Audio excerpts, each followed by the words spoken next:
how will we be remembered? Look at the opportunities before us. This election really isn't about the left versus the right. It's about we the people choosing our government and the choice between freedom versus tyranny. Nobody has a chronic disease burden like we have. Why are we allowing this to happen to our children? Ultimately, the only thing that will save our country is if we choose to love our kids more than we hate each other. What is going on here is deeper than politics. It is deeply spiritual. We are being called to rise above the hatred and the fear and the evil. We need to remember above and beyond that we must love our neighbors, that we must treat other people as we hope to be treated. You want to be a rebel? You want to be a hippie? You want to stick it to the man? Show up on your college campus and try calling yourself a conservative. America is going to reach heights that it has never seen before. The future is going to be amazing!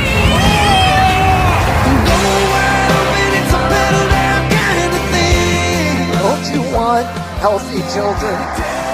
Don't you want a president that's going to make America healthy again? The sweet emotion raining all over me. I come to you today as a former Democrat. I will be a first-time Trump voter tonight.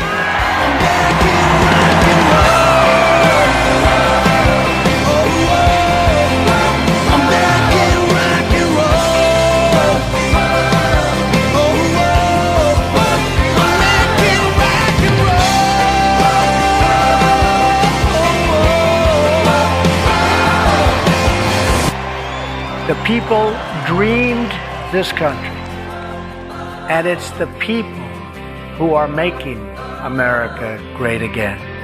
Making rock and roll.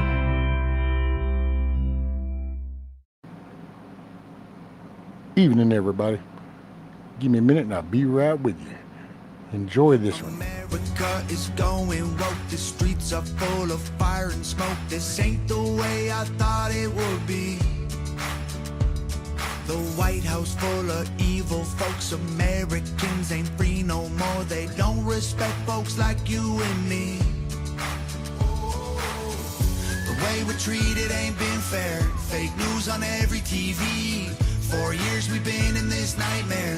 Why they killed American dreams. We can't afford our lives here. Rent, food, and gasoline. These colors don't run and I only warn you once. Buddy, don't tread on me. I won't forget the ones who died for our freedom, and I ain't gonna hand it back. No, no, no. If liberty and justice ain't enough to believe in, then get out of here and don't look back. Go, go, go. We love our home, and if you don't, pack your bags, you're free to go. Don't let the big door hit you with a good Lord split ya. Wave goodbye to Joe. We love our land. If you ain't fans, buddy will help you pack your bags. Don't let the big door hit you with a good Lord split ya. Burn someone else's flag. America is losing hope, divided by the way we vote. This ain't the way that this all should be. We're fighting over memes and jokes. They're burning flags that we hold close. They think that war's only overseas. The way we're painted ain't been fair. So what, you don't know me? You got something to say, well I'm right here. Thank us for the freedom of speech. You like to claim I don't care, cause I ain't gonna bend no knee. These colors don't run and I only warn you once. Buddy, don't tread on me. I won't forget the ones who died for our freedom, and I ain't gonna hand it back. No, no, no. If liberty and justice ain't enough to believe in, then get out of here and don't look back. Go, go, go. We love our home, and if you don't, pack your bags, you're free to go. Don't let the big door hit you with a good Lord split ya. Wave goodbye to Joe. We love our land. If you ain't fans, buddy will help you pack your bags. Don't let the big door hit you with a good Lord split ya. Burn some someone else's flag. If you look close, you'll see America. She don't look quite like she did. This ain't the country that our parents love, but I still hear her on the wind. We love our home, and if you don't, pack your bags, you're free to go. Don't let the big door hit you where the good Lord split you. Wave goodbye to Joe. We love our land. If you ain't fans, buddy will help you pack your bags. Don't let the big door hit you where the good Lord split you. Burn someone else's flag.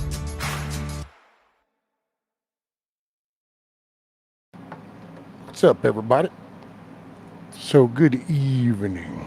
Good evening. Can y'all hear me? 5 by 5? Yes, no, maybe. I don't know.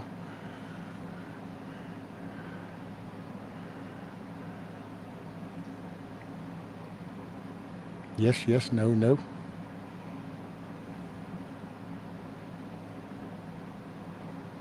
So what's up, Miss Amy, Blackbird, Turning Guns, Camo Carl, Wolverines. Garrett, Miss Pamela, Turning Guns. I guess y'all can hear me. Ain't nobody said nothing yet, but I'll just babbling away. Hey, Huckleberry, Kiss Off, Moonchild, Miss Sharon, Tiger, thank you.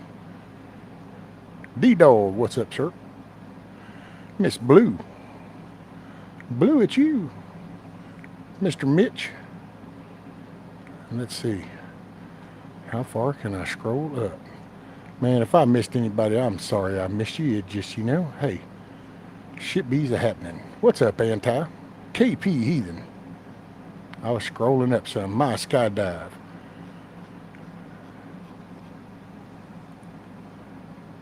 Roger that, Miss Amy. What? Get up out of here. What's up, Ghost? Damn, brother, how are you? That was good to see you.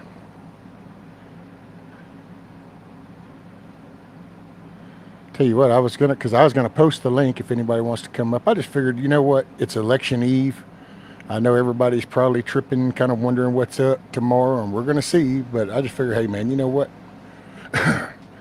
We just sit here and we chill and we see what's up. See how things are in everybody's area. So let me see. Hold on. I got to feel through this restream thing. Somewhere I got a copy a link thing. I just got to figure out where that be at. Here we go. Okay. What's up, Oops? Right, Pamela? Hail, hail, the gang's all here. What? Okay, let's see. I'm going to do this.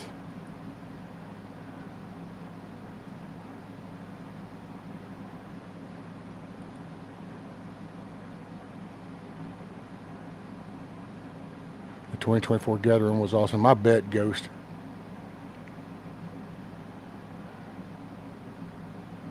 I bet that was awesome. There's a link if anybody wants to come up. What's up, Mr. Nick? What live? What's up? I'm going to have to start up YouTube so I could pin that. Excuse me. Devil Dog Prepper. Evening, evening. Hold on, I got the Tubi fired up so I could pin that link.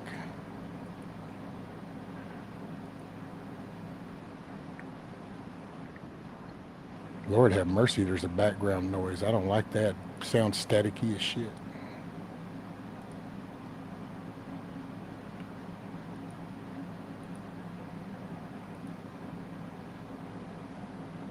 Hey, what's up, Rabbit? Did you lose your account the other night or something?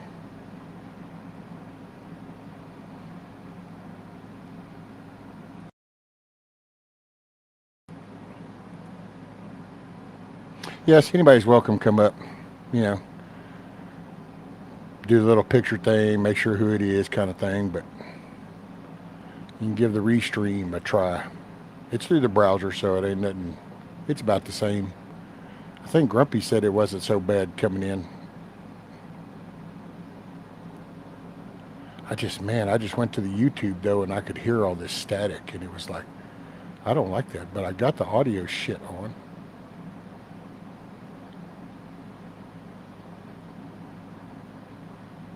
I'm not churned up.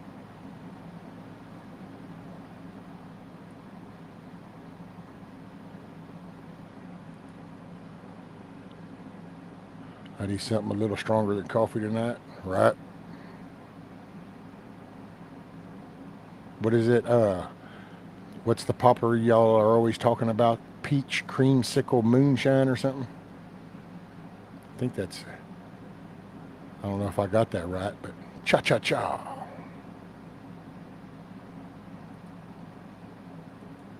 Okay, let's see. Yeah, man, I don't know. I got it all on auto and shit, so I don't know. I could use this name on some channels, and I can't use my laptop on some channels. Oh wow, that's some cray stuff right there. Rescue, you could play this. Well, let me go to the YouTube to see what that is.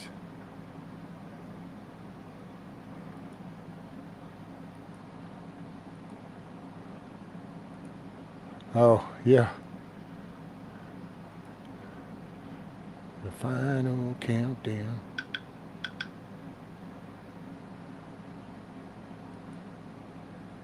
Oh wow, what did I see? The chat stopped. I done orange creamsicle. Alrighty, thank you, Blue. Ghost Rescue, are you gonna try to win the raffle giveaway for the kids at the school again this year? I'm gonna do a blanket, a hoodie, a shirt, a hat, and a rucksack for the winner. Ghost, I'll probably just get with you on the back end of things, and just I'll just try to help the cause of whatever I can. But I think the public thing probably didn't go over so well. So yeah, I'll probably just stick to my biz. D-Dog says, Rescue, how's Alamo doing? That dude is, man, you know, he's actually pretty cool. He's chill.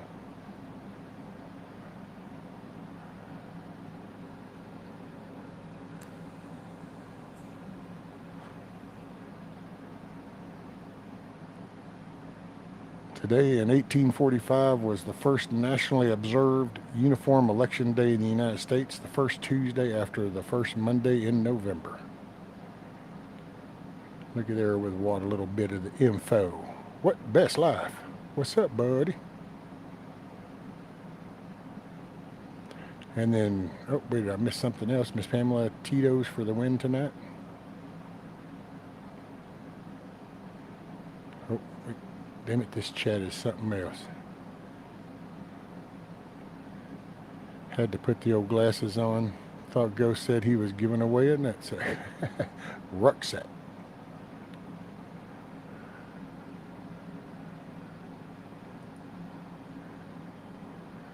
Miss Cha-Cha, Cha-Cha-Cha.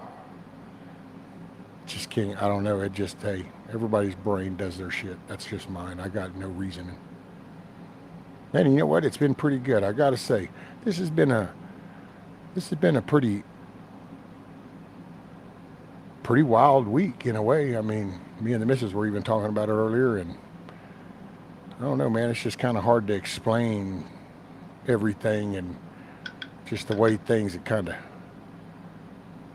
going down. It's been weird. It's been a weird week. Miss Teresa, what's up?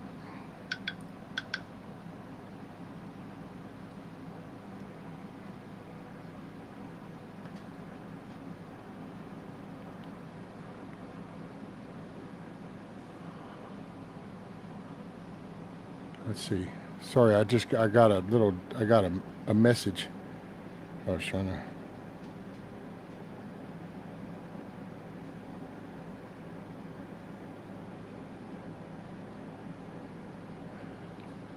You ought to come up and share that.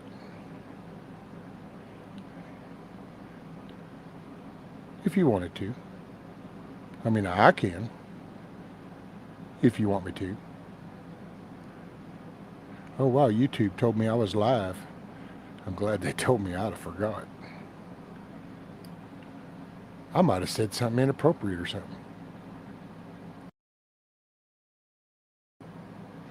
Hey, what's up, Garrett?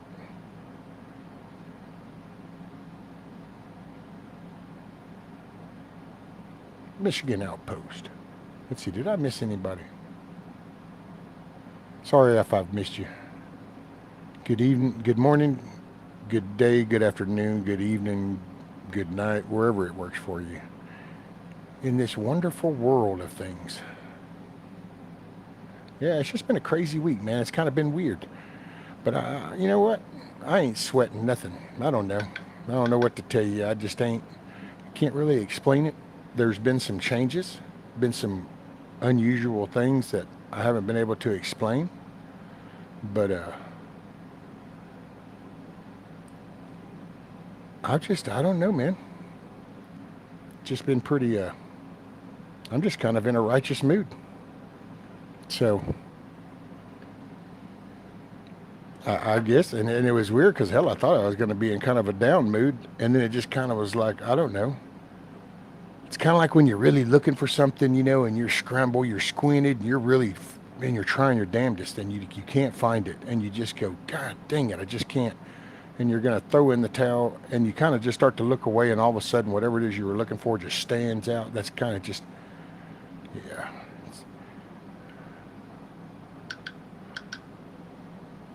So let's see. So, excuse me a second, I'm going to mute my mic. I don't want to really cough in y'all's face. Kind of be a little rude.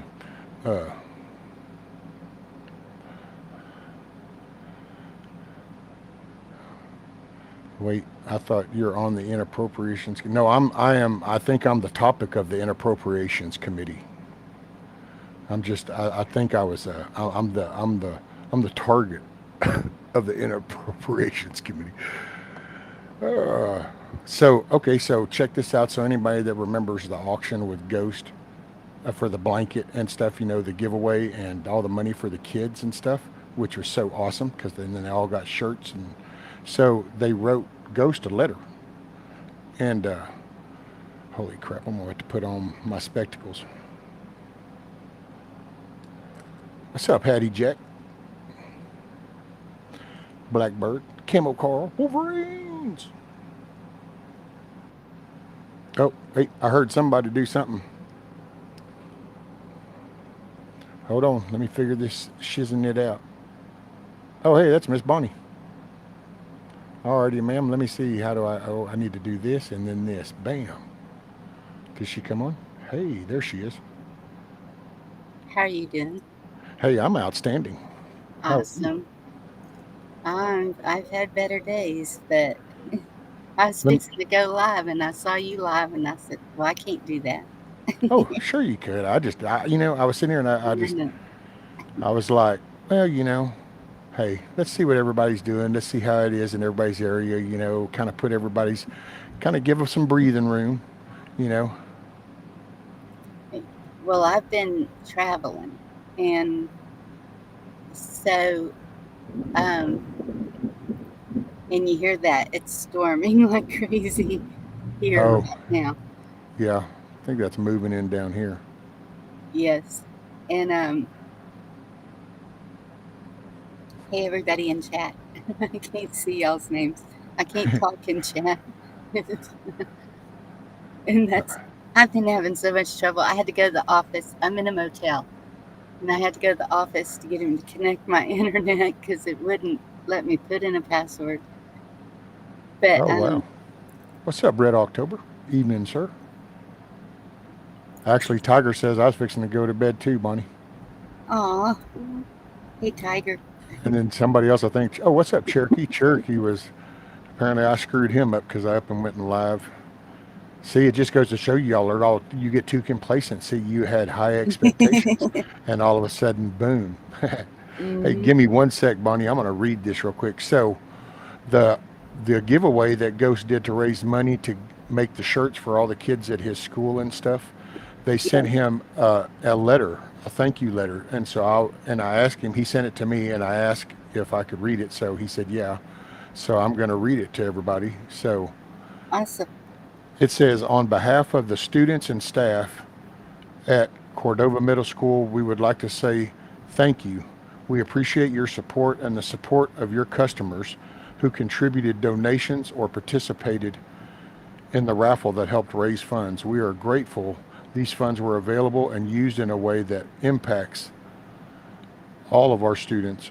You help make it possible for each grade level at our school to have matching shirts for the field day. School spirit is at the top of our list, and you made it possible for our students to express that on this fun day. The way you implemented the process to have our students included in the design creation adds excitement to the experience. Thank you for investing in our students and taking the time to show us you care. Please share with your customers how appreciative we are. And you guys being the customers, as in, the ghost followers. So, see, you guys are awesome. So if you start doubting yourself, just know you do stuff. You do good stuff. And That's if nobody awesome. ever tells you, you do good stuff. Right. I see my name every so often, but the chat's moving so fast I can't read it. Well, Carl says, Bonnie, any word on Tom? No, and Facebook told me today was his birthday, so I told him happy birthday, and I haven't seen a response. I'm pretty worried about him. Blackbird. Blackbird was saying, I haven't had a chance to watch it yet, Rabbit, but was getting ready until Rescue messed it up. That's it. I was like, something psychic told me going, I think people are kind of like thinking they're all complacent. They're fixing to like do something. I'm going to act like the government and screw shit all up. There you go. But isn't that awesome? See, you guys are so cool. See, that was the raffle stuff that you guys did and participated buying the tickets. And you think, you just did a raffle, but you look at the money and look at the impact, Yes. because all those kids, I read you a letter that a person wrote to someone, but that was addressing, this is a school full of people, the students, the teachers, all those people were so uplifted by the participation everybody did, and to show that, you know what, you put the bullshit aside and you do something good, and it has ripple effects. Absolutely. You rock, Ghost.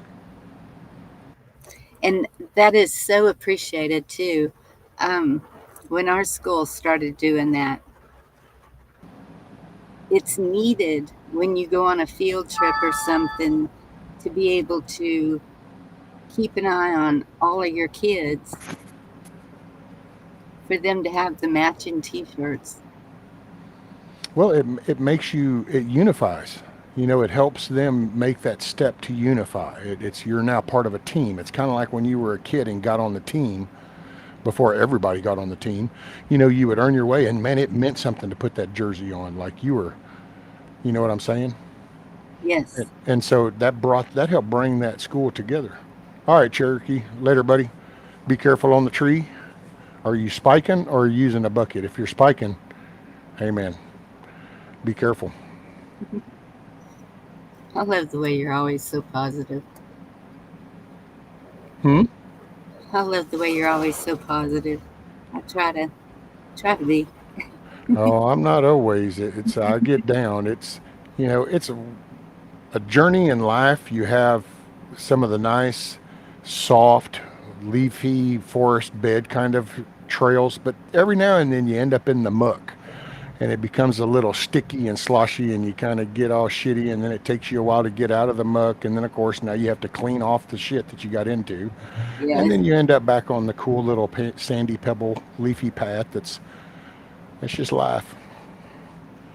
And that's what I was telling you, traveling across Texas, because we were all the way over at Louisiana line, and I met Chuck and Vicky. I don't know if you saw that picture. I didn't see the picture. I heard about it last night on, I think it was Huckleberries. Yeah, and that was pretty cool. And then It is cool. last night we found this cottage, like he's got a little piece of heaven down there, It's in Marshall, Texas. And he had the chickens going on. He had the flags It's coming everywhere. down. It was awesome. It's coming down Is good that on you. getting too loud? Oh no, we can hear it. I don't care. I mean, I don't know if they care, but I don't care. I know what it is, so I know. What are you supposed to do? Reach out there and turn the rain off?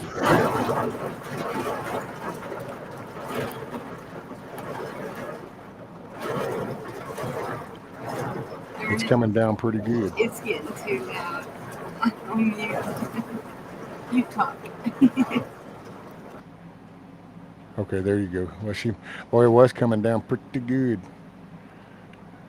Ham and pineapple, yum. Oh wow, sounds like somebody's doing the whole Canadian bacon and pineapple pizza. Good stuff right there, buddy. Thin crust. Tuck, what's up, Tuck?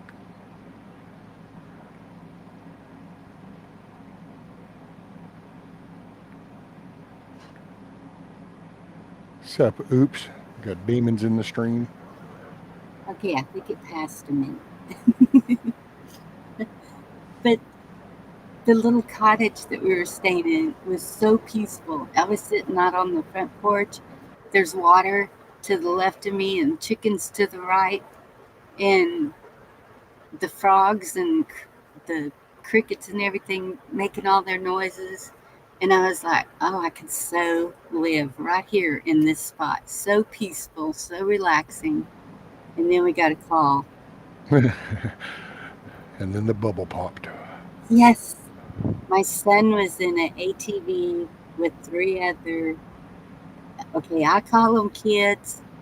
These kids are 30 to 40 years old. They rolled it. He was airlifted, has a concussion, a lot of road rash, had to have stitches. His face looks like hamburger meat, but he's okay. He checked himself out of the hospital. I'm going to give him a couple of more bruises when I get home, but that's why we turned around and we're in Waco tonight, heading home. Oh wow. Well, so he is okay though. Yes, Okay. he's gonna be okay. He just,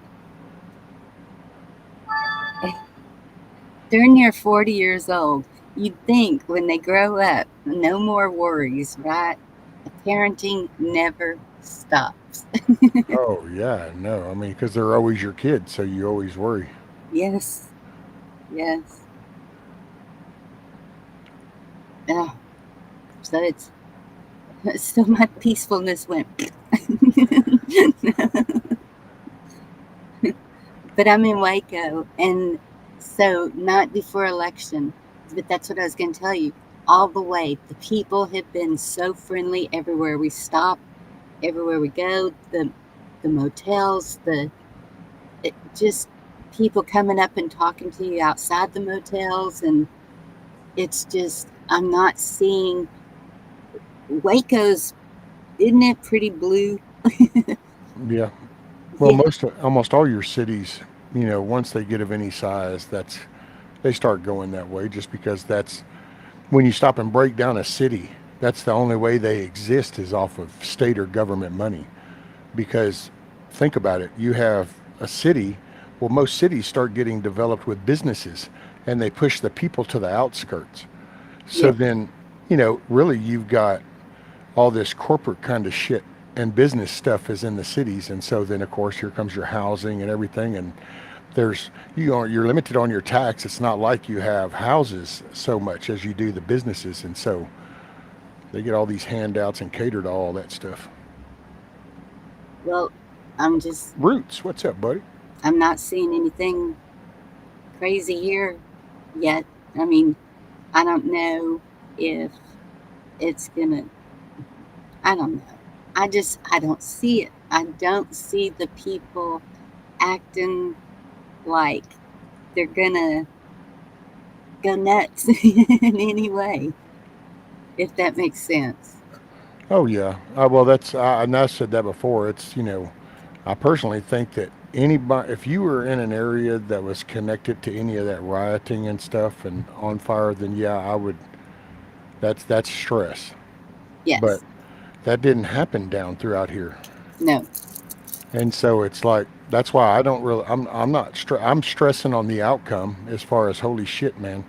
I'm just Yes. kind of what the direction is. One, I have nephews that are serving. I Yep. have late 20-year-old kids that can be pulled right into shit. So you Yes. know, my son has a you can say on a federal record, not on the criminal side, but on the serving side. He's been with the sheriff's department, stuff like that. So I mean he's accessible, database wise. So I Yeah. worry about the outcome. It's like because they're it's not politics as normal, and they don't think they're just doing things so unconstitutional and so Yes. in your face. Like I don't care if you see it, and it's kind of like yeah, see this is I don't know. I do believe I have a feeling that it's going to be a landslide tomorrow. I think, but it's going to be. I think the problem is going to be all these certifications from the Democratic states and areas. I think that's going to cause the hiccup, and then there's going to be the whole federal reaction. I know Abbott done flat out told them, "Don't bring your shit here."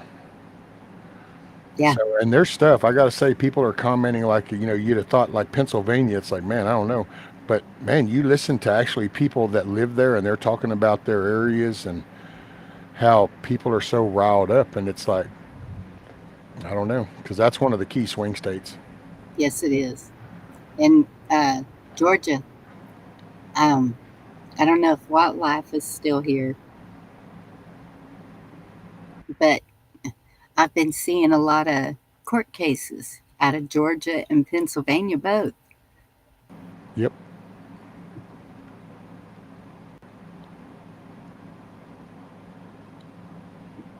But yeah, we need to get back to the Constitution. And I think it's going to take everybody. And you know what? That's one of the things. If this does go, is it Aury? if it goes Hey, Indy. like we know it's been purposely done. It's just well, there's criminal people. See, I don't, to be honest, Yeah. I don't even have to worry about some weird rabbit hole or some shit. There's criminal stuff, and we have laws that say you can't do that. They've did it, and the only Exactly. way that the representation of these politicians changes if people vote different people in. Otherwise, you can hand it over to them and say, this is by a design. This is some big scheme. This is the way it is. To me, I don't know, man. My brain just tells me that's victimization type talk because then that means, oh, then there's nothing I can do. Oh. And so then it's kind of like, well, I don't know. I've never walked my whole life that way. So I don't know how, I'm not going to get talked into that now. If they say you can vote, I vote. Other than that, I'm not expecting miracles. So maybe if people are expecting miracles from the government, then I guess you can go, oh, it doesn't do no good. I don't. I vote. That's what my part is. The rest of my part is to protect, defend, and supply for my home and to work on my 2 feet right here. And so Yes. what's my area? There's my main concern. And then what kind of person have I elected to send up there? I just think that if you think that it doesn't do any good, then you're just handing it over to them. Well, yeah, definitely vote. And but what What's I'm up, Wayne? saying is, afterwards, if it's not the way, if even your state, your county, your whatever, if it's if there's things you don't agree with, you start writing. You start writing whoever you can, and if it's local, go to those meetings. Well, you bring awareness. I mean, okay, so because you got to be honest, sometimes you hear people talking, it's almost like a little kid or something like I want my way and I want it right now. That's it. Oh, see, you're not giving it me my way. When in reality, this is the United States of America. It's not supposed to be a one conversation. So if Yeah. your elected official is not voting the way that you think, then you start reaching out to your community and make more people aware. My prime example is Brandon Herrera down here in the largest county district that we have in Texas along the border.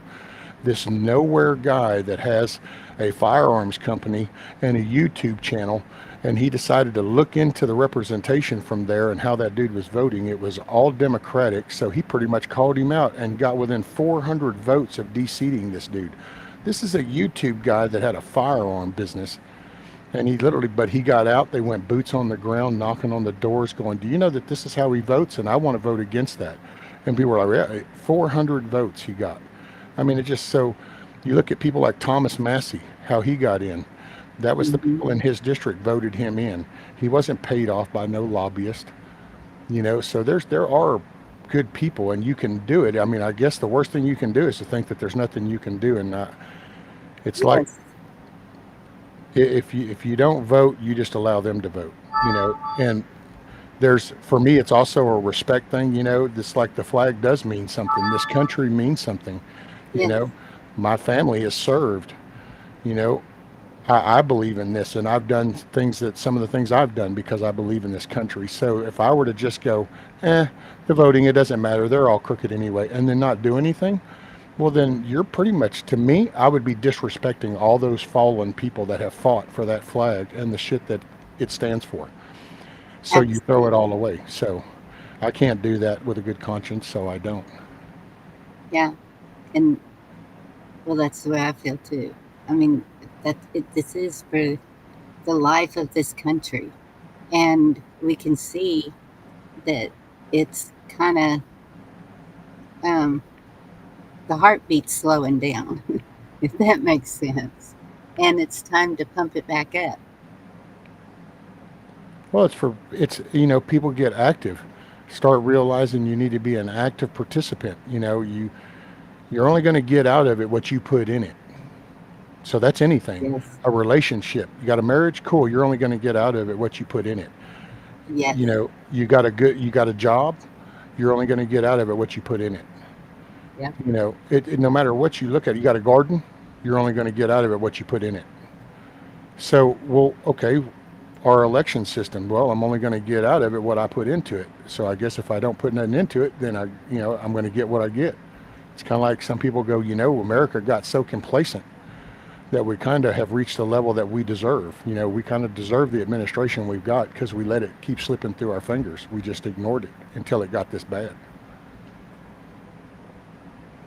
There's something to be said. Miss Amy, yeah, there were people that were sus about his wife dying, but he actually came out and flat out said there was nothing to it. There was conditions, you know, they knew that was could have chance, and he said actually he used to get upset at all the things that were being said, all the different stuff. So that's me. That's coming from the man himself. So yeah. Hey, what's up, Super Dave? Man, it's pretty cool to see everybody here. 44 of y'all. This is Election Eve 2024. Shit's gonna get real tomorrow. Have you heard anybody? I think someone said they were going to be live tomorrow night, like stay up all night long if they had to. Might have been Creek Squad, or I don't know. I was just wondering if you'd heard. I was debating on going live, but I was planning on watching Louder with Crowder. Steven Crowder is going to he's going to start, and he supposedly is not going to stop until it does get done, even if that's days. He's supposedly going to keep it going to keep following. So, oh wow! I thought about following him, and then I don't know if I would get in trouble if I shared it over, and you know. But I thought about that. I thought about just watching Crowder. Yeah. I guess I could do it and then put a backstage thing. I wouldn't get in trouble for that. No. Except G-Ma Merkel. She's got work to do. Yeah, I'm not sure if that means like something's getting cleaned up, something's getting picked up, or somebody's getting buried. With G-Ma Merkel, it can be any of the above. Well, it's funny you said that.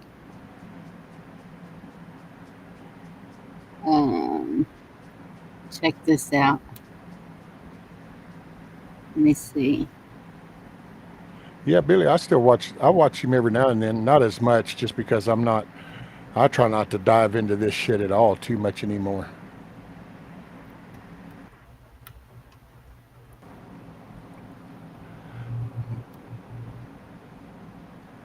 I think Huckleberry was trying to talk me into going live, but because I just was going to kick back to watch somebody else's. That way, I gotta say, man, I don't know if I can fall asleep on this one though.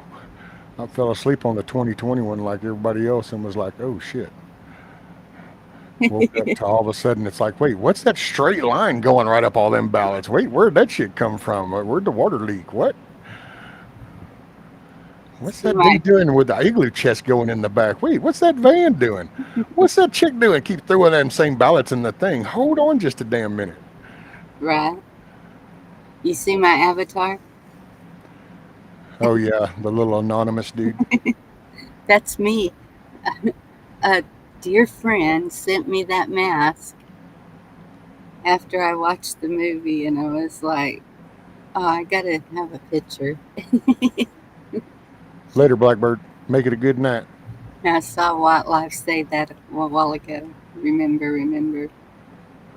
Oh, there you go. Indy just said, don't know if you've already talked about this.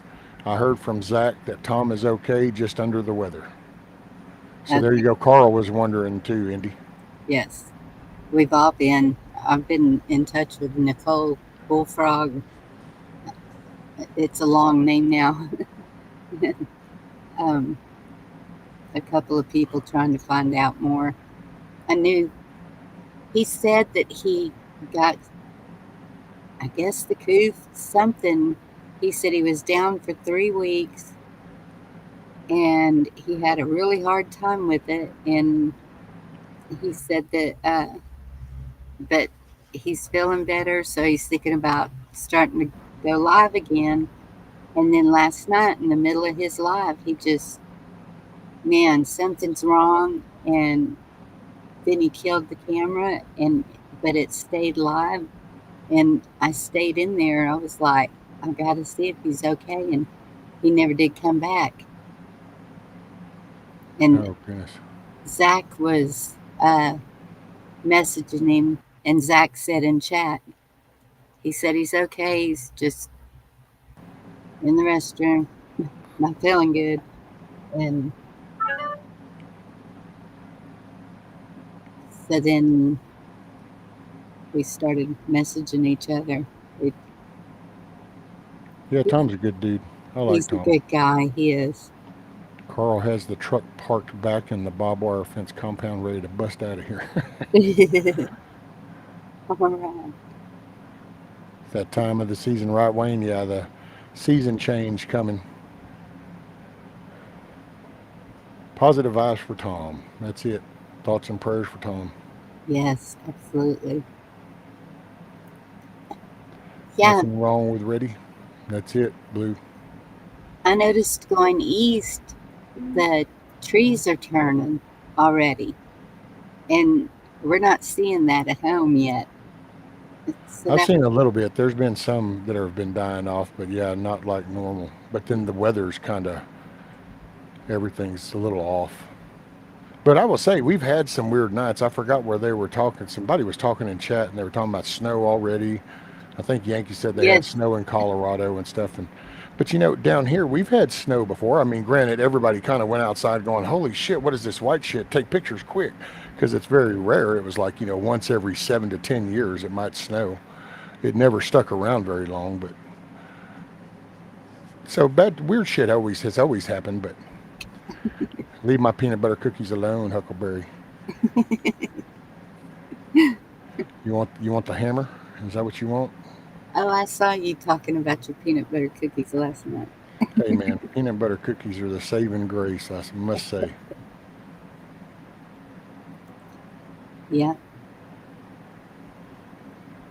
A lot of our trees are barely already. Indiana. What's up, Monty? And see, Miss, or all these somebody said people getting rain, but Miss Shelley. What's up? excuse me, I just saw Ryan Hall. and he showed this huge area, and it's from Texas up through Arkansas, Missouri, Oklahoma. It was like, it was a big blob. And right in the middle of it is where the worst of the storm was. But so I imagine, I think he was saying Oklahoma, North Texas was really getting the brunt of it. But well, you heard the rain a while ago. It's all over the place. Even I talked to my daughter, and she's north of San Antonio, and she said it was raining like cats and dogs there. Yep. And we And got, there's one coming in that we actually might have some storms coming from the Gulf I was to going to say, clash. ask you if you saw that. Yeah. It, he was saying right now it looks like it's heading towards Louisiana. What's up, John? Evening. Wildlife did his rain dance. It'll come to you, Wildlife.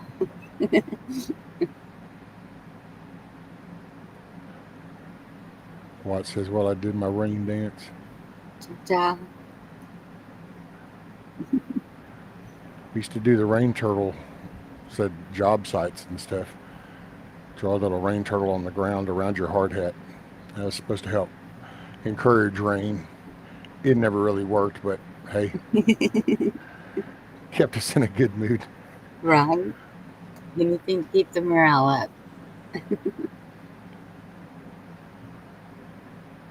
Yeah, we went to a dance hall, and there was a group of linemen there.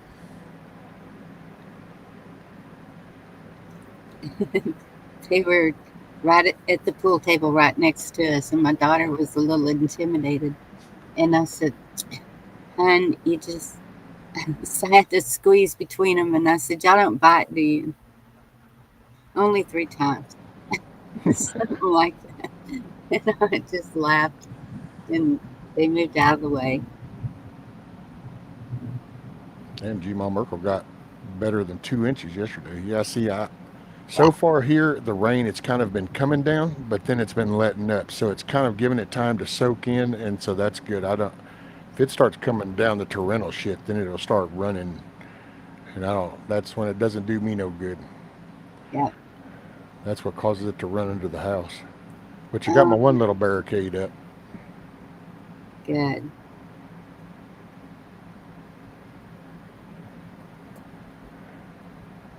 So, Yeah, we need to come back and build you a rock wall. Cinder block, something. yeah, I'm slowly going to make me a little skid so I Reroute. can get those landscape timbers pulled around there. Okay. And I'm going to make me a wall. Yeah. One day, I don't know if this surgery thing, because I see the surgeon next Monday. So, depending on what he says, I kind of hope that if there's surgery involved, we go ahead and let's get in there before my deductible expires at the end of this year What kind of surgery? on my spine. Oh my goodness. Yeah, they've done the MRI on my back, and the last one they did, my thoracic has disc issues, but my lumbar, me and the missus, I actually looked at her and kind of shrugged because the doctor just sat there and kept. Basically every one of my lumbar disc. It's either two of them. I think it's 2 of them that are ruptured, and 3 of them are bulging, and one of those is the L. It's either the L3, L4, or the L4, L5. Well, it's broke, and I think that's the ruptured one, and it's pushing on my spinal cord. So apparently that's what's bringing my leg stuff on. Yes. So that's hopefully, if he looks at this, I get the films, I take them by, and then we're sit there and talk. If he thinks he can go in there and fix it, then we're going to try to do that. Supposedly he has to look at everything to tell me. We'll keep you in prayer too. Goodness. Yeah, well, it is what it is. So so Monday I talk to them and we'll find out. I just want to, if it doesn't happen before my deductible's up, then that throws everything off because, it's the nature of the that life. You know, it's the good old Social Security once a month, fixed income. There you go. So you can't just reach and pluck money out of thin air. No, I know. Takes me a little while to burn up the whole deductible, and then everything is like, okay, now you got to do is pay this little basic. Because I think even after I meet the deductible, I still have to pay like 10% of the shit or something. I Oh, forgot. So, yeah. do they let you pay it out? Well, I guess we'll find out. Because I've done that. $5 a month to this hospital, and they accepted it. If they accept it, then it's a payment. Yeah. Yeah, we'll find out. I hope so.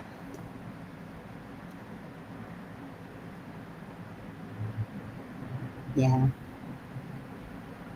Well, they won't do the surgery. Got that risky. And then, what is it? I think Tiger just said apparently a few people are going to be going to the doctor.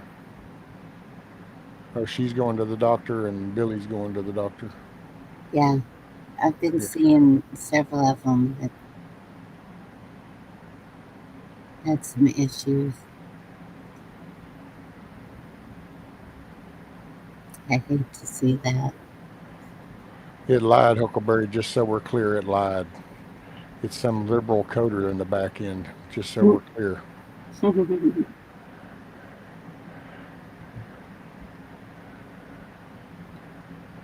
You should have had a dog. Well, I got two. I just wish I had the one that I actually wanted. Somehow I didn't know I wanted another one, but I acquired another one. My son must have thought I needed another one because he got a dog, but I didn't end up here. It's kind of weird how that worked. Isn't that something? And that's that last conversation we had. That's what I told him because he started talking all that. And I go, hold up, let's just put the brakes on this shit. Let's just break down the facts of this. Rudy, we adopted. Yours, we just was like gonna watch her while you worked out of town for like a week or something, and somehow we got her. That's not the same. Yeah.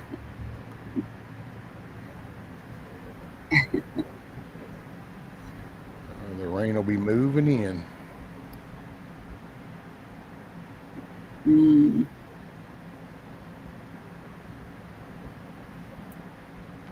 A Yeah. pog is one of those little round discs that you lay on, and you take the other one and you get it on the edge and you pop it off the edge and you flick it, and it's playing pogs. If I You, remember that right. did you say you lay on the disc? Yeah, you got like coins, and then you Yeah. lay them down, and then you have another one in your hand in between your thumb and your forefinger, and you take Oh, the edge of it and you put it on the edge of that one, and then you pop it down, and it jumps, and you try to get it like in the cup or something or whatever. okay. I thought you said you laid on it.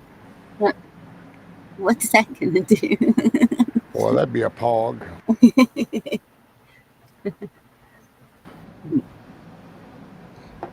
I've seen that played.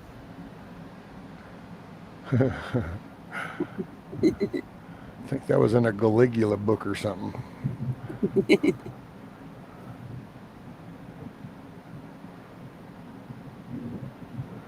Yes, exactly, Carl. That's why Monty keeps trying to push the other. We know where Monty's been hanging out. Boy, he let that telltale tie, didn't he? Well, he just said, yeah, y'all been wondering what I've been doing here. Let me start throwing you what all I discovered on, what is that? What do you do? Pornhub? Yeah. Oh my goodness. Mm-hmm. Mm-hmm. We know where you been. Not the midgets. So Wayne needs another dog, like I need another hole in my head. So is that the nether regions? Or which part of the nether?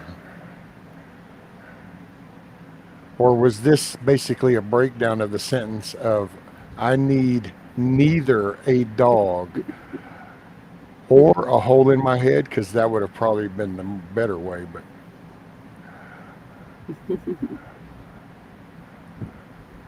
Hey, dogs are cool, man. Dogs are man's best friend. They love you unconditionally. Good days, bad days. It's all good in the hood. What's up, crazy hillbilly? Oh, if I could get to Oregon, I would so go get one of those white shepherds that Hawk has. They are awesome.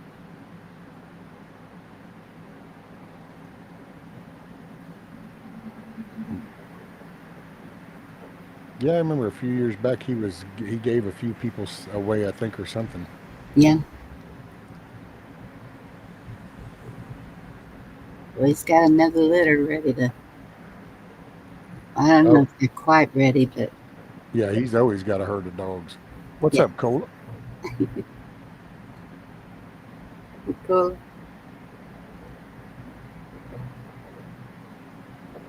Look what life's like. Go dogs. Go Yeah, dog. I sent him a picture. There was I pulled up at a store and it said, it was something bulldogs. It was a bulldog store. Had the emblem that he has on his icon up above the door. I took a picture and I was, look at this. I found Georgia right here. What's up, Shorty? All right, Tuck. Make it a good night. Get you some rest. Night Don't stress call. tomorrow. Whatever's going to happen is going to happen. That's true. So it's kind of like, just tell yourself the serenity prayer because, your part's to do the vote. You do the vote. You encourage people around you to vote.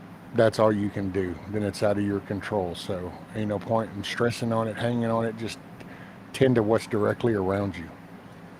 Be ready in that aspect. Yeah. Oh, our people are voting. Boy, we don't usually have lines, but and a lot of them are waiting until tomorrow. They're like, not doing early voting. It's tomorrow. Yeah, but there's actually been like over almost 6 million people have already voted in Texas. So there's been a lot of early voting, which I don't know. I think it's good because that's Paxton's on top of that. He unleashed his little what do you call that? Election integrity legal response team Oh, cool. is what and I think it's to 20 or 22 of the major cities to monitor for election fraud and stuff. So it's like, yeah, Good. done filed lawsuit on Biden and Harris over another deal. I don't know. There's been a lot of battles going on, so this ain't Yes. 2020 all over again. No. Hey, what's up, Lily? Lily, Lily. I Yeah, a don't know. lot of these states are. What's Lele? Is that Lele or Lily? I guess it's Lele, right? I don't know. I think I always say Lily, but she knows who we're talking about. What's up, Jay? Can always do the fallback. Right. LJ. Well, yeah, because it's either the Lily or Lele J, so we could just go with Jay. What's up, Jay?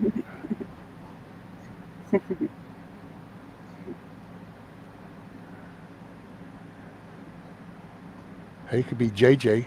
Dynamite.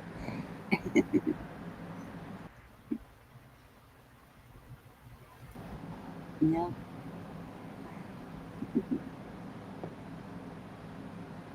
Yeah.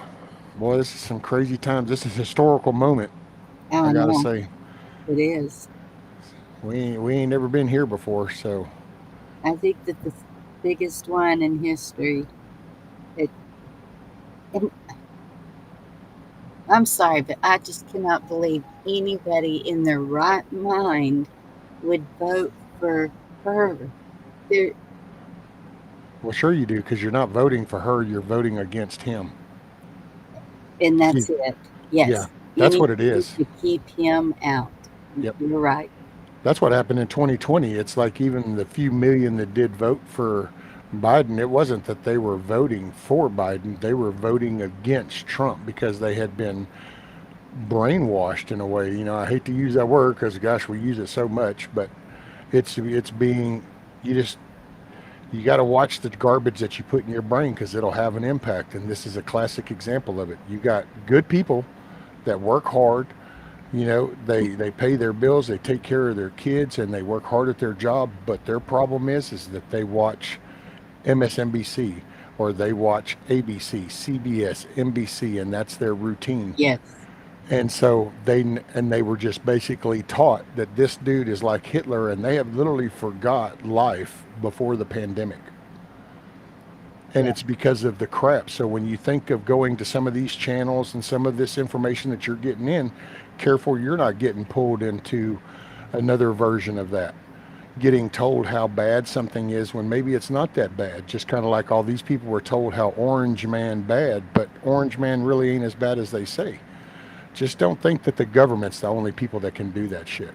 There's people that do that shit for the likes, for the tips, the monetary value, for all kinds of reasons, just for attention. So it's not just a Trump derangement. It can be led anywhere. Advertising. Well, it's people that want you. If I want you to hear my message, then I'm going to get up here and I'm going to pump it out. And the more that people respond to it, it lets me know that, yeah, you're with me. And next thing I know, we can have 100 people in here and we're all talking about little green men. And what we didn't pay attention to was they just passed a bill, you know, that allowed them to do this, that, or the other. Or like this latest one that Thomas Massey's been fighting is a bill that they're trying to pass that'll approve the FDA for basically the lab grown shit and stuff.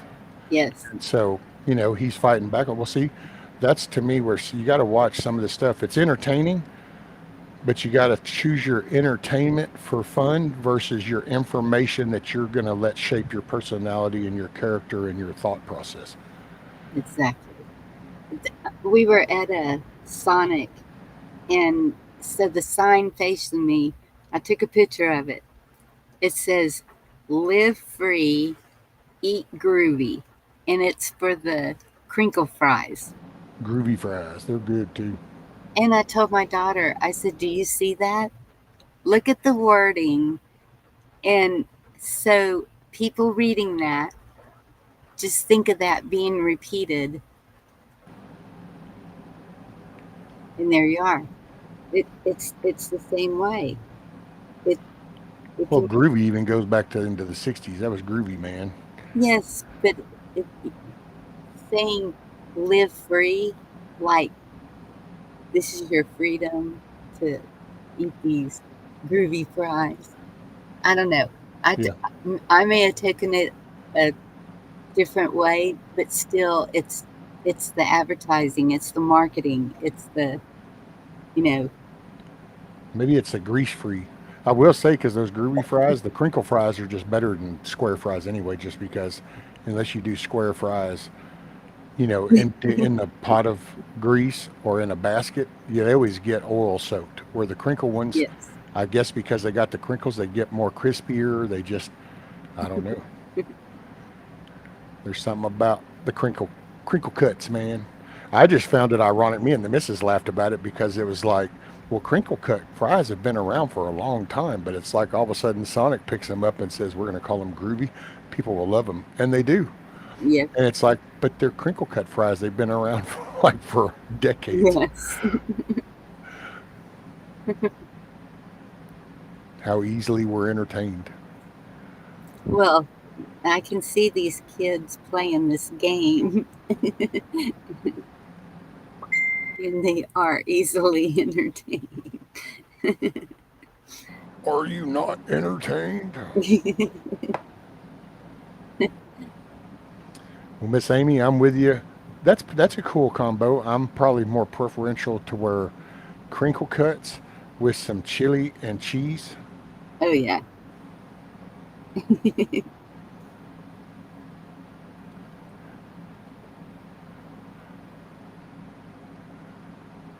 Drew in St. Louis. Potato I don't think they're going to send Kamala to prison, but It would be nice. It would. So, um, who posted that picture? Navy vet posted a picture, and to me, it looks like the scaffolding that they had in front of the White House before years ago, like it was going to be a show or something. Like, I don't know. I Oh, well, don't. they always do that. They've done that every election. They set all that scaffolding up, all that. They've always done that because it's the whole presentation. And there'll be a small group of people that will probably be in there. It's just that that's why they put up those riot fences, though, because that's that's what worries me. To be honest, my concern is he's going to win it. But that shit that Jamie Raskin said about how they're not going to want to certify it, it's like, so then what happens during that battle? When that initiates, what's going to take place? And I would say to anybody that listening to this, I would not go up there. Is all I'm going to say. I wouldn't go there. So To DC? yes, I would be Oh, very clear. no. I would anybody No. in that area. I would stay out of that whole city limit district area because. Yeah. But I think that's what I worry about, and I know everybody's got their own theories and opinions, and it's cool. I get it, but that is because it's kind of like you're going to see this process, and then find these electors get gathered up and they get taken up, and you just take a 2020 kind of thing, only instead of you have a Pence that's going to certify this, and instead you have Cruz, a senator, stand up, you know, to go along with it, Yeah. the protesting of it. Well, okay, this is going to be different. This is going to be unconstitutional. I mean, they're because they've been breaking rules, so it's not like they're fixing to follow format now. And I'm just kind of curious what happens at that moment, like this between the representatives, because you got 500 plus individuals up there, and so it's like I get it. It's easy. We all sit down here and say, "Oh, all politicians, they're all the same. Whatever these are." But I look at things a little different. So for me, I kind of look and going, well, I wonder what happens amongst those 500 plus people when all of a sudden this starts to go unconstitutional. Because you do have some hardcore constitutional people like Clay Hutchins out of Louisiana. I mean, that dude's like, he's hardcore. Yeah. He believes in the That's good. Constitution, and that's so. There are people. So it's like, what happens at that moment, and then what's that going to trickle out to? Because that's, and then who knows? Yeah. Hopefully. And if you're in any highly congested area, then I feel for you, and I got no advice because I don't live in those areas. So my 2 cents wouldn't even be worth a grain of salt because I can do all the hyperbolic talk and go, oh, you need to do, you ought to do, you ought to do, you ought to do, you ought to do. But if I break it down and go, okay, let me be real, where I live, I don't face any of that. So for me to give you my opinion, it's thinking. I can think of how that would be, but I don't experience that. So I can't give you no advice other than to be safe, stay aware of your surroundings, and I don't know, man, because you can go as bad as you want. I mean, because anything's on the table, in my opinion. Yeah. Miss Pamela says, question is if they steal, where do we go from here? It's a good question, Miss Pamela. I mean, That's when you get that pen or typewriter, computer, whatever you have, and just start writing. Just, we've got to stand up for whatever your passion is. If it's the things they're putting in the foods, if it's the things they're spraying in the skies, if it's the whatever it is, just keep writing about it. I think if we hound them to death, if enough people get together and do that, and we the people are not going to stand for this anymore. This it's, needs to change. This we know what you're doing to us. Whatever you need to say to get them to notice But I think if enough people were doing it at the same time daily, they would take notice. It And won't matter.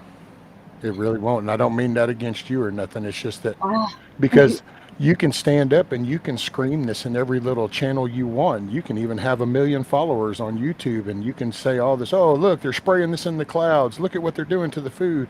But you know what? You're not, all you're doing is talking to the wind because unless you go down and gather in your area a representative to actually speak for you, it's just falling on deaf ears.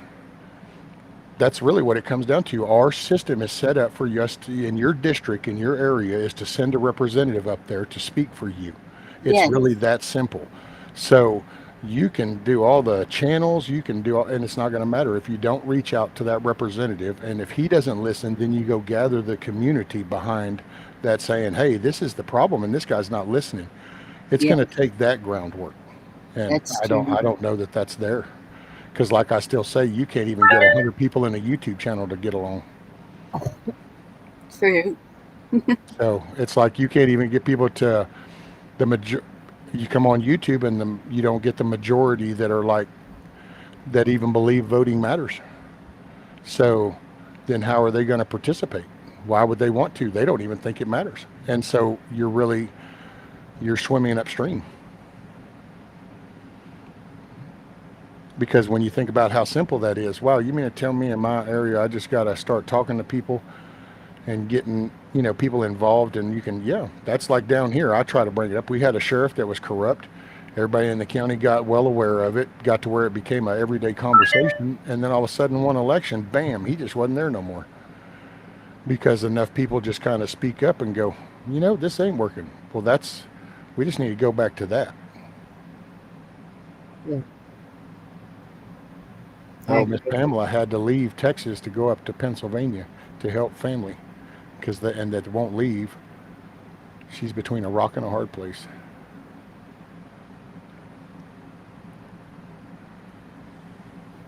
D-Dog, the flat earth is in the shape of a sphere.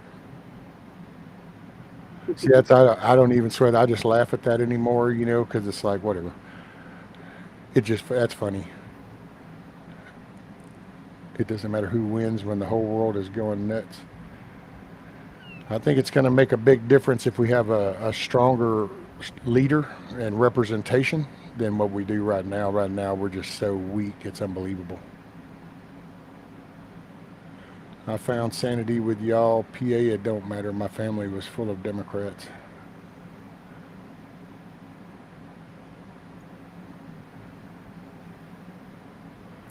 Well, and so is a part of mine. And it's like we still get along. I mean, I never even really realized it until I started going through the family history. And my grandmother's cousin that was governor, and he was a Democratic governor of Texas in the 30s. And he belonged to the society. And he, all the things that everyone here keeps telling me are so bad.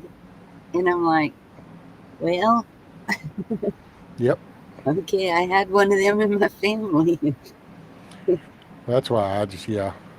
But he was elected twice, not consecutively, but he was elected and he served 4 years, and then someone else did, and then he was elected again to serve. So I wasn't around in the 30s. I don't know what happened, if he was good or bad, but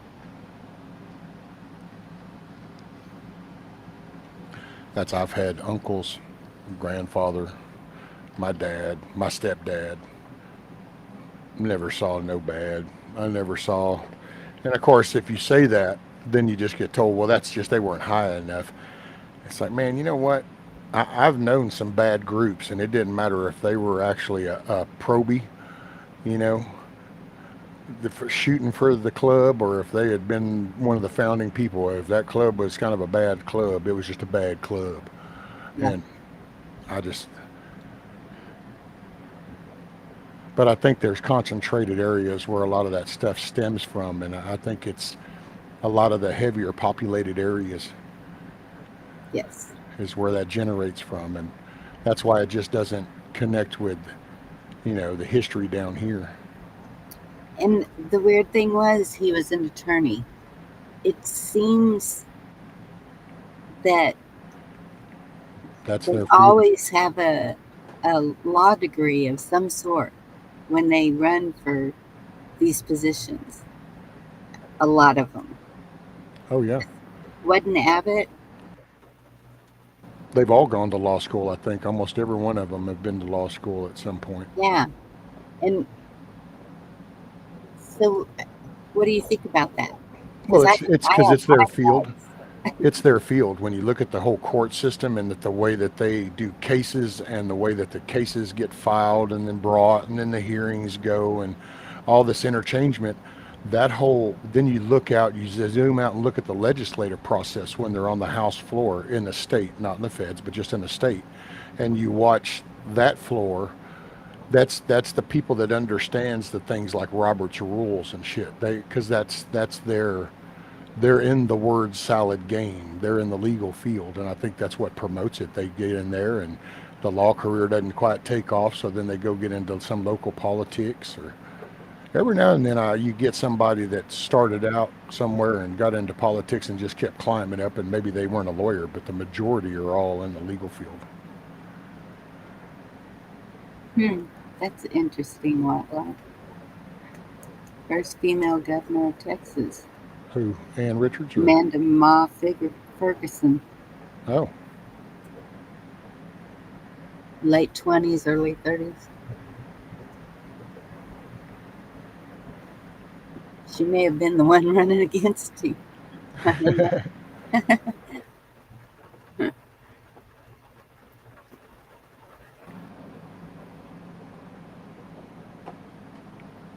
I don't know.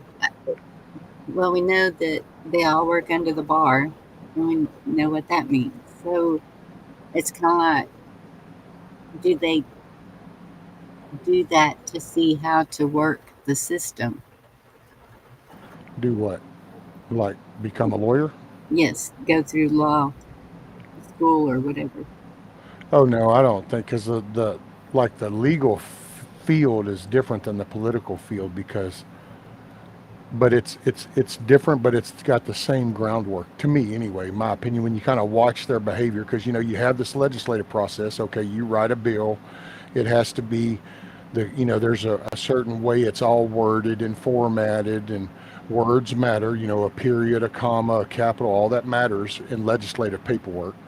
They introduce a bill, so it goes before a speaker, so that'd be kind of like a judge, and it seems similar in a way. Is why I think that most of them cater to that because you got a lawsuit. Okay, you're going to write up your lawsuit. It has to be worded right. It has to all your apostrophes and periods mean something, and so you're in that. It's kind of like being a letter writer, and you're into this paperwork mumbo jumbo game. And when you think about the fields, there's really no other field that kind of coincides the same like that. The only other heavy documented field would be the medical field, but then they don't do cases and then submit things. Those are doctors making decisions and stuff, and so it's different. I don't know, that's just me. It's just kind of weird. But do you think that they use a different language, like Most definitely. constitutionally it is a different language than what they use in even in their process of writing up an affidavit or a court order or whatever. If you read it, you're sitting there and you're like, it just sounds like they're going around in circles to get to the one point. Well, why can't you just get to the point? This is what it is. This is what they did.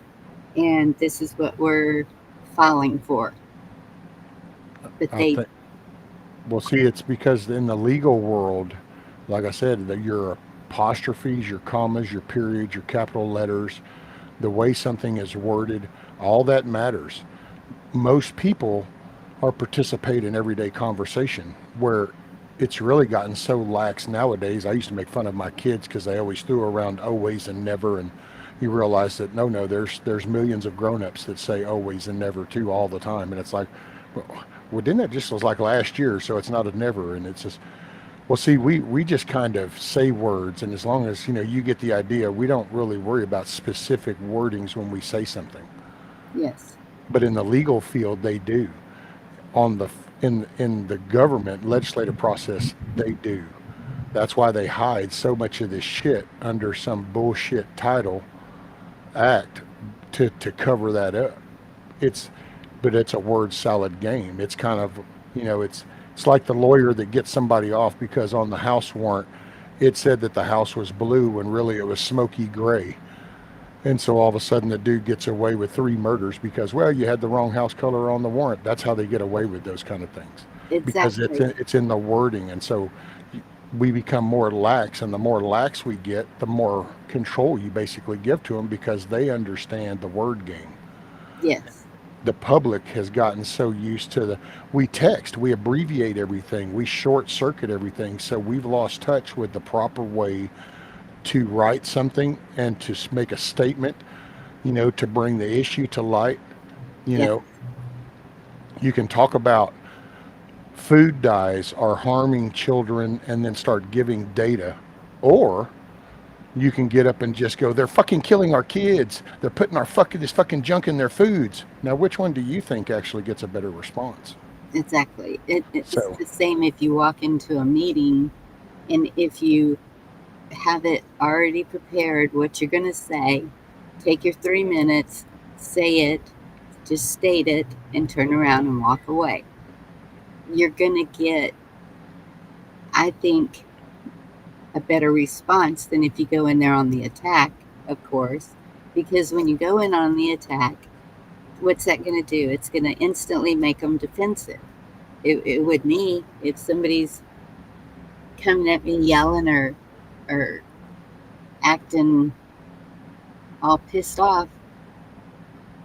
I'm going to be on the alert, ready for whatever they've got to throw at me.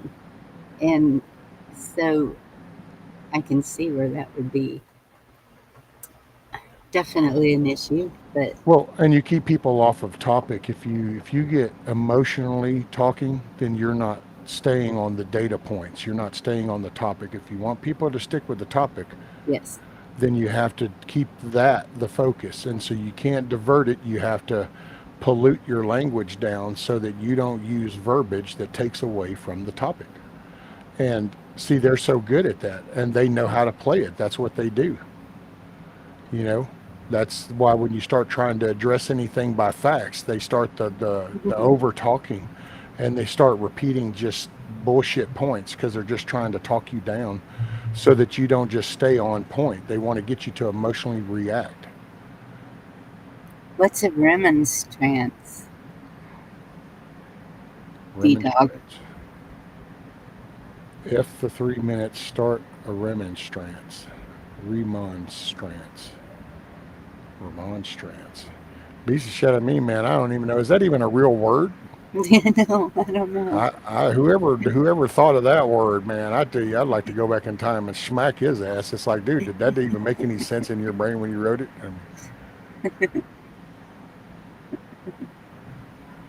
Passion has no boundaries. Let's argue, I'll prove it.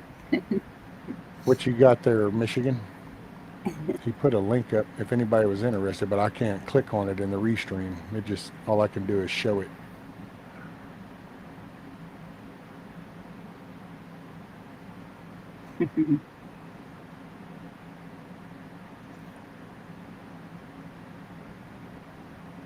Dog said yes.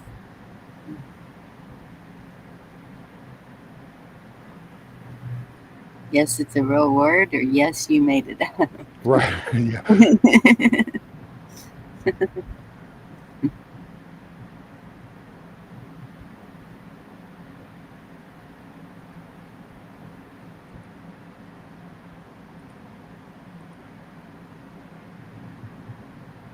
Remittance. Yeah, that's what I think.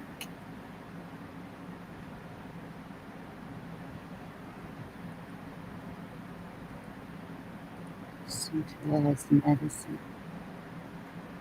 Uh, I saw that link that he put a while ago about the medicine, decentralized medicine.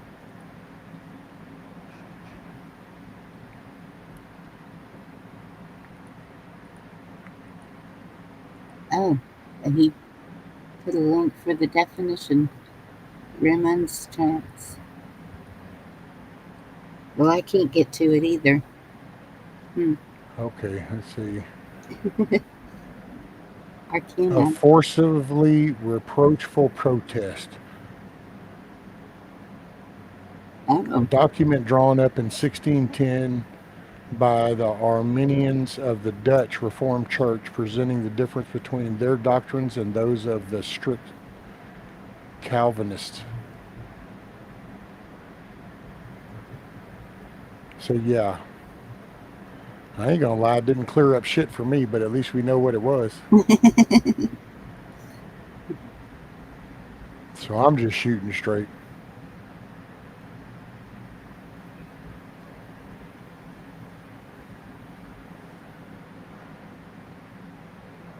Yeah, whatever. Curve for all. Peace out. When girl gets kicked to the curb, you're fired. okay. I was gonna say what? Oh, it's just, it's troll. Hell, man, I knew it whenever I did election eve. You're going to get all the trolls because they're all scared because they're fixing to get their ass kicked. And then all of a sudden they're not going to be able to do their liberal screaming shit at people like, yeah, orange man bad. Because they don't pay for anything. They accomplish nothing in life, and all they do is rely on a government for a handout. So now they're pissed off because a dude might come in and take away their damn paychecks and their handouts. So now they're pissed off at orange man bad, and get the hell up off your ass and go to work, homie. Quit typing and whining and actually break a sweat. Earn something. Be a productive member of society. Bring something to the table. Yes. Useless sack of flesh.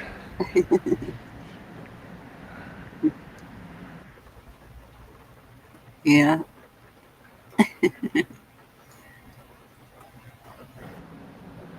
Yeah, okay, curverall, dude. You realize just all you did was come in to say, "Watch, I'm going to show you how stupid I am. I'm going to chant for the chick who is the warmonger that wants to send people to war, bring our inflation up, open our borders so we don't have a country. That's how stupid I am. I'm voting for her." Dude, we already know that there's retards like you walking amongst the street. This isn't like shock and awe. So if you were expecting us to go, "Oh my God," we know you Karens are out there everywhere. Cool. Sorry if that was a little much for some people, but I just, things are so obvious right now. And if your ass is so mentally brainwashed, then there you go. Yeah. Turds of all shape.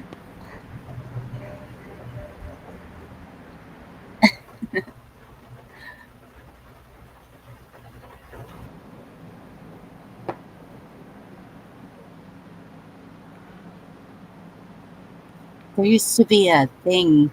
Yeah, okay. It's what happened? Yeah, Oh, just that the Riri said Trump voted. He blew his way up and down the long firm ballot blue. So I guess we're supposed to like go, "Oh no, Trump voted Democrat." Ooh. Dude, whatever, Riri. What's funny is it wouldn't even so I would be curious to know where the original count's from. That would probably really trip people out, but it's whatever.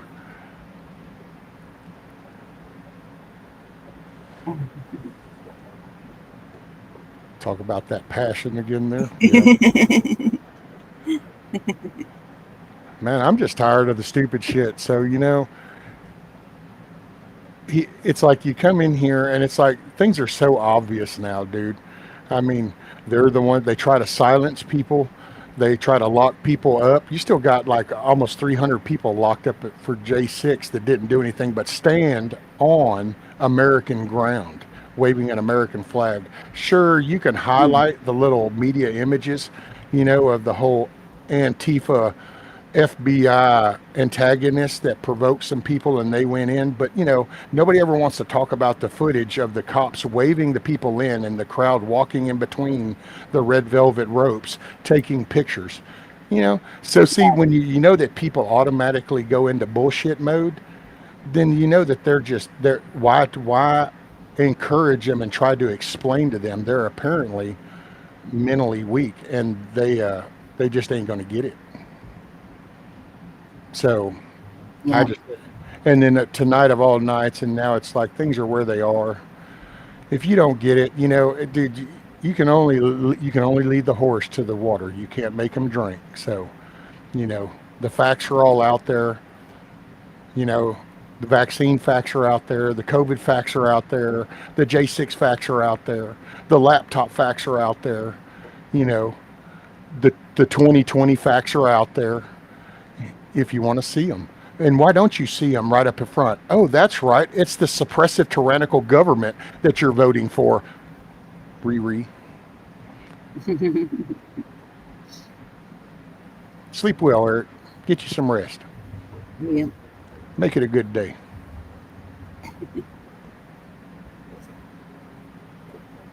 See, we're all passionate about something. Oh, I love my country. It's the Yeah. greatest place on this dirt. And just because it's gone to shit doesn't mean I have to let it go that way. I can try to have a spine and a backbone and stand up for my country and stand up for the very documents and the foundation that people have sacrificed their life and family for to defend. I don't Absolutely. know. Go figure. Yep. Cushion for the pushing, G-Mal Merkel. Cushion for the pushing.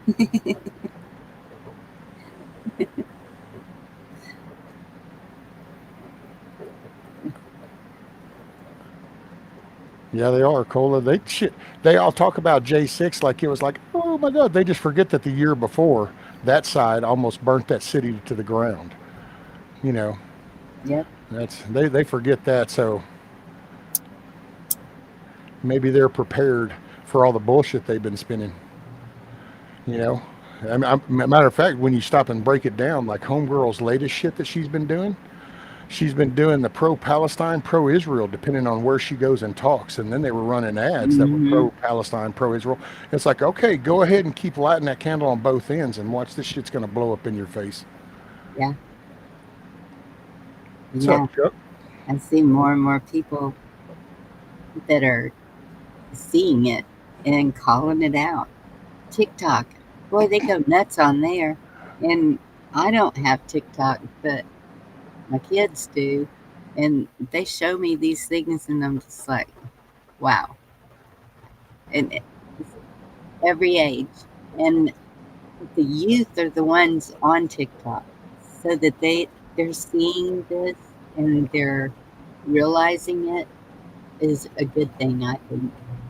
Even if TikTok's not good, it's still they're getting it.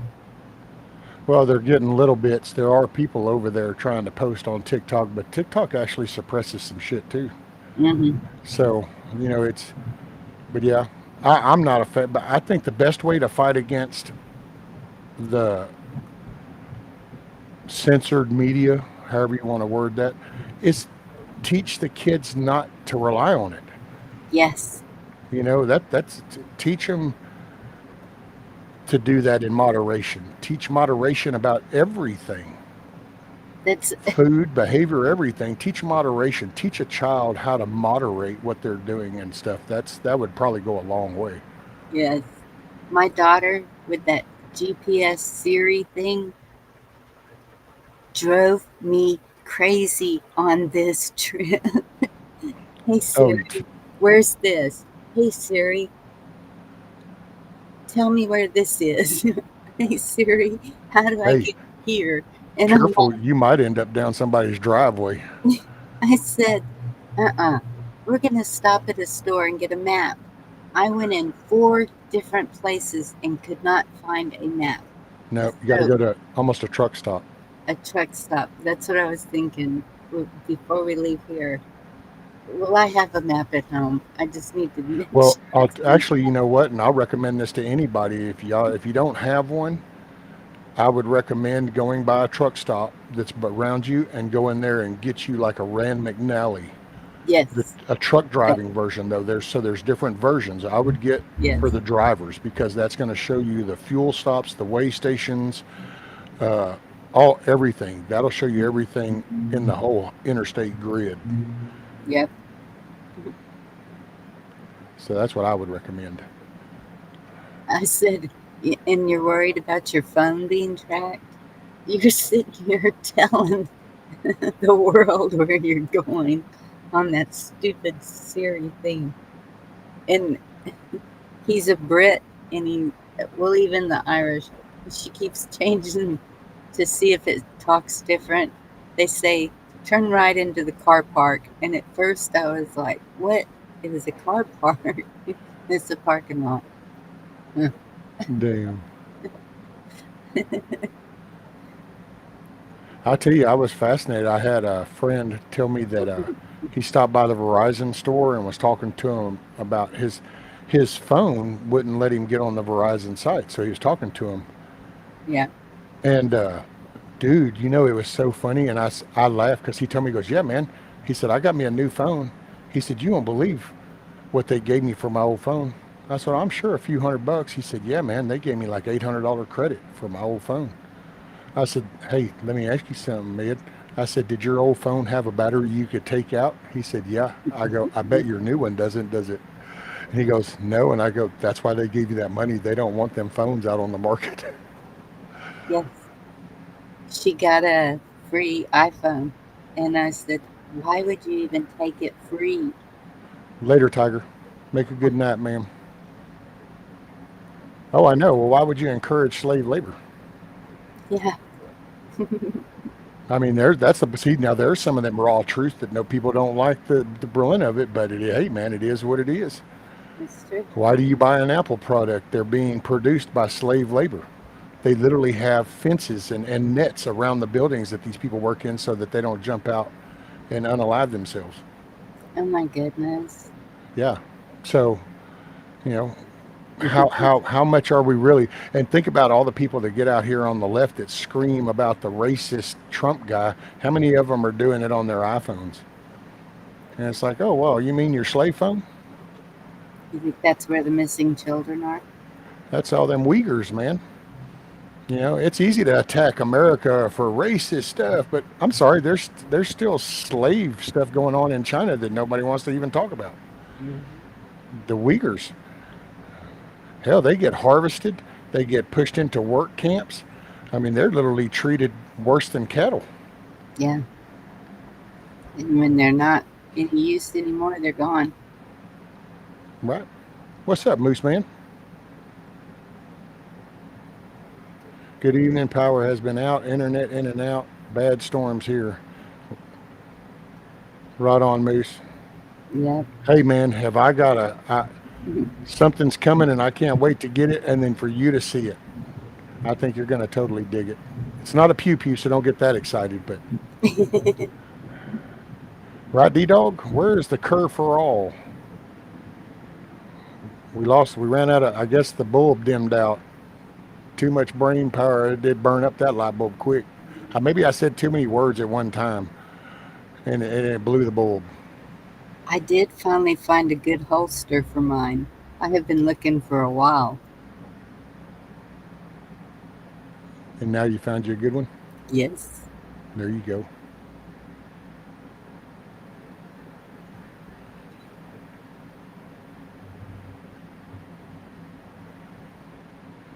Make sure scrolling up to see if in the 1,000 feet swim left. Apparently Chuck's swimming. Yeah, don't order one of those off of Amazon because you're going to get this felt stuff. It doesn't slide. It's like, no. It's not even worth the money. Hey, Miss Emily. I am doing awesome, ma'am. Just plumb awesome. I have a relationship. I have a faith-based relationship with my creator. I refer to as God, and we've had some good conversations this week, and it's just, I don't know. I feel really damn good. Yep. What's up, Miss Cheryl? Evening, ma'am.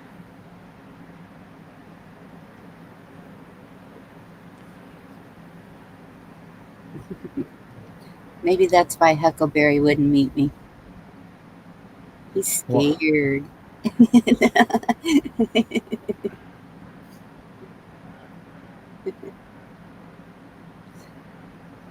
uh, that's cool, Chuck. Yeah, I think a lot of people. Yep. Good old I don't know. YouTube. I like a 1911 on the hip and a 1911 in a shoulder holster. You need to send me one of those. Man, I saw a bust go down the other day. I was Uh-oh. watching the footage of this bust. Uh oh. They're coming for her. Hide, Bonnie. Duck down. Lay down on the floorboard. Make sure all the lights are off. Just act like you're not there. Shh. We're all going to be very, very quiet.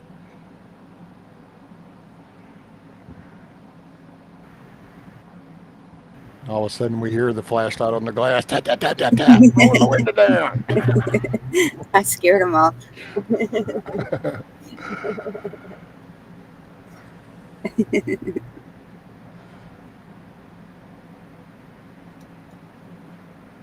But no, this bust, man. They busted this dude. He had shot his girlfriend, and he was trying to play it off. And then they go to search him, and he literally has the holster on him for the gun. And he's like, "Oh no, I don't have a gun." He says, "Then why do you got the holster?" Oh, I just had it. No, that doesn't make sense. If you don't have the gun, why do you have the holster? I don't have the gun. They found the gun in the car. He had just taken it out and stashed it in the car. But I'm just thinking, how stupid do you have to be to think you're going to sell that one, man? They just like busted you with the holster, a front located holster, and yet you just put the holster in the front of your britches just because, yeah. No, it's just That's something crazy. else. Miss Emily says an MP Shield and an SD9. Both pretty good. Yep. Oh, Wait says you don't have to answer. Oh, Wayne, hold on, I'll answer. Hell, I ain't bashful. Um, Bonnie, how tall is Chuck? He's he 8'2". he is 6'7". Yeah, I was looking up there at him. Little brother. Chuck's 8'2". The dude that played Lurch even admired Chuck and was like, "Holy shit! One day I'll grow to be that big."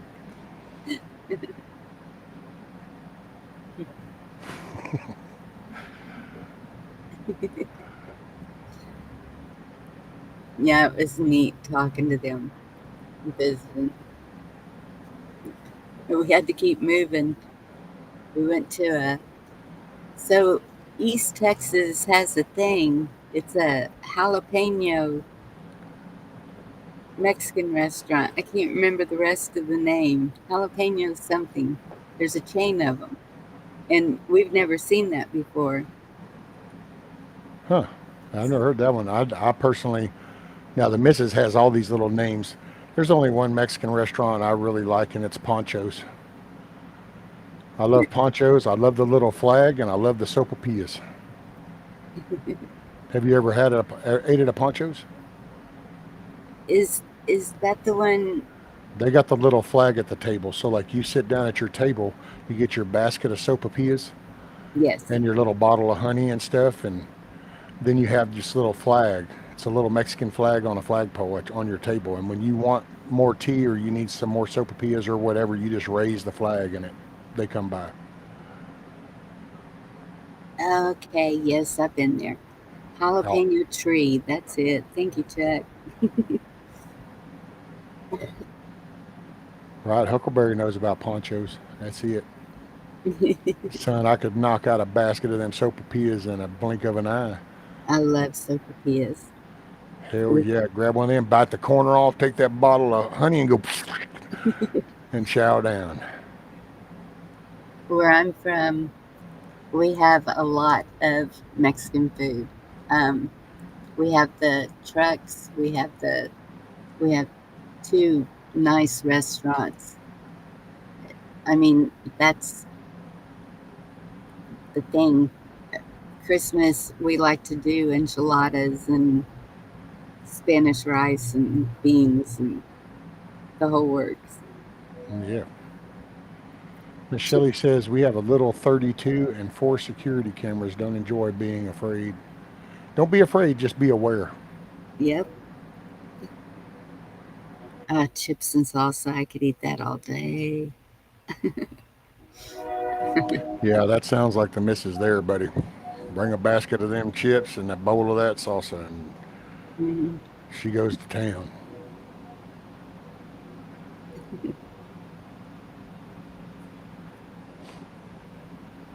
Is that a Mexican poncho? Ponchos is Mexican food, yes.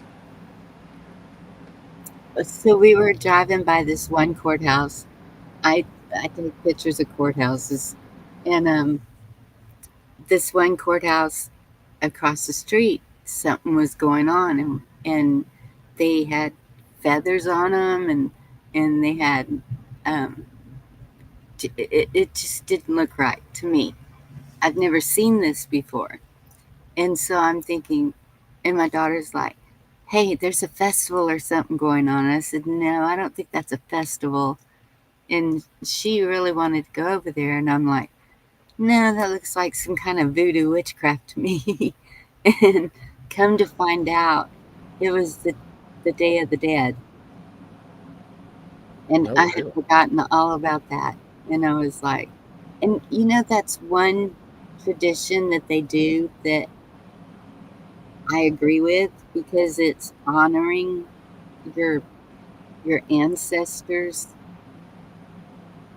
Maybe they go a little overboard doing it, but still, it's something.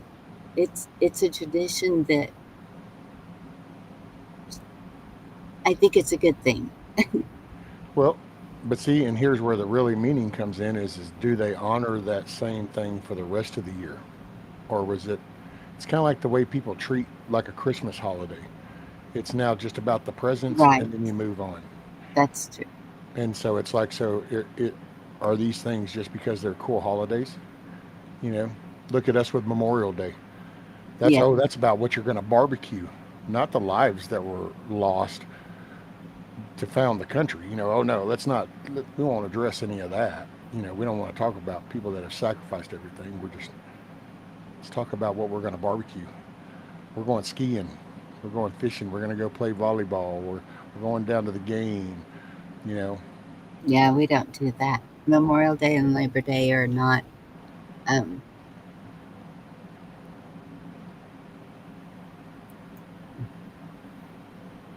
not celebrated that way in my home, in my family. It's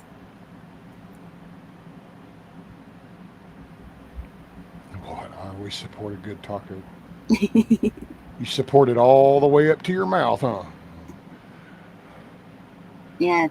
I think wildlife is about the same height as Chuck is, actually.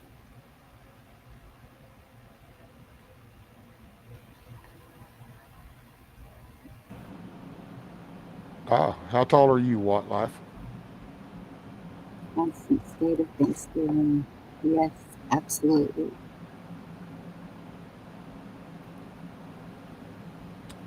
Are Hey, you Metal Spawn. Good evening. filling out your ballot? No. D Dog says, question, tomorrow is Taco Tuesday. Are you allowed to eat tacos while filling out your ballot? I guess if they'll let you take them into the ballot place.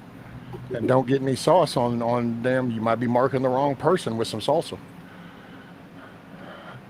So don't drip your salsa. Shrimp and grits.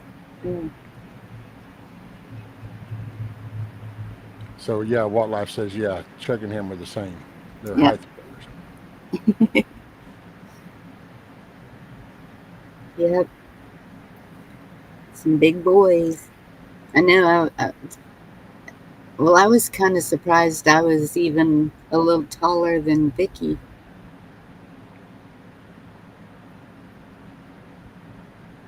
How tall are you? It's always been 5'4", as far as I know, unless I shrunk. I don't know. Then you might be the same height as the missus, or you might actually beat her by an inch or so. I don't know. She's short. I know that. Oh, really? And my daughter, she's 5'6". This one, two of my daughters are 5'3". The one I'm with is 5'6", and then my granddaughter, her daughter is 5'9". So they're getting taller. The grandkids, boy, they outgrew me real quick. Well, I hope your tooth is better now that you got the bad one pulled out, Metal Spawn. Oh, look, she's 5'4" too. Yep.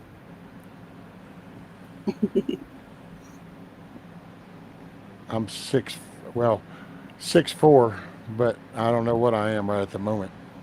Oh my goodness, that's With still tall. spine shit, I don't know. I might be like 6'2" now. Yes. Yeah, I saw Chuck had to duck through a doorway. Yeah, I don't have to worry about the door frames per se as it is the ceiling fans. Yes. Ceiling fans, depending on the Right. location, you got to bob and weave. So y'all appreciate those 12-foot ceilings. Toke Freefer got a tooth taken out. Oh, yeah, you don't want to be token on anything, Metal Spawn. What do they call that? You get in that socket, you get a dry socket. Chuck, Although I will tell you there's a workaround. You can take you some cotton and you can put that cotton in that socket and then you pull in from the other side of your mouth and you do it real easy. oh my goodness. 6'10". Did you see what Life said? Uh, my oldest sister is 6'1", and both of my nephews are well over 6 foot. One is 6'10". Ooh. Well, I used to have a really bad saying, but I don't say that no more. But it was kind of a crude saying that would explain that. But all I can say is some dads did more work than others. So,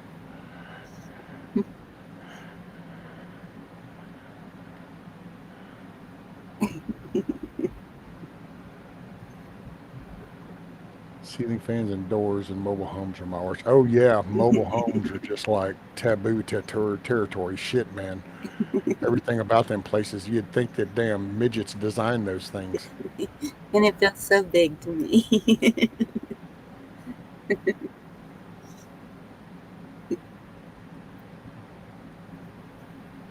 Oh, Shelly says she's ready to eat lunch.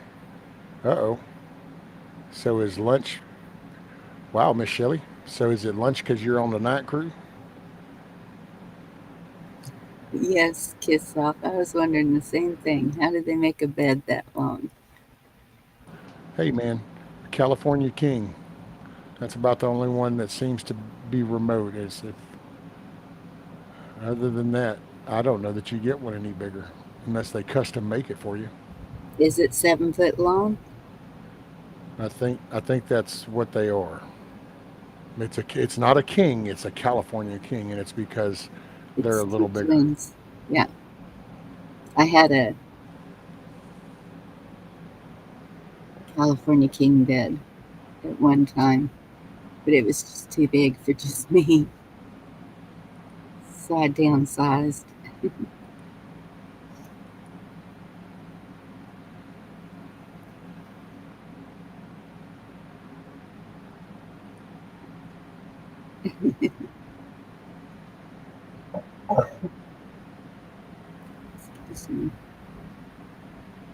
Oh, some dumbass named Sean Sullivan 9995 commented on that video and says Trump for prison 2024.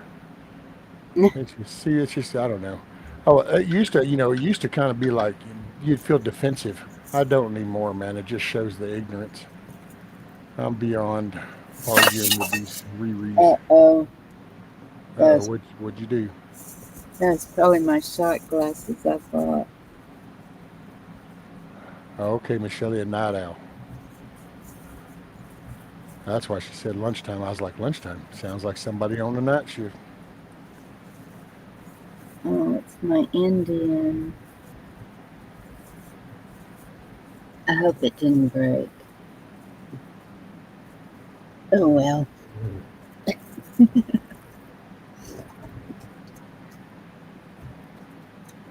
Hitting thrift stores all over Texas.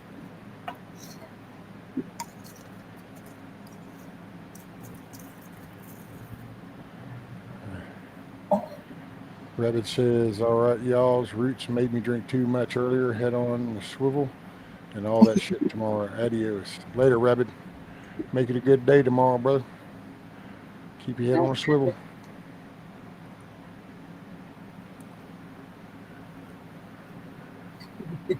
Wayne says, waste of alcohol.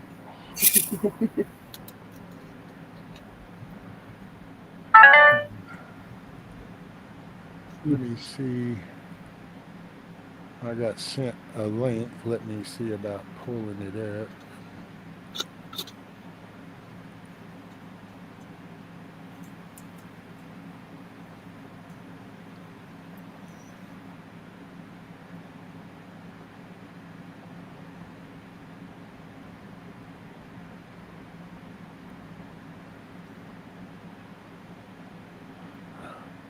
Oh, okay.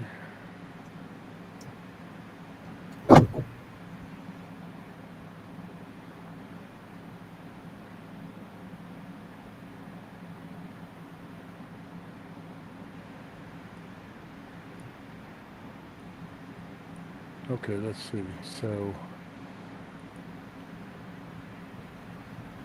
let me see. Hey man, this is all still an experiment when I go to sharing shit and doing stuff. I mean, I never know what the actually outcome's going to be. Okay, I think, where'd it go? There it is. No? Well, wait a minute. Oh, it's up there. Okay. See, I didn't even know where it went. Hell, all of a sudden it's on the screen. So check out this little video. I thought it was kind of funny. This guy trains these lions with his sandal. So, I thought it was pretty cool. So Oh, look how sweet check this out. looks. The man slapped the lion's paw and scolded it for damaging the car mat. The lion wanted to resist, but was afraid of the man's sandal, as it had been disciplined by it since it was young. Biting the man's hand resulted in a sandal beating, and making noise to interrupt the man would also get the sandal treatment. When a group of lions were fighting, they became alert as the man approached. As soon as he took off his sandal, the lions scattered in fear. Any misbehaving lion would be disciplined with the sandal. The lions were very respectful of the man, especially when he held the sandal. This respect wasn't only due to his physical threats. This was a dilapidated zoo, and the man was its director. Many of the animals lacked the ability to survive in the wild, and he couldn't bear to let them die out there. Most of his salary went to supporting the zoo. He had personally raised most of the animals. He cared for them like... The man slapped the lion's paw and... That's pretty cool. That is. Don't they call that chocolates or something like that? What's up, Scat Pack? When you throw a stand. What you doing? What you doing? What you doing, Willis?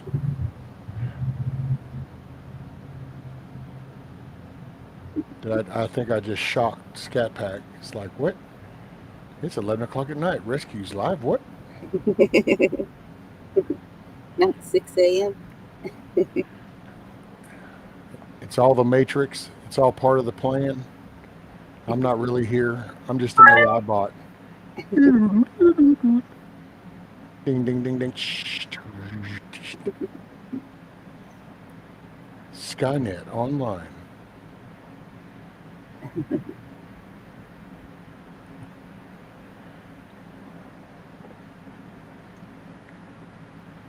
You start talking like that, Huckleberry, and you're going to get Kiss Off all excited. You better stop that.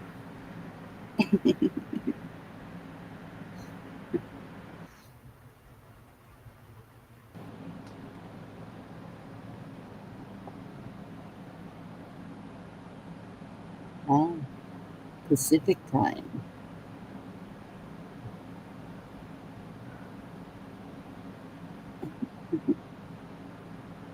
Grilled cheese and soup. Oh, look at you, Miss Shelley. My only next favorite thing is with that bowl of tomato soup is to sprinkle some cheese nits in it too.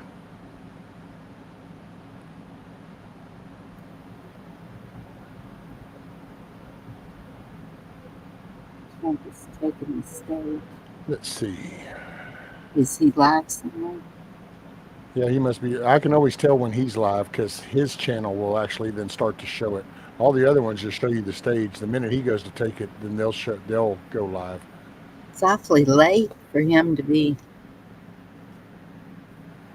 Well, this is his last one. Oh. Grand Rapids, Michigan.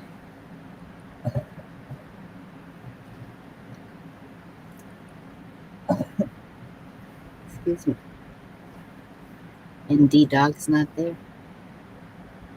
Right.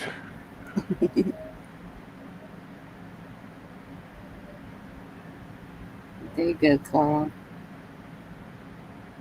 I like these. The Alamo is on. Yep.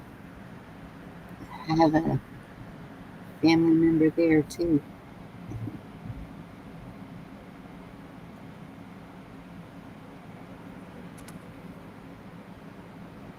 I figure I'll show it. If y'all want me to play it, I'll play it. I don't care. I'll mute. Y'all want me to play it? Y'all want to listen to it for a few?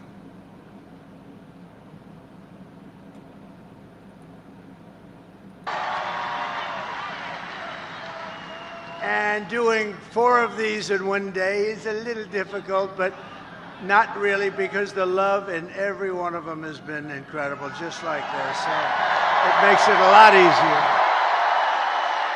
And I want to say a very special hello to Grand Rapids. It's been a special place. Remember, 2016, we were given a 3% chance. You remember we came to Grand Rapids, I said, how the hell are we going to lose? It was just like this. And I said, how are we going to lose? We're not going to lose. And are y'all hearing it? It was a 3% chance, and then we won a little place called Florida, and went to about a 7% chance, and then it went to 11%. And then it went to 17%, you remember, and went that way, and then it went to about a 62% chance. And they had somebody in there going totally crazy. The woman, she became a fan. She was going crazy. Not on our side, on the other side, she was going crazy. But we're in very good shape. I have to tell you, we're way up in terms of the vote. You know, the Republicans are never up like that.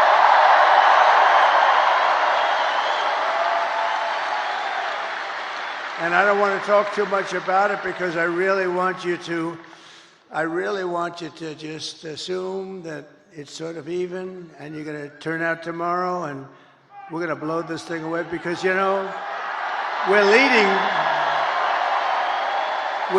going in by hundreds of thousands of votes, but just pretend we're tied or losing by a little bit, because we want to put on a display tomorrow of unity and everything. The progress that this party has made is incredible. It's very inclusive. It's inclusive of everybody,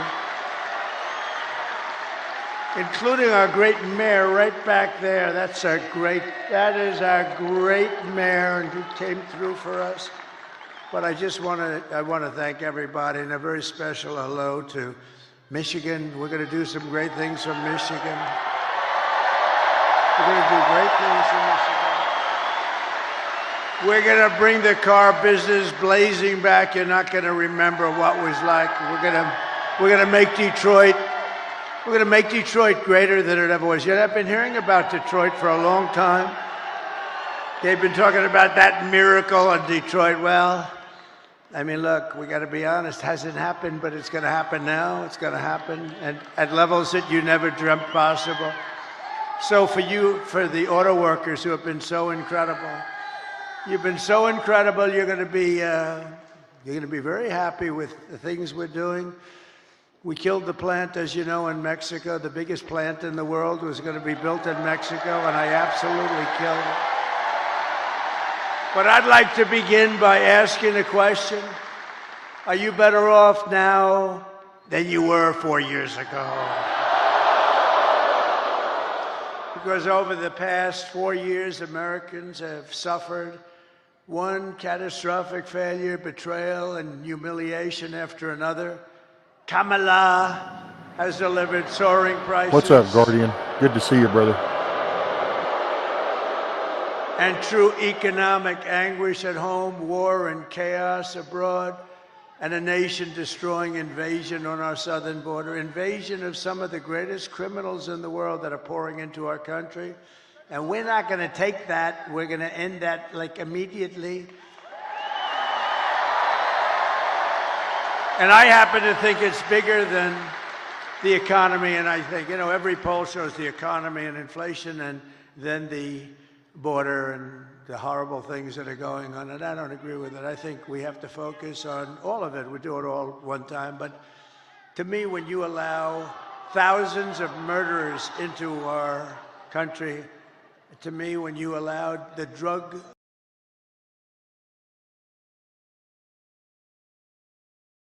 terrorists and those that we've never seen, your problem. We're going to solve it all, but that's the bigger problem.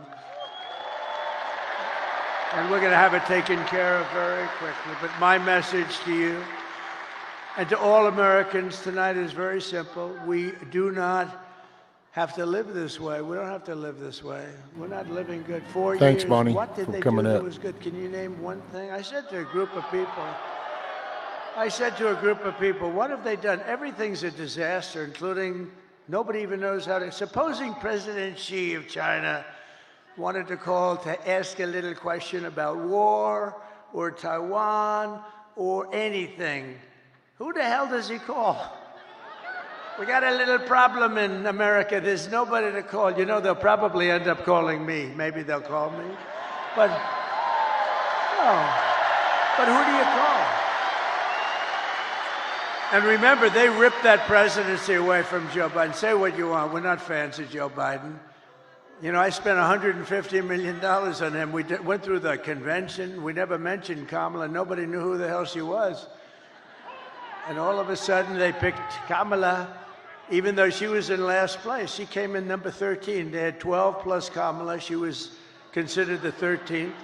But then they wanted to be politically correct, so they picked Kamala. And they called her Harris, and nobody knew who Harris was. Like, call Harris. Who's Harris? Weird. You know, it's a very nice name, but it's a strange name because nobody knows who she is as Harris, so we have to call her Kamala. But she was the least popular. She got no votes. She lost in the primaries to Joe Biden and everybody else. She was the first one out. She quit. The first one, 22 people. She left. She never made it to the great state of Iowa, never made it. And now we're running against her. But she's been exposed, you know, she's been exposed. She's a radical left lunatic who destroyed San Francisco. But we don't have to settle for weakness and incompetence and decline and decay. That's a nice word, decay. That's what's happened. That's a nice word, decay. Can you imagine? And nobody will question it because it's true. With your vote tomorrow, we can fix every single problem our country faces and lead America, indeed the world, to new heights of glory. But indeed, think of that statement, how beautiful that is. New heights of glory, that's what's going to happen. When we win the election and we're really, well, look, the ball's in our hand. All we have to do is get out the vote tomorrow. You get out the vote, they can't do anything about it, we win.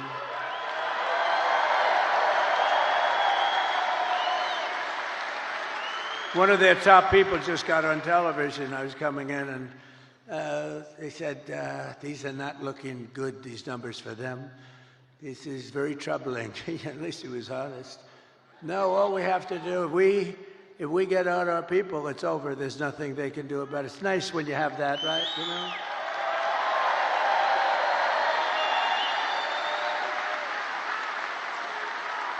In other words, to make you feel a little guilty, we would only have you to blame. But we put ourselves in an unusual position. Never happened where we're leading by hundreds of thousands of votes in the early stage vote. That's never happened before. We've always been losing by sometimes millions of votes, and you know, you keep catching them on Tuesday, but Tuesday comes along and you make it, or you don't quite make it, you're a little short, and then they cheat, and it makes it a little tougher. Because when you have open borders, transgender everything, high taxes, very high taxes, they're campaigning on the fact that they're going to raise everybody's taxes, and you have men playing in women's sports. You have to cheat. Who the hell is going to approve that stuff? Who's going to approve open borders with criminals pouring into our country by the millions? No, they have to cheat. They have to cheat, and they do it very well, actually. But I think we're in very good shape. We just have to you show up, and you're going to have the biggest victory. You know what? This will be the single greatest victory, politically speaking, in the history of our country.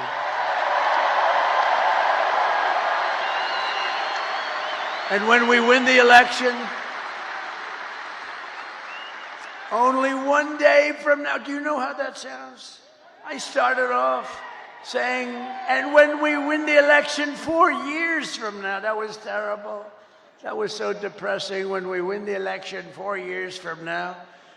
Then I said 3 years and 2 years and 1 year. Then I said 6 months, and I said, ooh, that's starting to get a little close. And then I said 5, 4, 3, 2, 1 month. And then about 3 weeks ago, when we win the election in 21 days, it just seemed very far away. And now I say when we win the election tomorrow. Can you believe it? Can you believe it? Wow.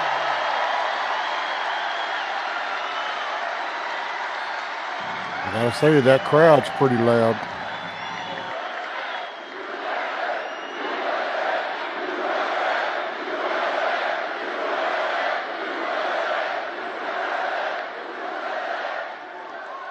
And what we've done, this is a sad occasion in certain ways, because I think we did like 930 rallies from the very beginning. That's a lot of rallies, and remember, if you make one slip up, and I'm a person, as you probably noticed, I have this beautiful speech. I haven't really even gotten to it yet. One of these moments, I'll start giving you some beautiful things to listen to, and honestly, some terrible things to listen to. Terrible. What's happened, what they've done to our country is horrible. Horrible. And by the way, don't you like a president that doesn't need to use a teleprompter?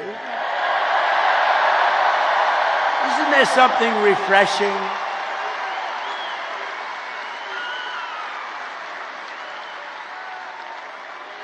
But I think I heard somebody say it's like 900, maybe a little more than 900 rallies. And, rarely do they ever catch me making even a little mistake. I go through rally after rally, 10, 20, 30, and then I say the wrong. They say, he's cognitively impaired. No, we're not. I'll let you know when that time happens. It could happen, but hopefully it's not going to be for a long time. He pronounced a word, he slurred the word, and I hate to go back, A lot of guys, they'll be talking and they'll make a mistake. Excuse me, let me go back. When you do that, it's over for a good speech. You can't do that. You just have to blaze through it and hope that they didn't hear the mistake. When Winston Churchill, who's a great speaker, he was actually a stutterer. a tremendous stutterer, and he became one of the greatest orators. But when Winston Churchill made a mistake, he didn't go, excuse me, and go back. He just blazed through it. But if I do it, they say, he's cognitively impaired. There's something wrong with him. These people are sick. Those people, look at them. Ooh, that's a lot of people. That's a lot of people. But this has been an incredible journey. And it's very sad in a way because, you know, we've done all these, and this is the last one. But here's the good news. All we were doing is putting ourselves in a position to win, which we can do tomorrow very easily if we show up.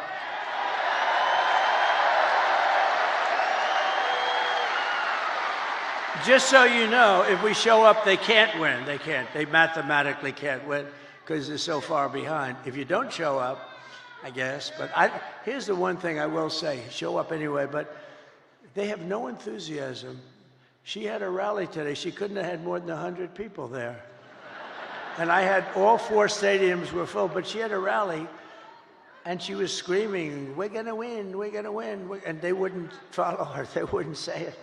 Did you see that clip? I'd like to put it up. The problem is I don't put up too many clips. I have the most beautiful clips. The problem is the press won't follow them. I had a friend. Night, Skydive. Yeah, I had a friend a couple of weeks ago. Make it a good day tomorrow. We made these gorgeous clips, and actually gorgeous in one way, but horrible in another, showing the death of children and all the damage that they've caused with the open border. And all they have to do is take those cameras. Look at all those cameras. Oh. And all they have to do is move them like an inch over and an inch up. I have oftentimes, well, not too many. I have oftentimes screens right behind me. All they have to do is just move it up 2 inches like this. And they don't do it because they're fake news. They don't want to show what's on the screen. So I'm having a modestly good hair day. Look at that. Look. Modestly good. Not the best. I'm not thrilled, but it is what it is. No, it's great. But what I do see behind me are beautiful people, great workers, people that are proud and they love our country. That's what I really see. Nice, beautiful. So it puts us, assuming we can win tomorrow, which I think we should be able to do pretty easily. It's in our hands, right? It's in our hands. It's totally in our hands. Oh, it's today. Oh, it's today. Oh.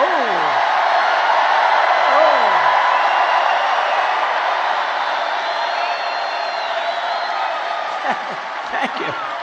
That's today. Wow. Can you imagine a crowd like this at like 1 o'clock or some ridiculous time in the morning? On a Monday/Tuesday, right? Think of that. What a compliment. Yeah, look at that. And they won't tell you that. She had nobody at these rallies. That's, you know, that's a poll. Look, Mr. Wall, look at Mr. Wall over there, this guy. It was always my ambition to buy a suit like that and wear it one time. Well, I came in a sanitation uniform last week, and that worked out pretty good. Because Joe Biden, in one of his crazy moments, said that we were all garbage. But they've shut him down. They took the election away. They walked in and they said, you're not running anymore. You're out. Can you believe? They stole the election from a president. They stole the, can you imagine that? They said, you're not, you know, they use the word coup. I think it's worse than a coup in a sense, because a coup, there's a little back and forth. They said, Joe, you're out. That crazy, horrible human being, Nancy Pelosi, who cheats like hell. Right, Roots. She sold. End table platform. She sold, you know what she said last night? She said, and there's another guy, the guy, how do you explain that guy? They say, well, we'll get ready to start impeaching him. Now, how bad are people like that? They're just trouble for our country. They're bad, sick people. They took 2 impeachments and they wasted all that time and money and energy when we should be focusing on making America great again. They're horrible people. I mean, Nancy Pelosi started with nothing. She's worth $200 million. You know, she had a big position in Visa, and she sold it. And the day after she sold it, the Justice Department announced that they were under this massive investigation. You're a stock guy, right? They're under a massive investigation. So I don't know what happened, but I don't imagine the stock went up. History would tell you the stock went down. Did it go down a lot? It went down a lot. So they have this big position. She sells her stock. Hours after she sells her stock, they announce that Visa is under massive investigation. The stock goes tumbling down. She's a crooked person. She's a bad person. Evil. She's an evil, sick, crazy. Oh, no. It starts with a B, but I won't say it. Yep. I want to say it.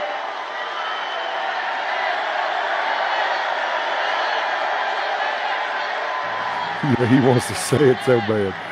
I want to say it, but Franklin Graham said, "Sir, I love your speaking ability and I love your storytelling, but honestly, it would be even better if you wouldn't use foul language." And I don't use much, you know, every once in a while. And it's never a real bad word. It's, you know, it's like never bad.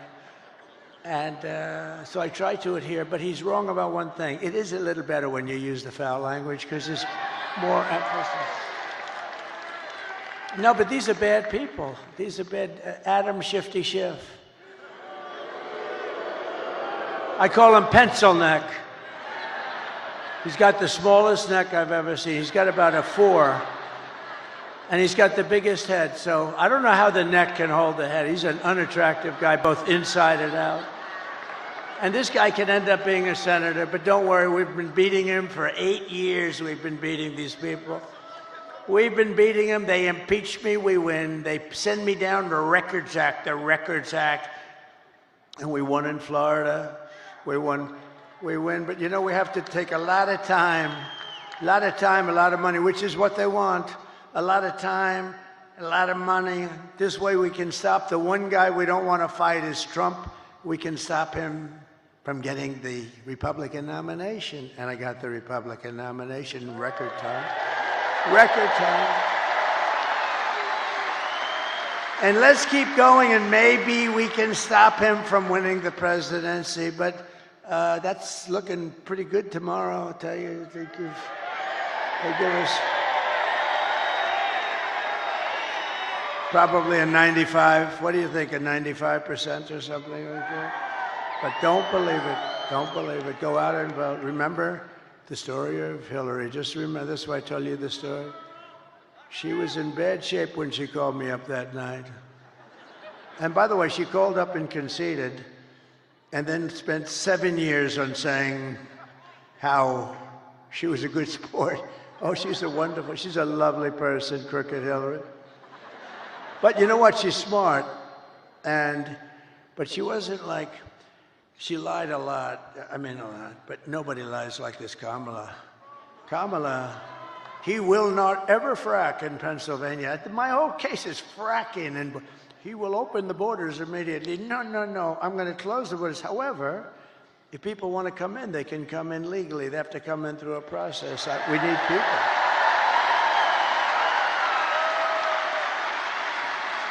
But Kamala is, I mean, this is known. She's a very low IQ person.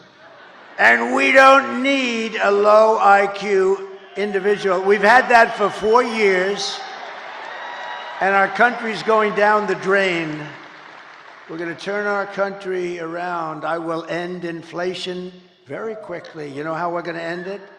By drilling and drilling and drill. Energy is going to bring everything down. Energy is going to bring it down.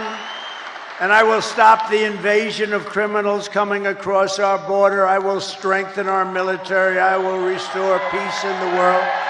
And I will rescue the American dream. We're going to have the American dream back soon. Together, we will begin the 4 greatest years in the history of our country. And we will launch the most extraordinary economic boom the world has ever seen.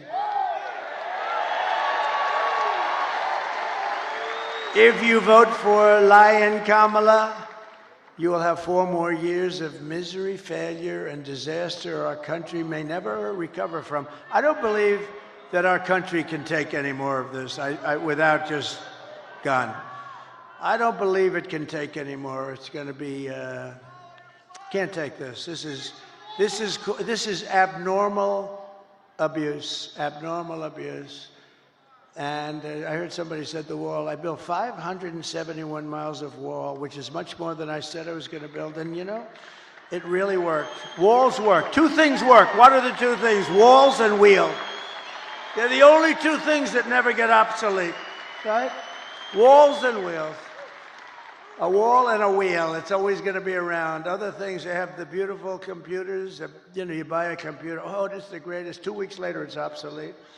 That goes on. I don't know how people do it. We have the king of computers. We have the king of everything endorsed me, Elon Musk.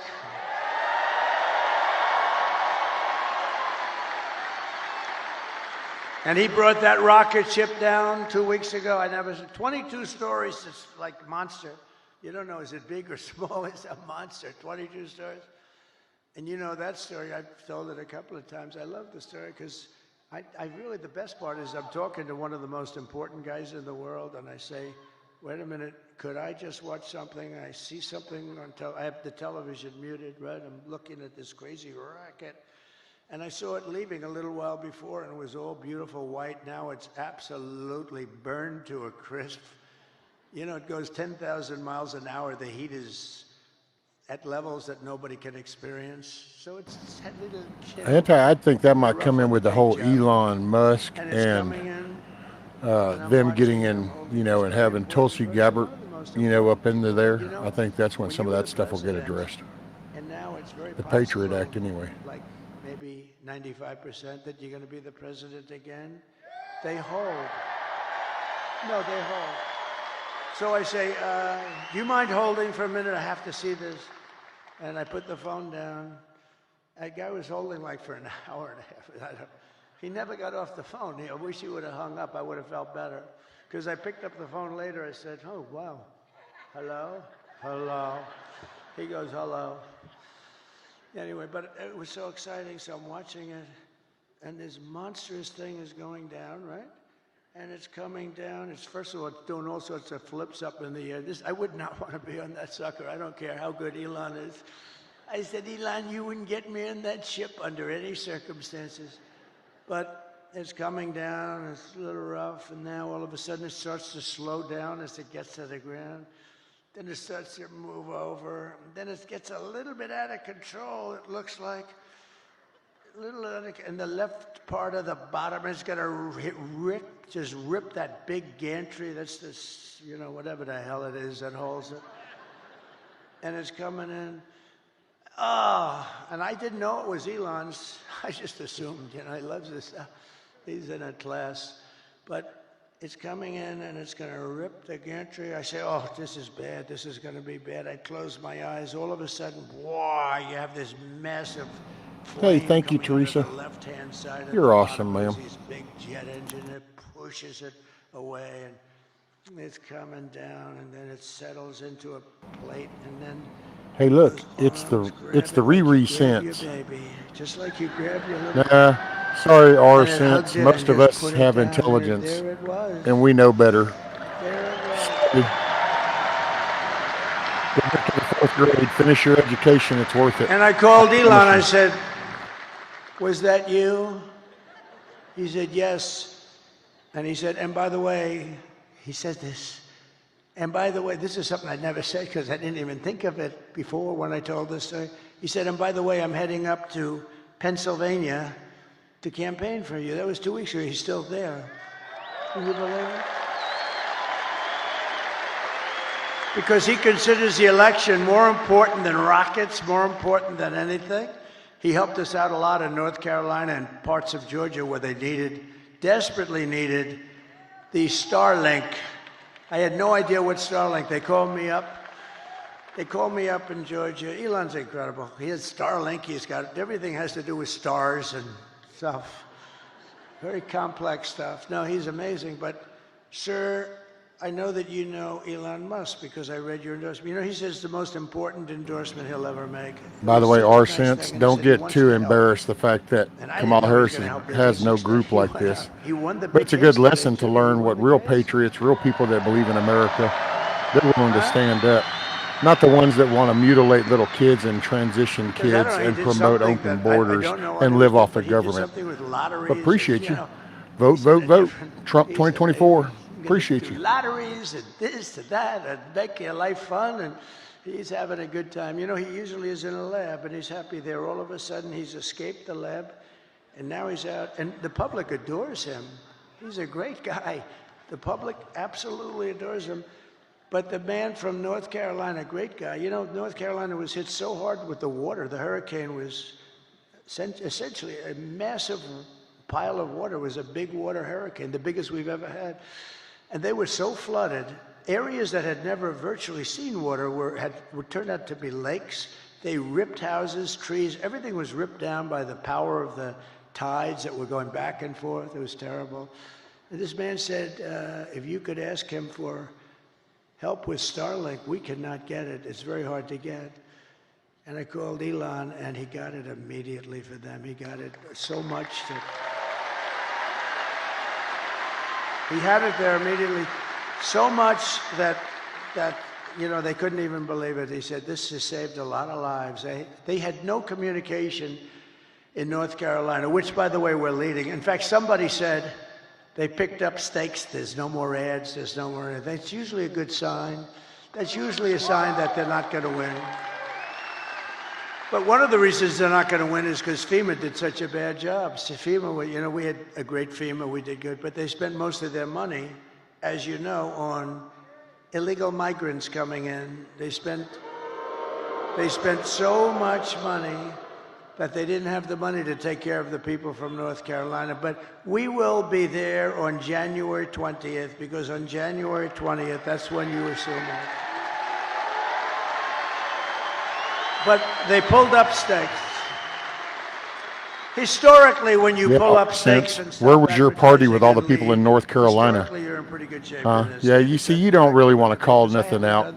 You're just one of those kids, people that like to transition kids, mutilate kids, abort babies, you know, scream, burn shit down, rip off the government, want handouts, you know, or do something. Be a productive member of society. Pull your head out of your ass and enjoy the world. It's a beautiful place out here. Doug Burgum was so incredible.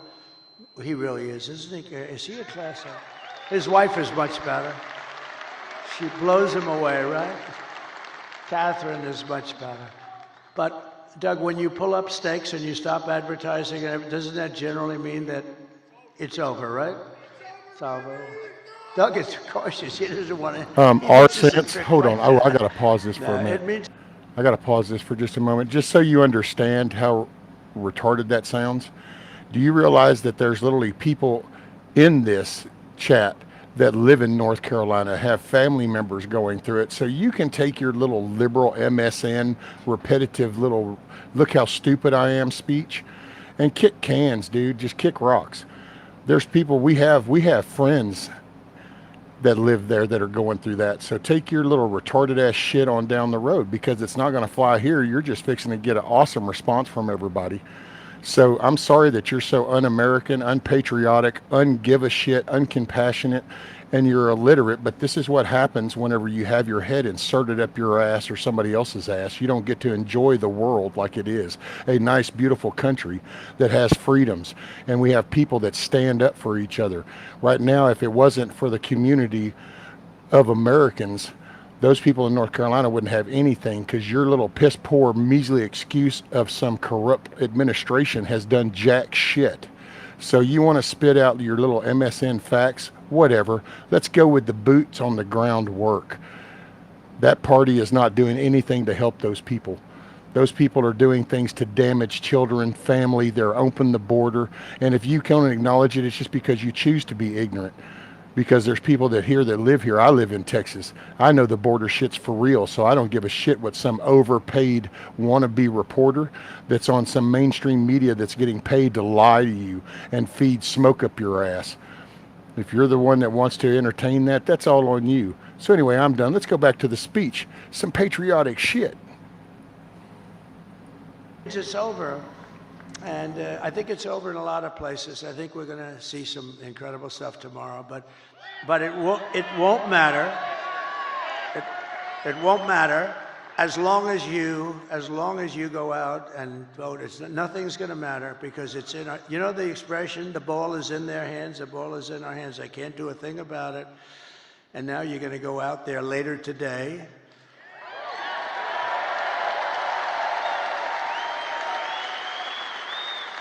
And you're going to show us something, and vote for me, and I will deliver rising wages, soaring incomes, and a colossal surge of jobs. We're going to use things.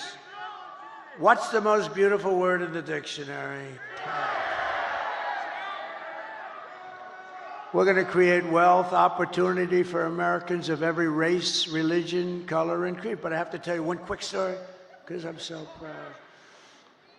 They're going to build this great big plant. They're building it.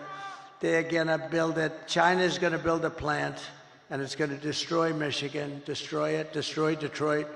Everyone's going to move out. And I heard about it through a friend of mine that builds plants. That's what he does. He builds plants. He builds them better than anybody. John, let's just call him John. And he was sitting there, and I was at the Economic Club of Detroit a couple of weeks ago. But I told John a year ago, I want to see a plant. And he said, well, I'll have to take you to Mexico. I said, I don't want to see a plant. I want to see a plant here. I want a big one. He said, we don't really do too many big ones in the United States anymore. I said, what is that all about, Mexico? He said, well, China's building some of the biggest plants anywhere in the world. They're building them in Mexico. And I said, well, I'm not happy about that. I don't want to see the damn plant in Mexico. It wouldn't look right if I'm in Mexico looking at plants. Do we agree, sir? It wouldn't look right. And so he said, all right, look, I say, forget it. Then I thought about it, and I was making the speech in Detroit, and I said, a couple of weeks before, I said, if they want to build a plant in Mexico owned by China so that they can save all of the costs associated with bringing their cars and all of the things, I'm going to put 100% tariff on every single car coming out of that plant. And if that's not enough, I'll make it 200, 300, 500, 800. I don't give a damn what it is. And they're not going to have one car made in that plant that ever crosses that border, which is right next to them. Anyway, so I see John in the audience, and I gave them that notice a little before, and it was public. And I see him, and I send my people. I say, after I speak, make sure he comes to the back. I want to see him backstage. So I see John. I say, John, how's that big monster plant that's going to rip apart our country, but it's going to hurt South Carolina, Tennessee, and all the other places that do a lot of cars. It's going to hurt everybody. It's going to hurt the country. How is that plant doing?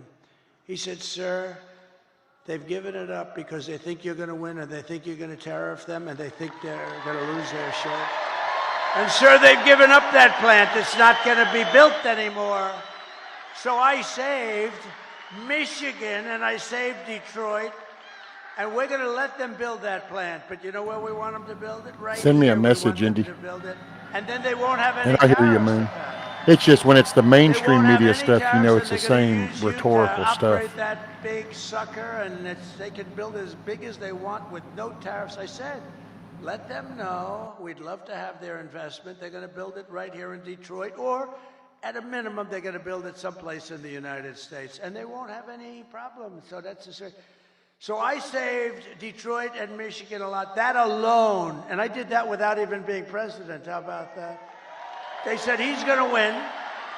They told John, we think Trump is going to win, and he's not going to let us make anything, and he's going to do things that we don't know. This guy is crazy. Because, you know, I charge China hundreds of billions of dollars in taxes and tariffs. They paid us, not one other president. And you know, we're going to get along great with China. We're going to get along good. I want to get along with them. President Xi was great until COVID came. Then I wasn't so thrilled with him. But we did a great job in that. You know, we went back. Nobody knew what the hell it was. We did a great job. We get credit on our military. No wars. We did no wars. I had no wars. Remember when crooked Hillary Clinton? Remember when crooked Hillary was screaming during a debate, he's going to charge wars, he's going to have wars, he's going to prosecute wars all over the place. Look at him, he's a very volatile person. I'm actually not. I'm a very calm person. She's the one that's volatile. But he's a very volatile person. He'll say, good to see you, Ron. Be safe. Keep it between the mustard and the mayo. Being volatile. Nobody had a war. We didn't have any wars except. I don't know, Mr. William. I doubt 24, but we beat ISIS. 100% of the ISIS. We'll see. We'll see what's up. And it was done in a matter of weeks. When our stupid generals, our terrible generals, you know, the guys up top like Milley, like Kelly, real losers. Kelly was dumb as a rock. I'll never do that again. I let people, I say, give me a letter of resignation. Yes, sir, I'd like to say. They said, just give me. You know, Biden never fired anybody. That's why he never had a bad book written about him. No, and also, number two, nobody cared. When I fire somebody, every major publisher in the world, will you say something bad? I had one person who was so complimentary. Sir, you're the greatest president that ever lived, blah, blah, blah. Then she gets a show, but they only want to hire her if she's, I have all these letters, there's never been a better president. She goes in the show, I didn't like him, he was terrible. What a terrible human being. These people are sick, but you know what? All we can do is keep winning. That's all. Win, win, win. But a vote for Trump means your groceries, such a word I hear all the time, because I do like to mix it up with people, more so than my consultants. I think the people are much smarter than my consultants. My consultants are good, but I get much better. Like, people say groceries, right? I haven't used that. You know, such a sort of an old term. They say my groceries are so much more. I haven't, you know, the term is just like an old term, and it's a beautiful, but they say about my groceries were so expensive, they'll be cheaper. Your paychecks will be higher, your streets will be safer and cleaner, your communities will be richer, and your future as an American will be much better than it ever has been when I get in. Because this will be the golden age of America, and that's what I'm calling it. I'm telling the press. I hope you put it in. Isn't that a beautiful phrase? The golden age. I like to brand things, like I brand Pocahontas, and you know, I do a lot of branding. I'm one of the greatest branders in the world. A lot of them were Republicans, but they're all now friends of mine, so I can't talk. Some of my greatest branding was on the Republicans during the primaries, but they're all friends of mine. Most of them, some of them, yeah, most of them are. Most of them are, but you know, I don't talk about that.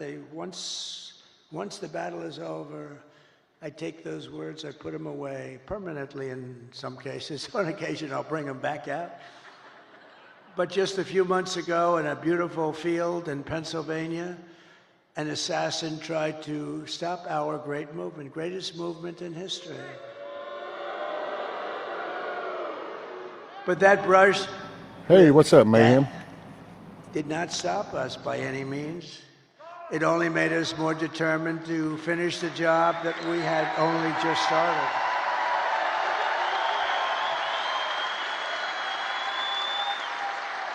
That was not a pleasant day, I will tell you. That was not a pleasant day.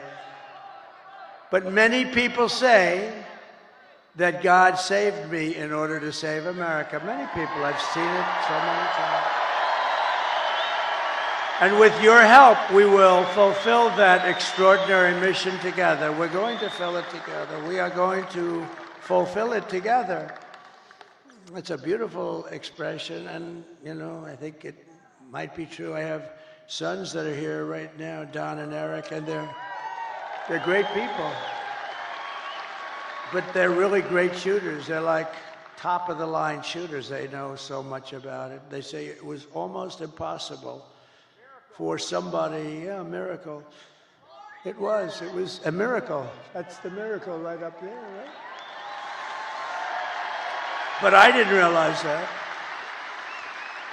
But from the distance that they were, they say it was a miracle. Well, if I didn't turn to the right to look That's at that cool, Mayhem. Yeah, that was awesome news. Having to do with illegal immigration. So illegal immigration saved me, can you imagine?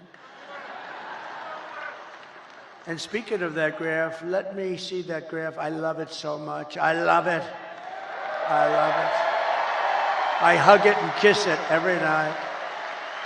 I take it to bed with me. My wife thinks I'm crazy. I bring it to bed with me. Look, if I don't put that up, and it's never there, it's always there or there, but usually it's on the left. So if I look to the left, I'm gone. If I looked over there, but it was like, something happened. Something happened. Something up there happened. No, but think of it. So I said, just like I did right now. The shooter's right there, right exactly 90 degrees. That crazy guy, right there. And I said, let me see the graph. I said, what the hell was that? But if I didn't turn, it goes a little, it's not good. You don't want to see that. So it was a miracle or a gift from God, maybe. Crazy. And when Don and Eric, who are really great shooters, they heard that, and then they heard the gun, they know exactly the gun, the AR-15. It's supposed to be very accurate and all that stuff. And this guy wasn't, he was at the range all the time shooting. He was supposed to be a good shooter. They said a bad shooter would hit it almost every time, a bad shooter. Don said it's the equivalent of sinking a 1-foot putt. That he put it in golf terms. I said, that's not good. Because for those that don't play golf, it's almost impossible to miss a 1-foot putt.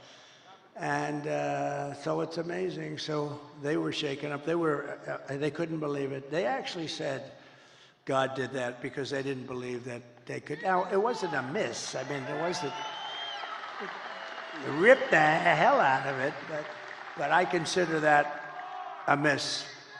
It ripped it up pretty good, and it was a very bloody mess. And the doctor, who was great in Butler, he said, sir, I want you to go with me to buy a lottery ticket because I've seen this.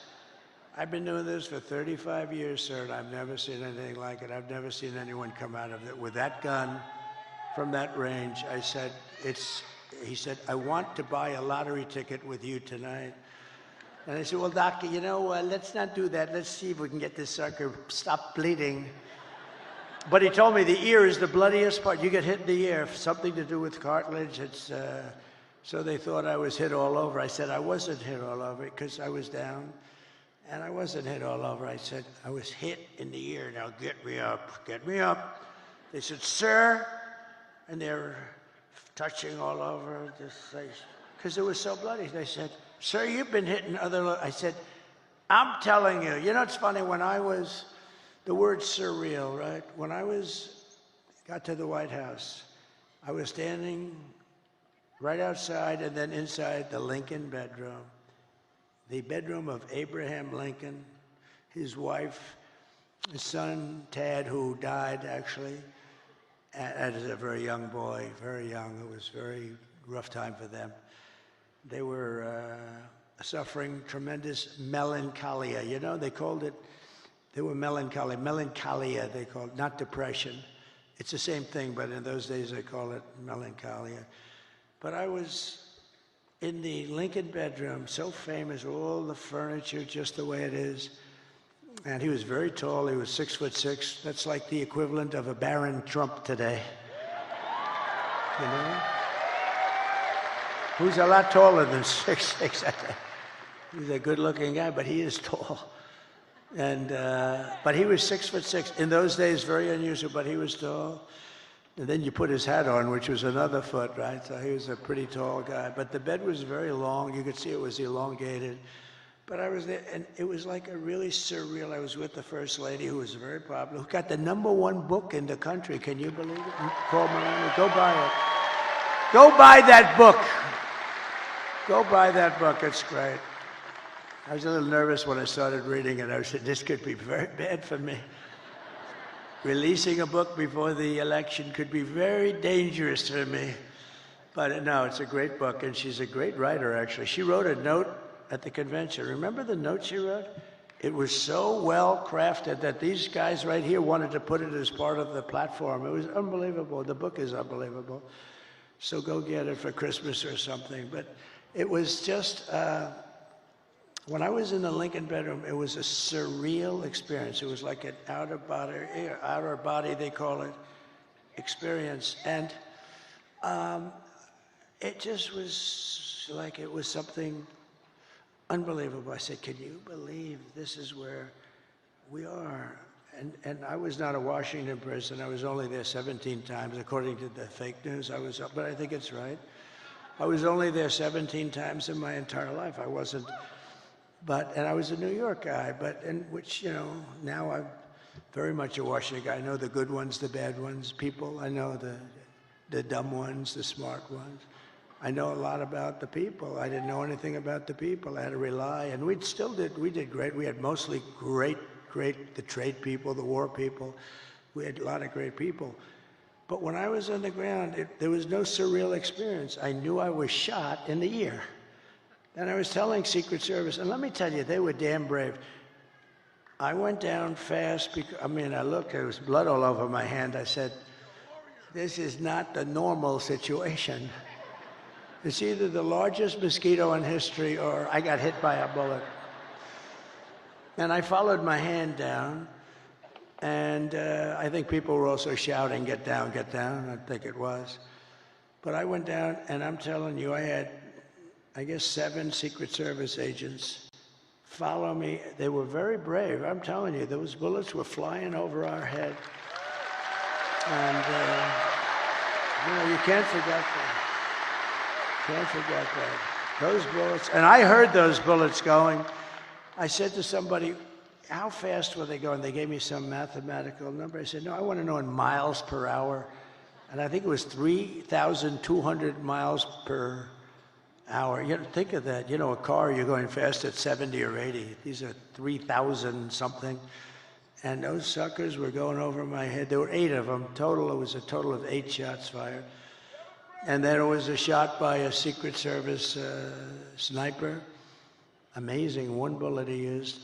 But I think we also had help from one of the police snipers. He hit the stock of the gun or something, and we appreciate that very much.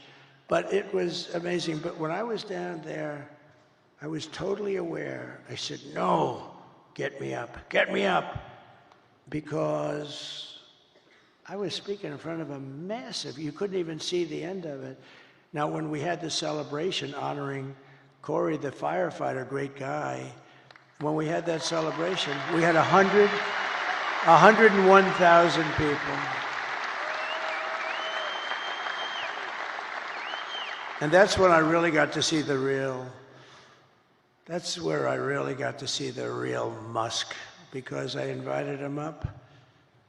And he's always like in a lab. And it's almost like he was released. And I said, you have to come up here, Elon, just come up. And he looked out, and he was so happy. I think he loves people. And he started doing jumping jacks and stuff behind me, right? He was so happy. I think he's going to run for office against me. I'm very concerned. No, he's great. It was great. But he was so happy, and it was a great celebration. But when I was down, there was no feeling like I had in the White House. I mean, I totally was aware of everything. But had I not made that turn, I wouldn't be with you tonight, and that would have been bad.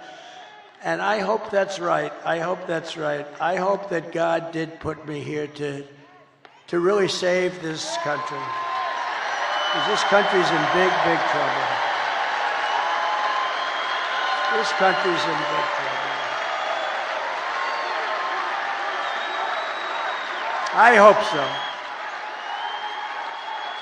To every person and every citizen across this land, I am asking for the honor of your vote. I don't want your money. Most people want your money. I don't want any money. All I want you to do is go out today. Sounds a little strange. Hey, Moon. Actually, Joe Rogan talks during that interview, and he tells the last and tells everybody going, it's real, I saw it. It sounds so much better when you say tomorrow when it's night, but that's okay. I want to be exactly accurate for them. But go out today and vote. And I guess 7 o'clock or whatever time it is, doesn't matter. And we're going to have the greatest victory in the history of our country. And as your president, I will fight for you every single day with every breath in my body. Together we will save this country, this great country that we love. We will defeat the corrupt system in Washington. Because I'm not running against Kamala. I'm running against an evil Democrat system. These are evil people. I wasn't running against Biden either. He was stuck in a basement. I didn't even run against him. I mean, no, we're running against a very evil system, and we have to defeat that system. And America's future will be an absolutely incredible one. As we stand on the brink of rescuing our country, I want to take a moment to thank the millions of hardworking men and women who are the heart and soul of this, the greatest movement of all time.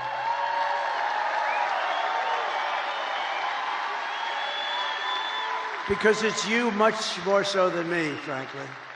You're incredible people. You built this country, and you're going to save this country, but you're incredible people. You're really incredible people. And as I said in the very beginning, this isn't my campaign. This is your campaign. This is a great campaign that's now it's 9 years, and we've been fighting side by side every step of the way. We've been together. That's why it's not even hard. People say to me, like very successful people, how do you stand up and talk in front of these people? And it's sort of easy because they're love. It's love in these rooms. I just left Pittsburgh, Pennsylvania, fly up here, and the love was the same. It's such love, and it's not hard to do. It's, it's much harder to do when you have people screaming at you. But there's love in this room. I think there's love in the whole country. I think it's a much bigger movement than we even understand. I think we're going to end up getting numbers that are far greater than we would expect. But you've given your time, your money, and your whole heart for this cause, and your support means more than anything you can even understand. It's amazing. I love you all. You're very special. This is my last rally. Can you believe it? The rallies, these big, beautiful rallies, there's never been anything like it, and there never will be anything like it. And it just happened.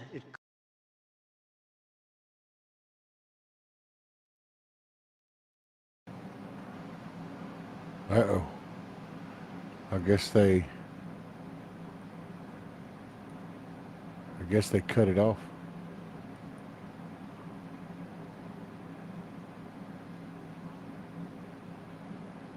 Yeah.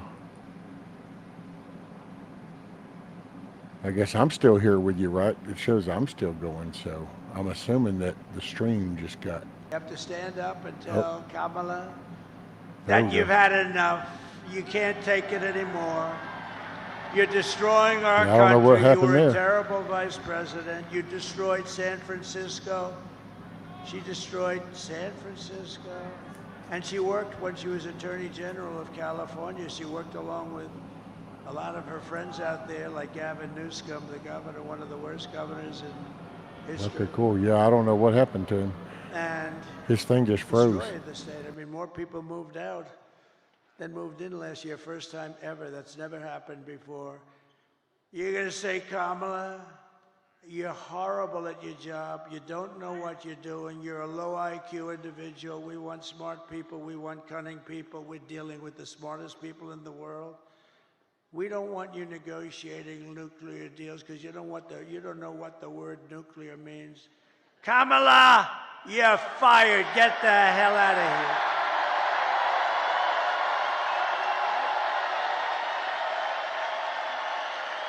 You're fired. Get the hell out of here. want to ruin our country. If we win Michigan, we win the whole thing, the whole thing.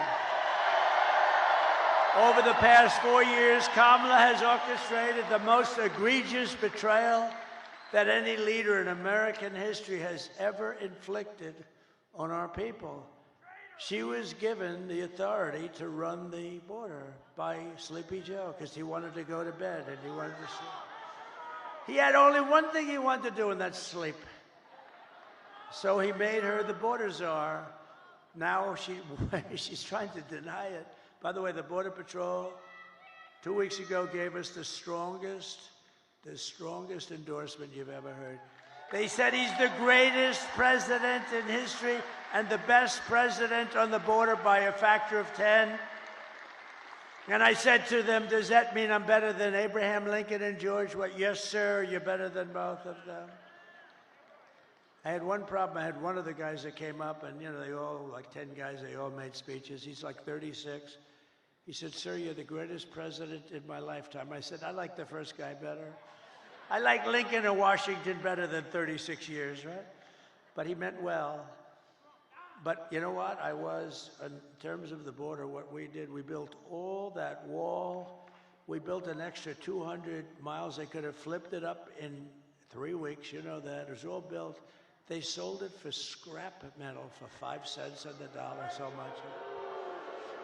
And that's when I realized they actually want open borders. She has violated her oath, eradicated our sovereign border, and unleashed an army of gangs and criminal migrants from prisons and jails, insane asylums and mental institutions. And these people are all coming into our country. Are you okay down there? Is somebody hurt? Oh, is somebody hurt? Oh, I saw you looking on the floor. I thought somebody was hurt. Oh, okay. We don't want our people to be hurt, right? We don't want that.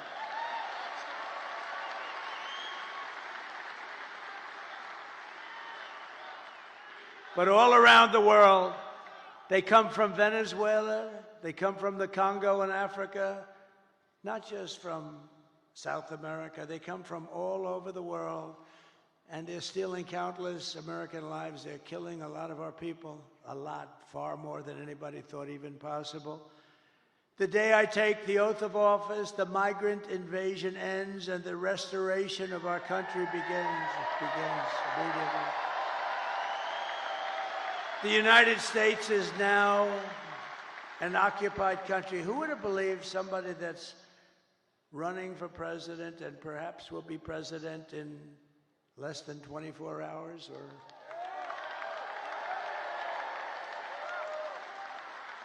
or maybe it will take these machines that we pay so much for 2 weeks. Can you believe it? You know, if you used very highly sophisticated watermark papers, it's more sophisticated than the machines. Paper, highly sophisticated. Okay, if you used paper, and if you used voter ID, and if you had 1 day, and you, in addition to voter ID, you have a proof of the fact that you're a citizen of our country, which would be nice, you would have the results tabulated like in France. They had 37 million people. The results were tabulated at 9:30 in the evening. They had a winner, they had a loser, and they went home. And here's the other thing. I know nobody's very cost conscious anymore. 8% would be the cost compared to the cost of these very highly complex machines. And Elon Musk told me, he probably knows more about computers than any man in the world. He said that machines don't work because they're easily violated. Now, this is the smartest guy in the world, the guy that runs rockets with computers, and saying the computers are far more important than the engines. I mean, nobody knows anything like this. But if you used paper, it's 8% the cost of the other. It's more accurate, and you don't have 12-day waits. And then what the hell's happening in the inside of those machines if you wait? We want the answer tomorrow, tonight.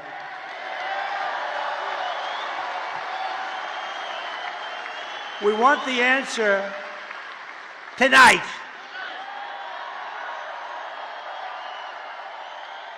They spend all this money.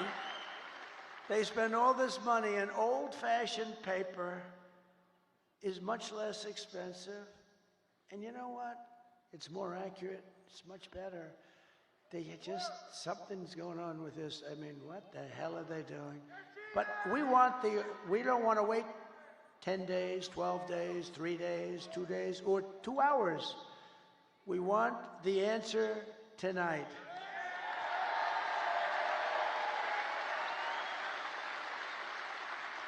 So we live in an occupied country, and I will tell you, we will be an occupied country no longer. This will take these young guys, these have military type equipment, highest grade, highest level, supreme military equipment. Where the hell did they get this stuff? They've taken over large parts of Colorado. They've taken over parts of numerous states, and a lot of people don't want to talk about it because they think it's going to destroy their city or town. They're all over the place. And when they're not, those people running those towns, when they're not, they're petrified. They don't want them coming in. In one town in Ohio, as you know, they have a beautiful town of, think of this, 50,000 people, and they dumped 30,000 migrants into the town. So you have 50,000, now you have 30,000 migrants. Springfield, Ohio. It's a beautiful place, gorgeous place. And now if you want to go to the hospital, you can't. If you want to get a checkup, you can't. If you want to find a doctor, you can't. If you want to get your kid into school, you can't. It's a whole different world. We can't allow this to happen. They're destroying our country. November 5th, 2024 will be Liberation Day in America. On day one, I will launch the largest deportation program of criminals in American history. I will rescue every city and town that has been invaded and conquered. Can you believe I'm running for this great office and I'm talking about rescuing cities and towns that have been invaded and conquered? Can you imagine 10 years ago? Can you imagine 10 years ago using language like that?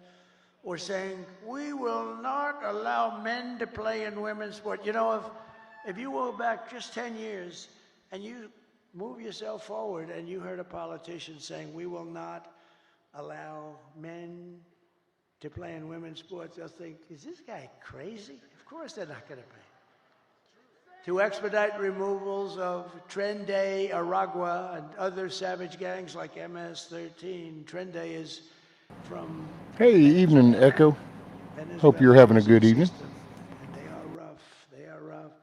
I will invoke the Alien Enemies Act of 1798 to target and dismantle every migrant criminal network operating on American soil.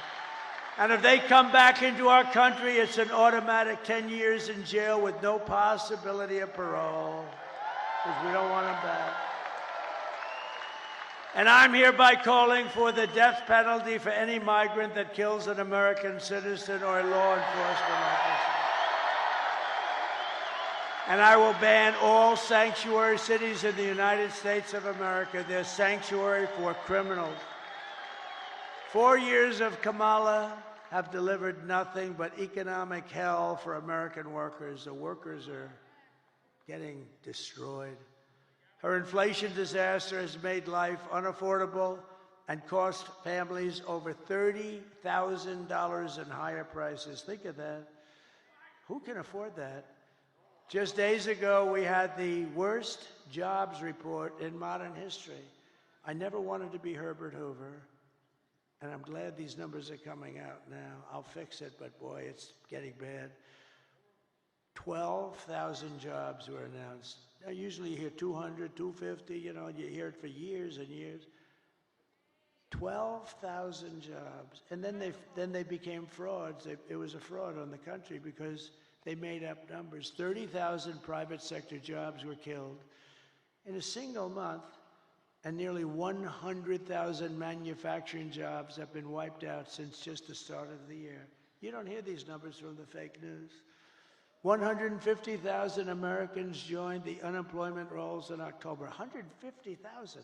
These are depression-type numbers. And nearly 250,000 people dropped out of the labor force. Just think, a few months ago, they fraudulently claimed 818,000 jobs were created, when in fact, there were none. They said 818,000 jobs were created in our country, which kept us, and what that did is it kept us like, okay, it wasn't great, but it was like not record-shattering or anything, but it was a lie. And they thought they'd be able to get away with it until after the election, and then announce after the election that they made a mistake. These are bad people. Fortunately, there was a whistleblower who I think should be entitled to an award. Could you imagine if it were me and we lost the election, and then a few days later they say that the job numbers are being revised by almost 1 million people? And now they've just revised it again. On top of the 818,000, 112,000 fake jobs were just announced. So you add that up and it's almost 1 million fraudulent jobs were announced. And nothing happens. These guys don't report about it. If I was talking about 2 jobs, it would be like front page on every newspaper. They cheated, and it's fraud. You know, when they make mistakes, they make them for 2,000, 3,000.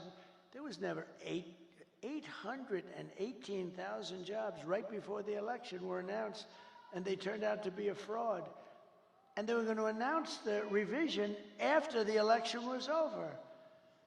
What the hell kind of an election would that have been? So I want to thank this whistleblower. Meanwhile, 100% of the net jobs created in the last year have gone to migrants. Think of that, 100%. 100% of the jobs that were created went to migrants, not to people. And I'll tell you what, your black population is being devastated by these people. They're taking all the black population jobs away, and they should announce those numbers before the election also, because frankly, what's happening there, you're going to see some bad things happen. They're taking their jobs, and the Hispanic population's going to be next. You watch. It's horrible. Metal, what they did is they lied about the numbers that they supposedly created, is what he's talking about. They may have sounded like all these jobs got created, but not really. That's where we're heading if she's elected. And if she's elected, we're talking about a 1929 style depression. Under my leadership, we are quickly going to turn this economic nightmare into an economic miracle. We're going to make it a miracle. We will make America wealthy again, and we will make America affordable again. And we're just one day, meaning a half a day, sir, away from the best jobs, the biggest paychecks, and the brightest economic future the world has ever seen. But you must vote. Gotta vote. You gotta vote. Kamala's plan will impose the largest tax hike in American history. I've never heard anybody campaign. I've done this stuff for a long time, but I've been involved for a very long time supporting candidates. And candidates are always saying, we will reduce your taxes, efficiency, all this stuff. They're running on the fact that they're going to raise taxes substantially. I've never heard that. This is the craziest campaign I've ever seen. We will raise your taxes. Vote for us. Mondale, he says Mondale. I think you're right. We're going to raise your taxes. But they're going to do that on the typical family, American family. They're raising the taxes more than $3,000 a year. My plan will massively cut taxes for workers and small businesses, and we will have no tax on tips, no tax on overtime, and no tax for our great seniors on Social Security benefits.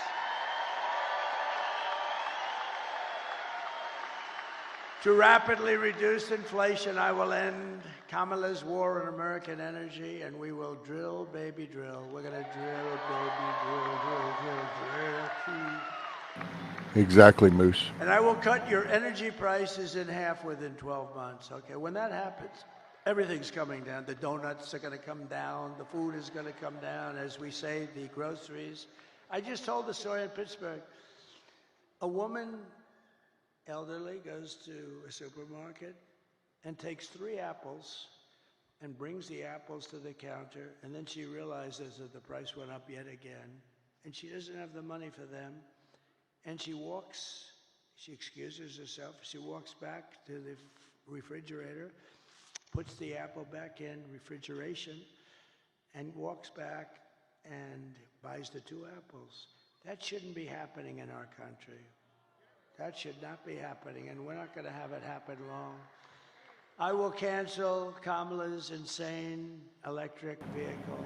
I don't suppose, Dawn, you can actually say one good thing that Kamala Harris has done in the 4 years that she's been up there, right?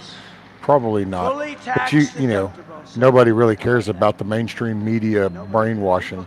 The most brilliant people. I will say, once your head clears the ass cheeks, the view is awesome out here when you enjoy America. He said he's one Welcome. of the most brilliant people on Wall Street. Do you agree, Scott, that you're one of the most brilliant people on Wall Street? Because everybody else says it. He's too shy to say it, but he's a genius. You know what his theory is? The stock market is the only sign of life, and it's only going up because everyone thinks Trump is going to win the election. And others too. I'm seeing it a lot. I think they're following your lead. But I appreciate that confidence. It's very nice. He's a brilliant guy. But so they call up and they say, brilliant guys are calling me up. And they say, where'd you come up? Want a car loan? We're going to give people, we want to develop the car business in this country. In a car loan, we're going to give people the right to deduct the interest. But only if the car is made in the USA. What the hell do I care if a car is going to be made in? If a car is going to be made in Japan or China or someplace else, what the hell? I don't care if they buy it. I want them to buy cars. So think of that, what that's going to do for Michigan. So if a car is made in Michigan, you get a big deduction. That's going to be somebody. So I started just with the deduction. Then I thought to myself, you know, why should I give them a deduction to buy a car that's made in China or Japan or South Korea? Well, I don't, you know, look, I mean, they're wonderful people. Everyone's wonderful, but I want them to be built here. So then I came in with that little extra tip, and it says, but you only get the deduction if the car is made in America. Isn't that like cool? And hopefully right here in Detroit and Michigan would be great. We're thrilled to be joined by your next senator, Mike Rogers. Mike, thank you very much. Thank you. You're doing great. This guy is doing great. He is amazing. I think I'll tell you, you know, it's hard to beat some of these people because they lie. I heard she's another one. She's going around saying she's very close to Trump. She agrees with Donald Trump on the tariffs and the wall and this, but she never agreed until about 2 weeks ago when she was losing, right? No, she's doing, but I have about 6 of them that are doing that. They're doing that against Bernie Moreno. They got a guy running against him, Sherrod Brown. I love President Trump very much. He's great. You know, I'm leading, you know how, by like almost 20 points or something. So all of a sudden they love me. They all love me. And the day after the election, he'll be calling for my impeachment. Let's impeach him. These people are sick. But we have great members, and Mike is really a talented guy, respected all over Washington. He was very successful. And I hope he can represent you because he's going to be one of the stalwarts. He'll be a leader. Thank you very much. And also members of Congress, John Joyce, Bill Heisinger, Tim Walberg, John Molinaire. I saw you guys. Very good speech you guys made. Boy, you really were rocking them, huh? You guys, very different styles, but tremendous talents and really good. Thank you very much. They really are tremendous. You have a great bunch here. I don't say that with all states. Some states I'm not so thrilled, but that's okay. And governors, Sarah Huckabee Sanders. Where's Sarah? She's so great. She is so great, right? Proud of her. I saw her father the other day. I served on a panel with him. And I said, you know, Mike, I think you're great. He endorsed me. Right, Ron? Man, that would be some good stuff, wouldn't it? And I think the endorsement was put out before I finished my speech. And I said, you're great. He said, well, I appreciate that, but my daughter is far greater. How about that? Is that nice? My daughter is greater, he said. And he's not a man without an ego, I will tell you, right, Sarah? But he said, my daughter is greater. That's beautiful. That's a beautiful thing that he said. He's an incredible guy. And Doug Burgum, who's become one of the real stars of the party. And Catherine, stand up. I first noticed Doug by looking at Catherine. She was riding a horse in an ad. I said, who the hell is that? But I don't look anymore. No, beauty doesn't mean a damn thing to me anymore. It doesn't mean anything, but I did notice there was a woman, and to the left there was a man riding, but I didn't notice him so much. But it was this couple, and you know the ad I'm talking about. It was beautiful. It's like the most beautiful. He looked like the Marlboro Man. Whatever happened to him? But what a combination. And he's become one of the most successful governors. What he's done with the fracking and with the oil and gas and everything has become something special. He's done a great job. Thank you both very much for being here. Appreciate it. And former Congresswoman and Democrat candidate for president who did very well. I watched her for a long time. She's a woman of incredible intelligence, but maybe more than anything else, unbelievable common sense and very, very special. She just joined the Republican Party, by the way. She was an independent for years. Tulsi Gabbard. Tulsi, thank you.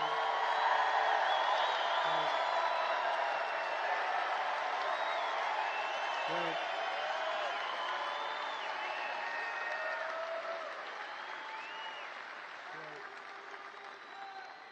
And a man who's very special. America roots, that's it. America. Germany. And I'll never forget when I took him out. The happiest person in the world was Angela Merkel. When Rick Grinnell was taken out, this was the best day in Angela's life. He was not your typical ambassador. He was somebody who would say, this is no good, what's happening? And actually it was a love-hate. They really loved him, but they said he's a smart one. He was wise to what they were doing. Rick Grinnell, where's Rick? Thank you. Thank you, Rick. Welcome back, Blue. Welcome back. A woman who ran a very good race. It was a hard race because, she believes in things and she believes in them very strongly. And I say you always have to stick with your beliefs. It's very tough. I told her it's very tough. But she's a hell of a woman. She had a father who I knew. He was a steelman. He was in the steel business. He was thankful when I put the tariffs on because we saved the steel industry. And he was a real pro. He passed away, but he was a great guy. But he'd be very proud of his daughter. His daughter's an incredible woman. Tudor Dixon. Thank you, Tudor. Thank you. We miss your father, right? What a great guy he was. And then we have a woman who drives extremely fast. She can drive a car and, just very successful, won races, but she's very successful. It takes tremendous courage and strength and everything else. It takes everything. I think driving those cars at 220 and 240 miles an hour, boy, you got to be brave. Probably have to be a little bit crazy, Danica Bradrick, right? You have to be a little crazy, right? But it's Danica. Such an honor to have you involved, Danica. Such an honor. She's so smart. We were talking about, I just can't believe it how I was asking her questions on the plane over about, how do you do it? How do you do it? Because, they had me in one of these cars that start the race, and I'm sitting in the car, and we're going like 60 miles less than what you travel at. And I'm saying to the driver, you okay? He was okay, but it's an honor to have you involved. You're really special, a really incredible athlete. She's an incredible athlete. And another person that was very honest and very talented and doing an incredible job, but she was extremely honest, and sometimes you can be honest and it doesn't work out, but it's actually worked out really well because she's doing phenomenally well, better than before. Sage Steele, thank you very much, sir.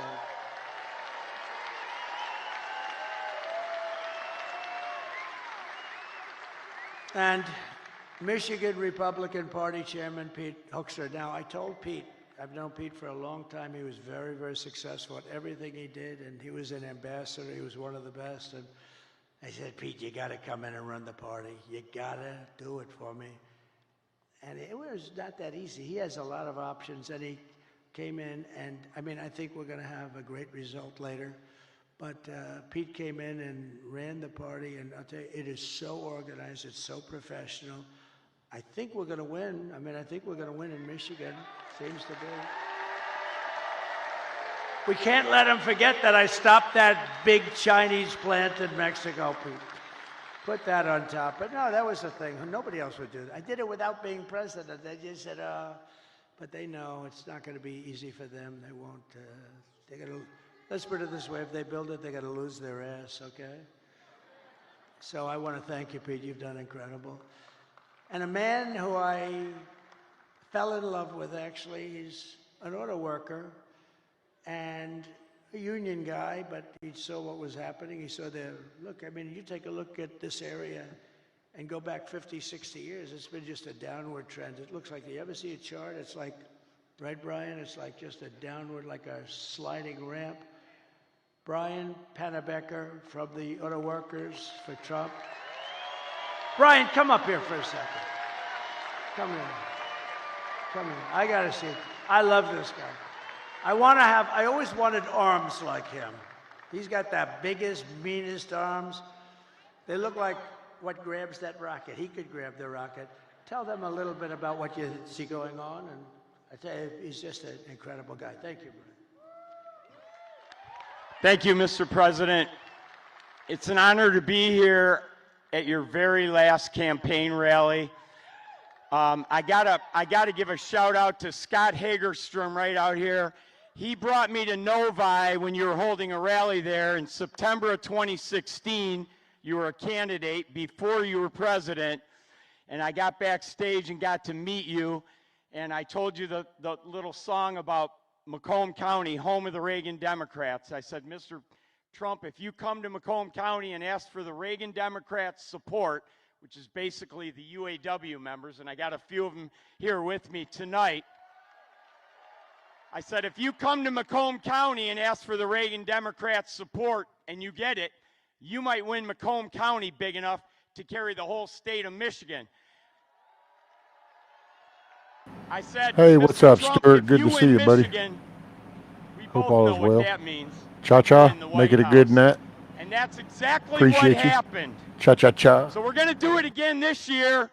The UAW represented auto workers are going to vote 65% or more for Donald Trump for president, and we're going to carry Michigan again. Thank you, brother. I love you. We all love you. Thank you, Brian. Great guy. Great guy.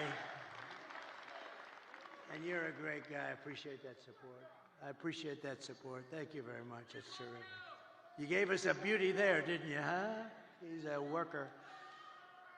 Michigan Senate Republican leader, Eric Nesbitt. Eric, thank you very much. Great job. You're doing Hanging out in top chat. Michigan House Republican leader, Slacker. Matt Hall. Tremendous guy. The great Steve Witkoff, great businessman, the most generous person I know. He gives a lot of money. Every time there's a hurricane, he wants to give money, and he's just great.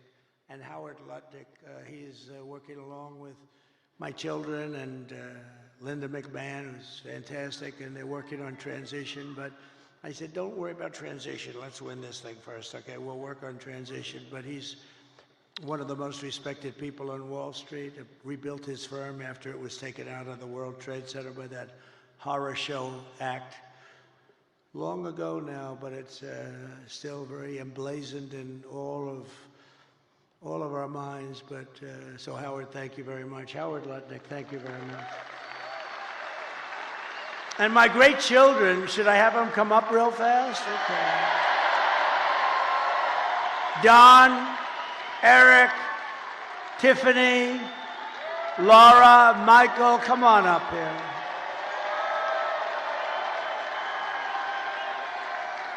And we have Ivanka at home, sitting home, watching every second of it. And we have Barron. Chad, you're just following the YouTube algorithm, so you're just a slave to YouTube. You're hitting your knees if you're in top chat. I'm just saying. It'll take it 2 minutes to figure that out. And all of a sudden, the damn thing opened up. I said, Barrett, you got to turn it off. Okay, watch. I turn it off. It's no way. I put a separate code in. He's operating his computer. He's operating it 2 minutes later. So this group here, they are so committed. They didn't have to do this. I guess we all didn't have to do it, but we have to because they want to see our country be so great and so strong and so respected again. When people they're laughing at our leaders. We have a guy can't walk. He can't find the stairways. Look, there's about 6 of them up. He finishes his speech. He can't find the stairways. And she's worse than him. You see what's going on. Did you see it tonight? Screaming, we're going to win, we're going to win. And she's screaming, and it's like 100 people going, what the hell is wrong with her? But these people are behind me. I love them, but they are really special. They're very talented people. And every one of them. They've been great. Maybe I'll ask Laura to start and say a couple of words. Could I do that? She's the chairman of the party. Comes from North Carolina. I wanted her to run for the Senate. There was nobody could have beat her. But she said, you know, I have a great husband and I have beautiful kids and I really want to focus on them for a little while because she's been working hard. And she would have been great. And I said, who do you like? And they said, Ted Budd. And I went to Ted. I said, Ted, do you like it? He said, but I'm not going to run if Laura runs. I said, well, she wants you, she likes you a lot, and he's become a great senator, but she could have, but then she becomes like the chairman along with Michael Watley. Is Michael Watley here someplace? Yes? And I wanted, the mayor of Hamtramck is here. Come here. I see you. You got to come up here, please. This guy has been with us almost from the beginning. I'm so glad we got to see you. Hi, Michael.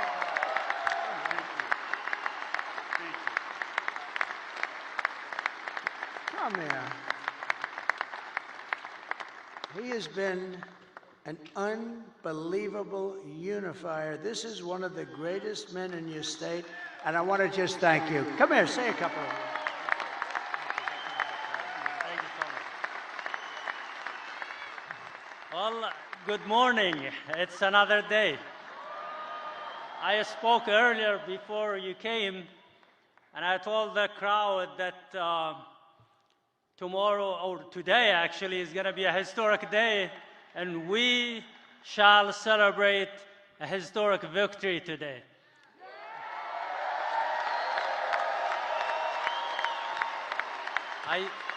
I'm very proud that I endorsed President Trump, and I broke the wall of fear among the Arab American and Muslim Americans, and I destroyed that wall of isolation and the wall of silence and the wall of hesitance among the Arab Americans. And now, today, we had a survey that was posted among the Arab Americans in the Metro Detroit, and it shows that President Trump is leading by 76%. Church, I appreciate you being here. Make it a good day. Keep your head on a swivel. Harris earlier had 3%. Don't stress. And the rest was for others. So we are in a mission to end that disconnect between the minorities and the Republican Party and to make it the party of inclusion. And we are in a mission, which is the priority for us today, to send President Trump back to the White House.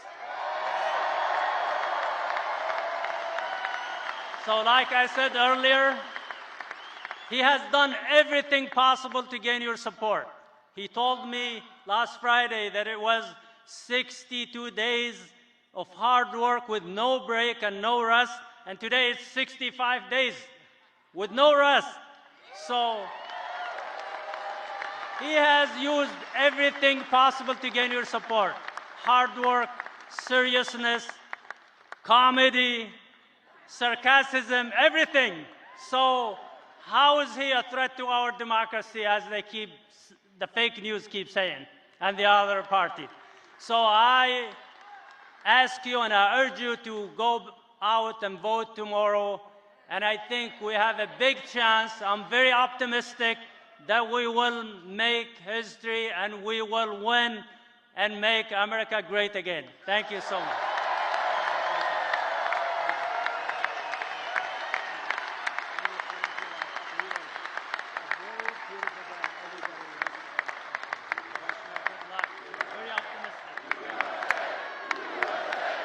Great guy.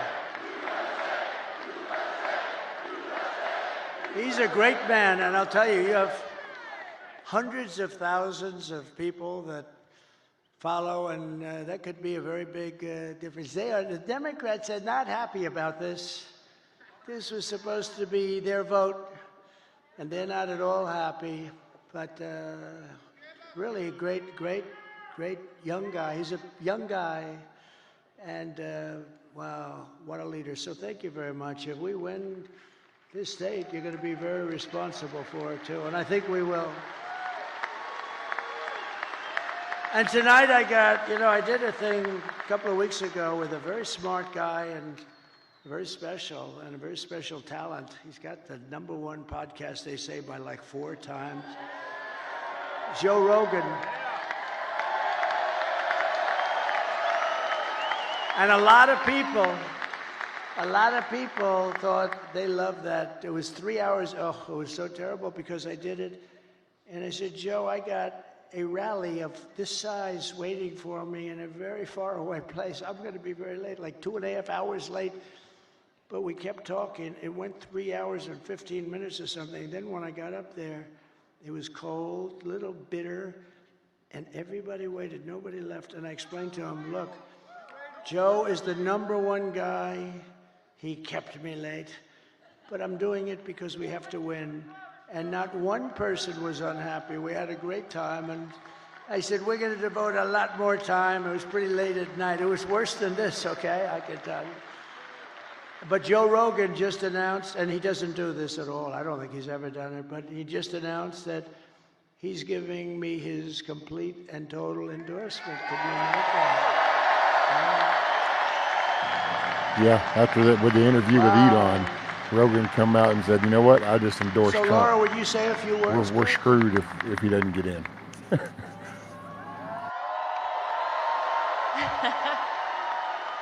Are we ready to turn Michigan red today? Today is the day that we send a loud and clear message to the mainstream media, to the establishment, to Hollywood, to the swamp, that it is not them. It is we, the people, who get to choose our president.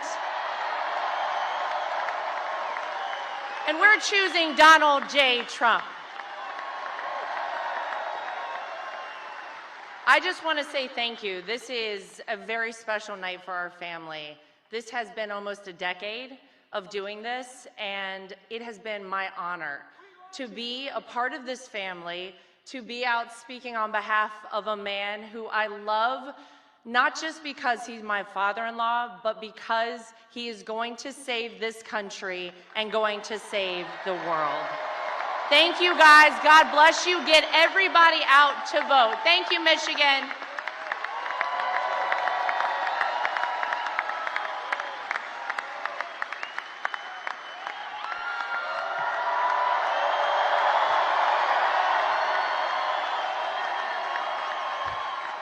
Thank you, guys.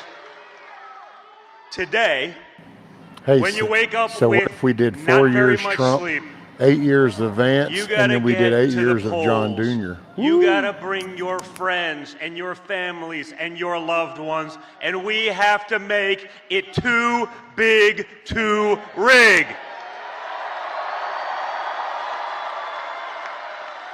Guys, it's simple. It's a unique election. You've lived under both candidates. People like to pretend like it's not the Harris-Biden regime that has destroyed your American dream, our country, our economy, the entire world, and Western civilization. Well, you guys, starting right now, it's on you to reclaim what is yours, your country. It would be an honor for me, for you guys to show the same amount of resolve that this man showed on July 13th when he took a bullet to the face and came back defiant. You guys take that attitude to the polls, to your text messages to your friends. If you've early voted, drive everyone you know to the polls. That resolve is what kept us at peace. That resolve is what made trade deals. That resolve's going to save America, and it's going to put America first again, once and for all. So guys, now it's up to you. You make our country proud like he makes us proud each and every day. Let's get it done, America. Let's get it done, Michigan. Let's go.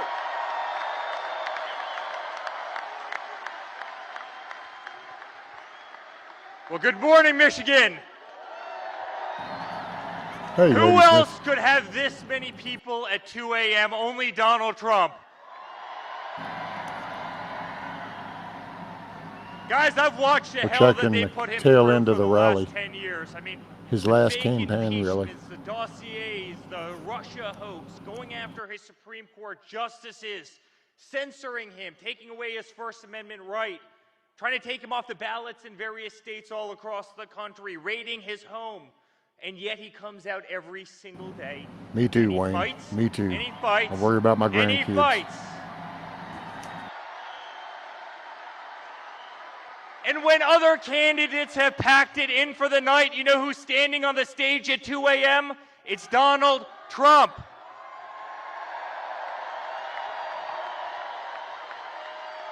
America, it's time for us to pick our fighter, and it's that man right there. And I can tell you, as a son, as a family, we have never been more proud of a person in our life. I have never been more proud to stand on a stage with somebody in my life. He's the most remarkable man I know, and I promise you I will be on the stage till the end of earth with you because I truly believe in you. And I believe what you're doing for this country and what you're doing for our children, and you are going to save democracy in the United States, and you're going to keep peace in the world, and I love you, and we're proud of you, and let's make America great again. Thank you, Michigan.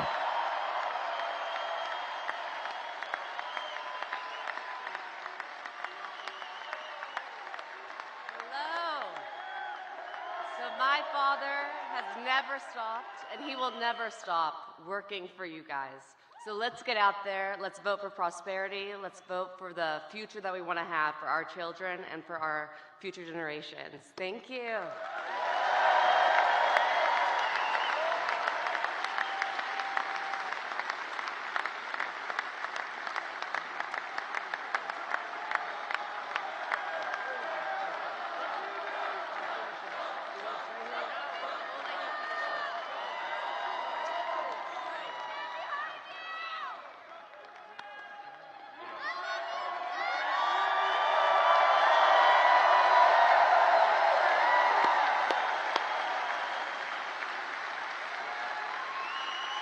Thank you very much. They're my kids, but I'll tell you, they're very good people. They're good people. They're great people that love our country, and they're working. They don't have to do this. They don't have to do this. So in conclusion, with your vote, we are going to fire Kamala, and we're going to save America. We will cut your taxes, end inflation, slash your prices, raise your wages, and bring thousands of factories back to America and back to Michigan. And a lot of it will be using my favorite word, tariff.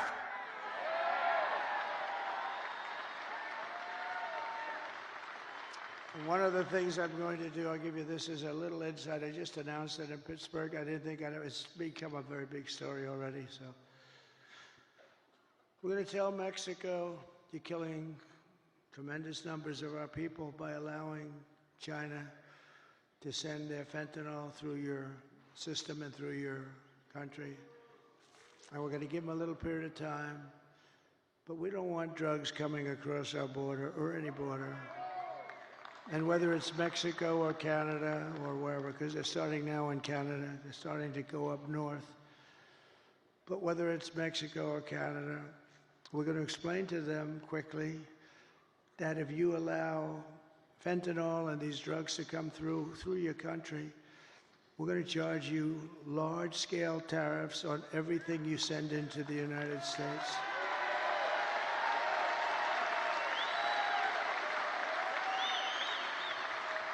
And they're making a lot of money in the United States.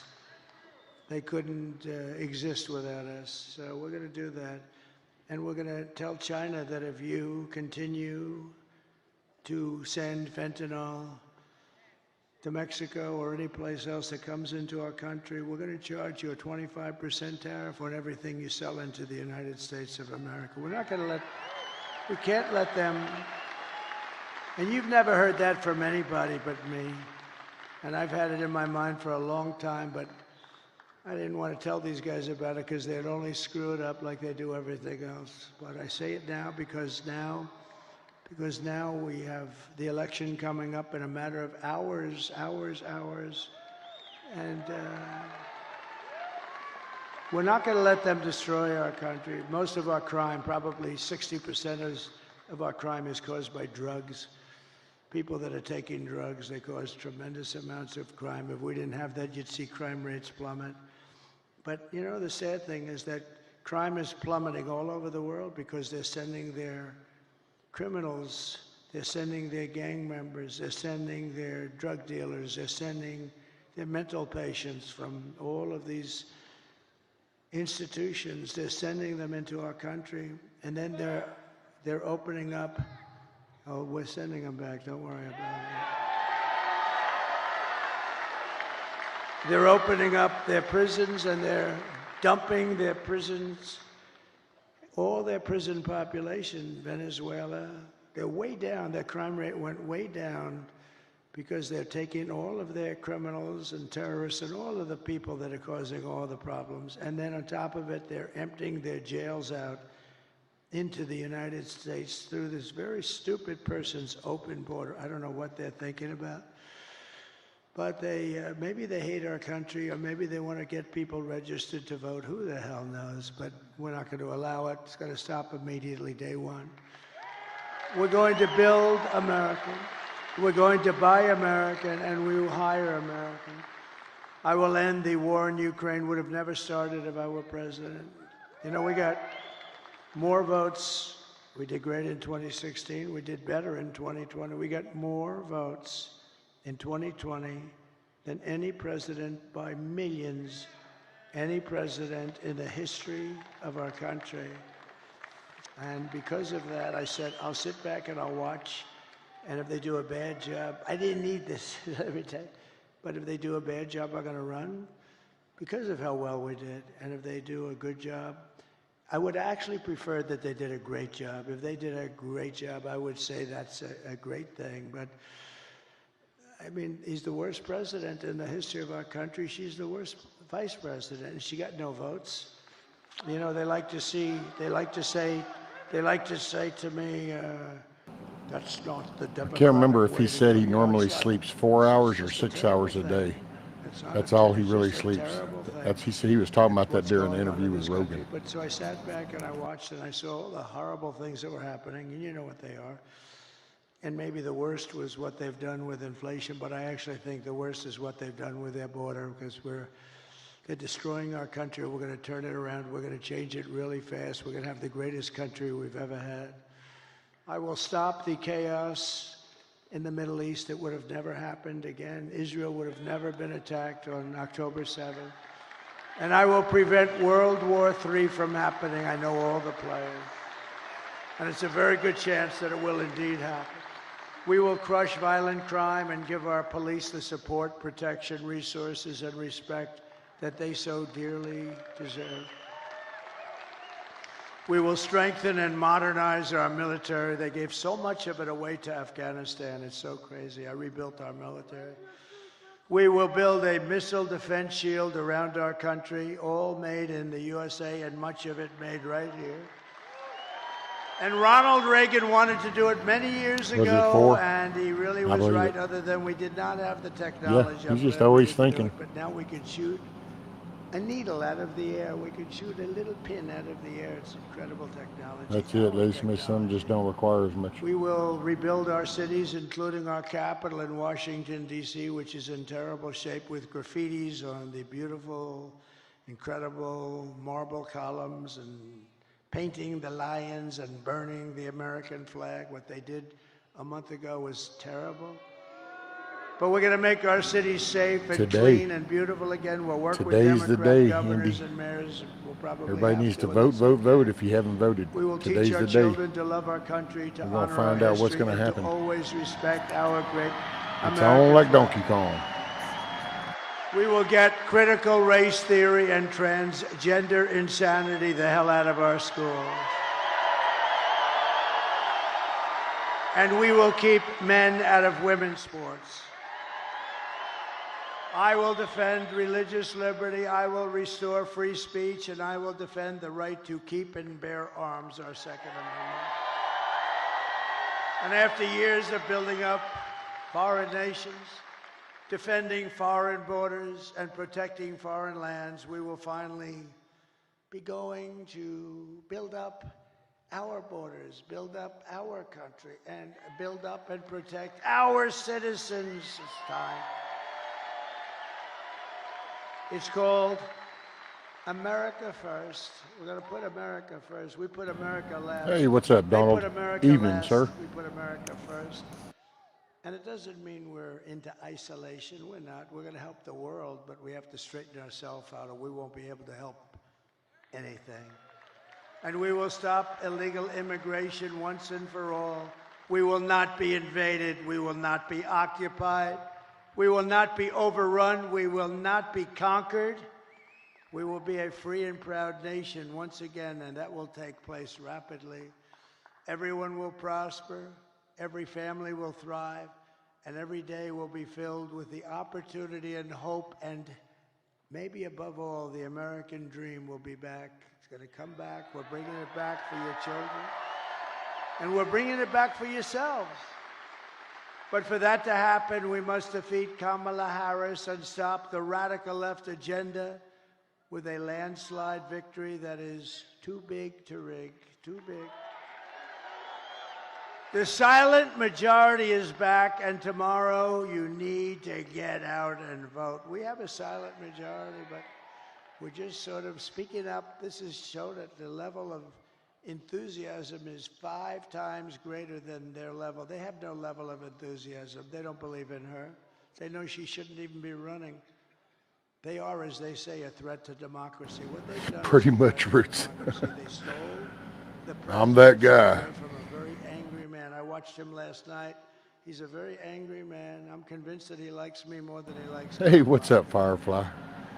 Evening, morning, wherever that's fitting For the past 9 years, we have been fighting against the most sinister and corrupt forces on earth. With your vote in this election, you can show them once and for all that this nation does not belong to them. This nation belongs to you.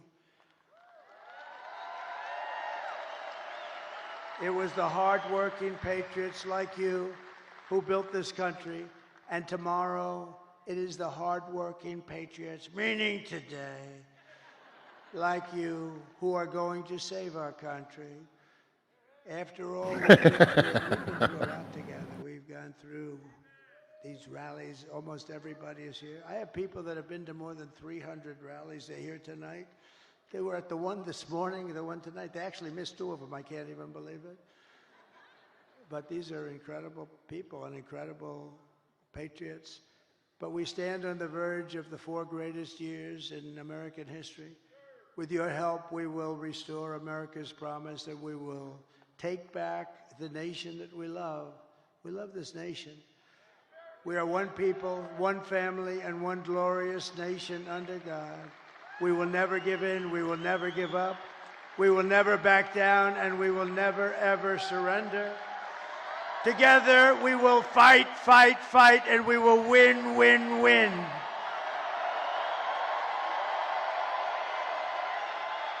November 5th, today, will be the most important day in the history of our country. And together we will make America powerful again. We will make America wealthy again. We will make America healthy again. Bobby Kennedy Jr. We will make America strong again. We will make America proud again.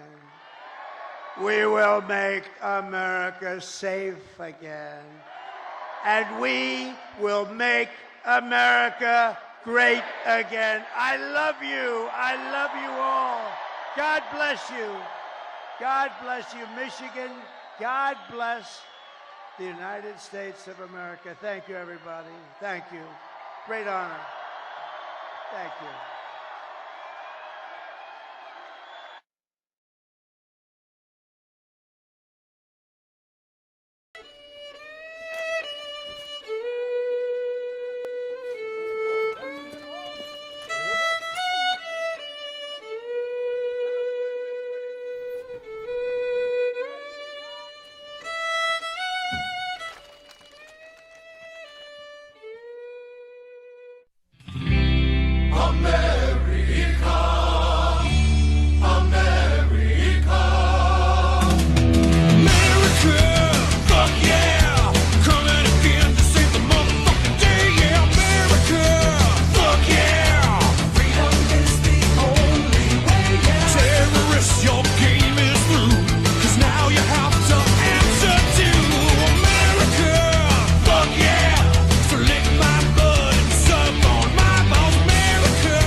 Hell yeah, America.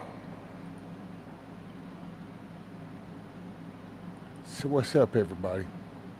Huh? If you haven't voted, today's the day.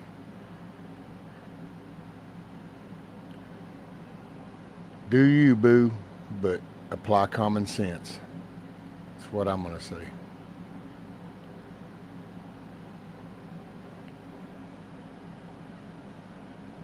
Hey man, I can't help it that they ended with some damn Dodge shit at the end, but hey, you know, at least, you know, America, yeah, that's right, Roots, R.I.P. Peanut, Peanut and Fred, man.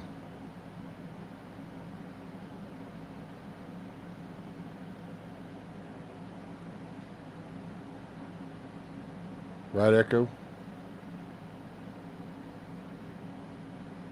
Hey, Kim's Creation.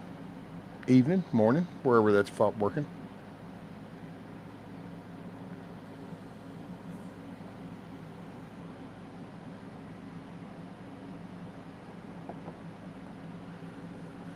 Oh, you got it, Kiss Off. Hey, I had a blast, you know. I will fess up, I don't normally watch all the rallies like that. I just kind of bounce every now and then, you know. But it was cool. I dig it.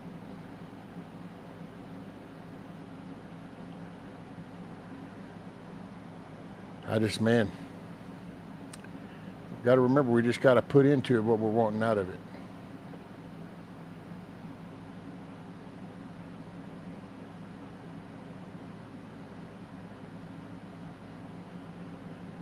Some Mopars.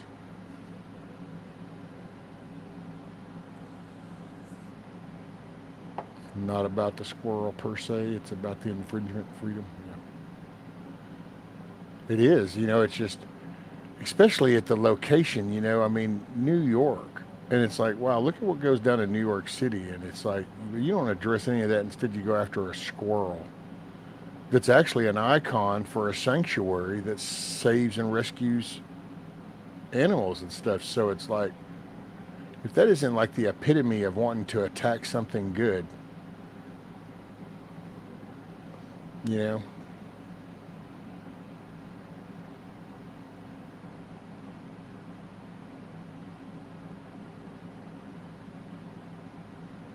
Oh, and you know what, Metal Spawn? There's something Roots might remember. What is it that you can put on top of the socket, Roots? The natural thing that you just put on. Is it just an aspirin that you put on top that helps that socket? I forgot. There's something, because I had some teeth problems and a few people helped me out.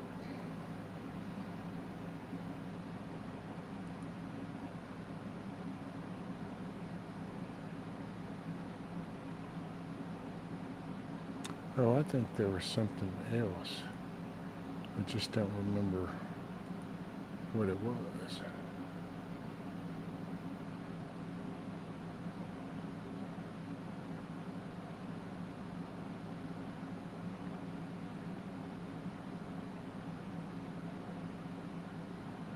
Well, I was trying to remember if there was something else. Sorry, I know it probably looks like I'm staring at the camera, but I'm really not. I'm looking at a list. I thought about grabbing a few songs, just, we jam out for a few minutes.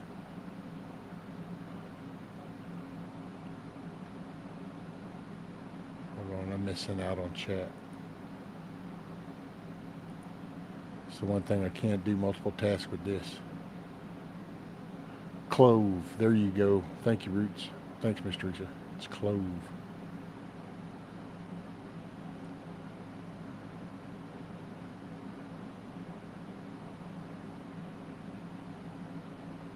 So Roots, would it be is it the piece of clove or is it the clove oil? I think everybody told me the clove oil.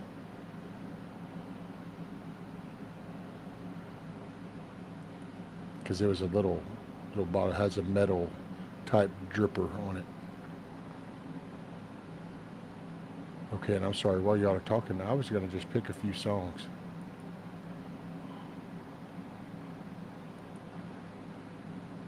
I don't really know what I'm going to pick, but hey, I'll pick something. People will either jam or they'll get pissed off, but either way, it's going to motivate people, right? It's all in the perspective.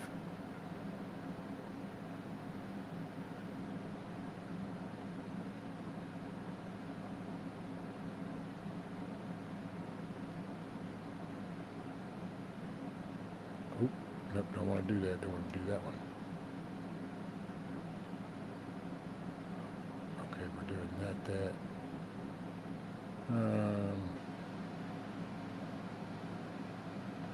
And if anybody's talking to me, I'm sorry, I'm not ignoring you. I'm just scrolling.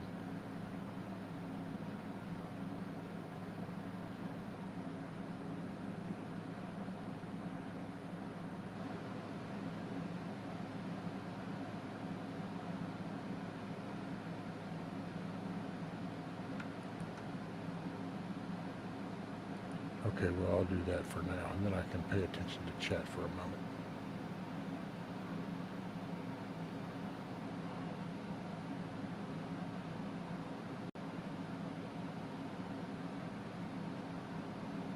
Yeah, now that right there, what Roots just said, the half peroxide, half Listerine stuff, and ooh, man.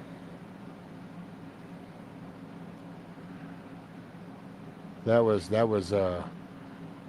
like the shining light for me. That changed the game right there, son.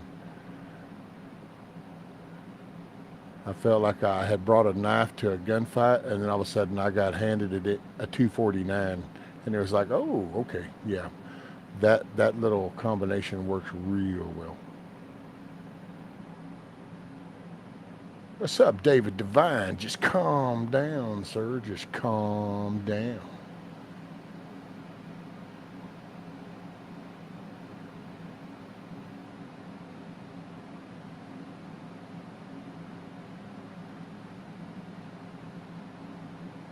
Listerine alone will work. Yeah, but I gotta say, with that peroxide mix, it did. Ooh, I don't know if it's because the Listerine piggybacks off the peroxide, so it gets in there and it's got kind of like a force to it as it's cleaning, but it sure did. It sure did work pretty dang good. Oh, excuse me. Okay, so I know exactly what I'm gonna go and grab now. Oh wait, no, I didn't want to do that part. Swing, swing.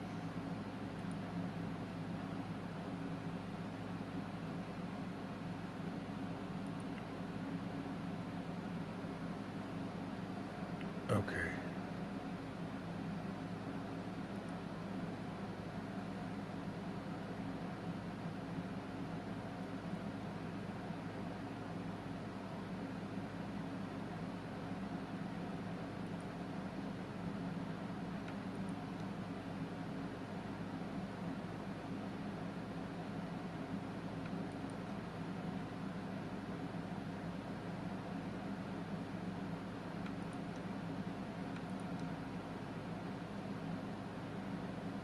Okay, that'll get started. Wow. Okay, so did I miss anything? Phew. Peroxide, energy, Listerine, good to know. Yep.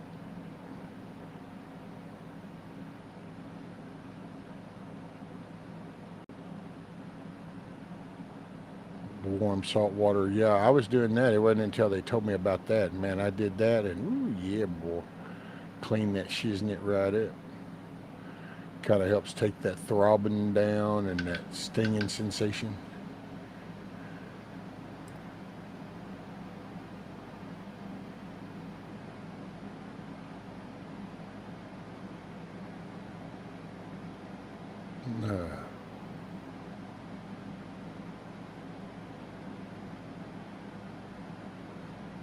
Uno momento, please. Por favor.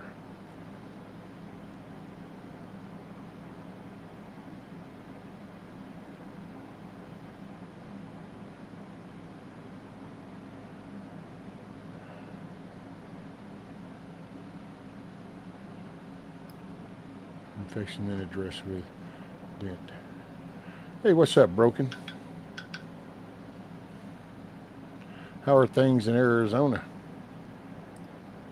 Did you go vote? I know that's probably an intrusive question, but hey, you know, inquiring minds just wanted to know.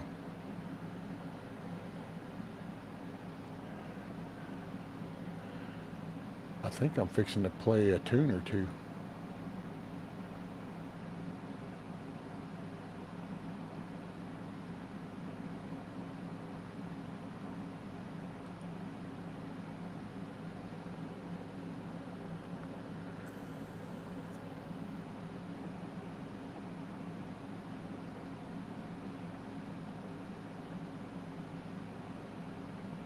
Yeah, I think we're gonna let's throw some jam out here and see what happens.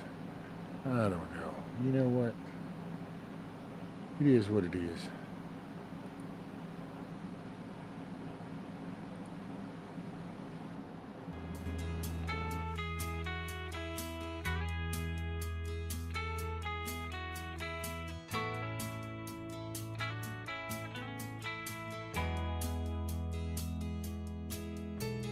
Fast on a rough road, riding high through the mountains, climbing, twisting, turning further from my home.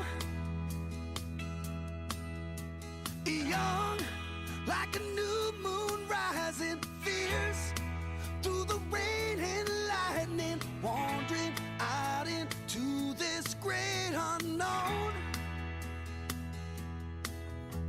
And I don't want no one to cry. I'm still with you. Be right back. If I don't survive, I was born free. I was born free. I was born free. Born free. Free like a river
Good night, Lady Smith. Make it a good day tomorrow.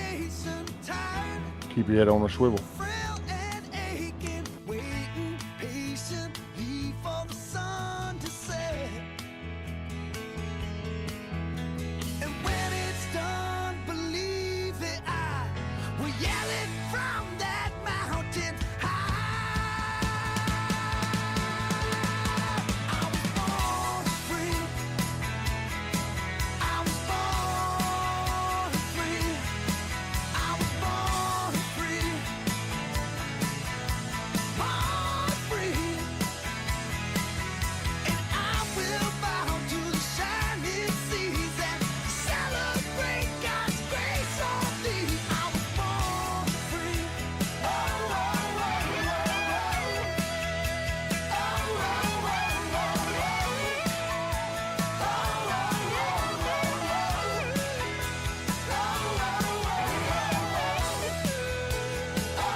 But wait, there's more.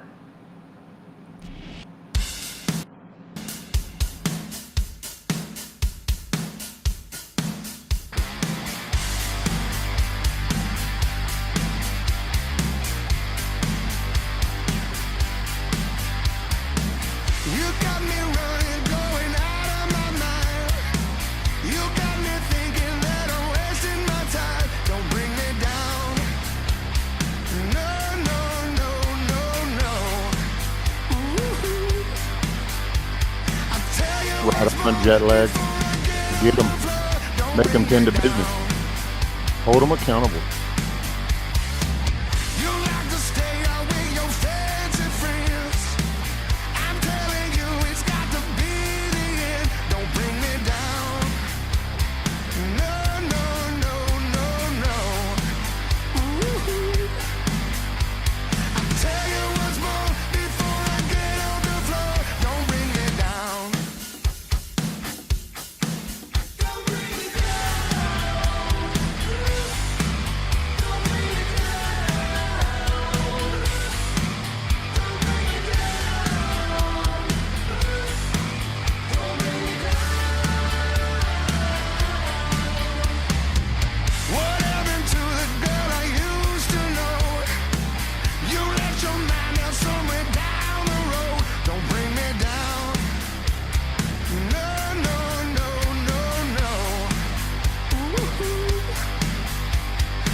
Hey, Echo, believe it or not, I think I have done that a time or two in my past in some very nefarious locations, ma'am.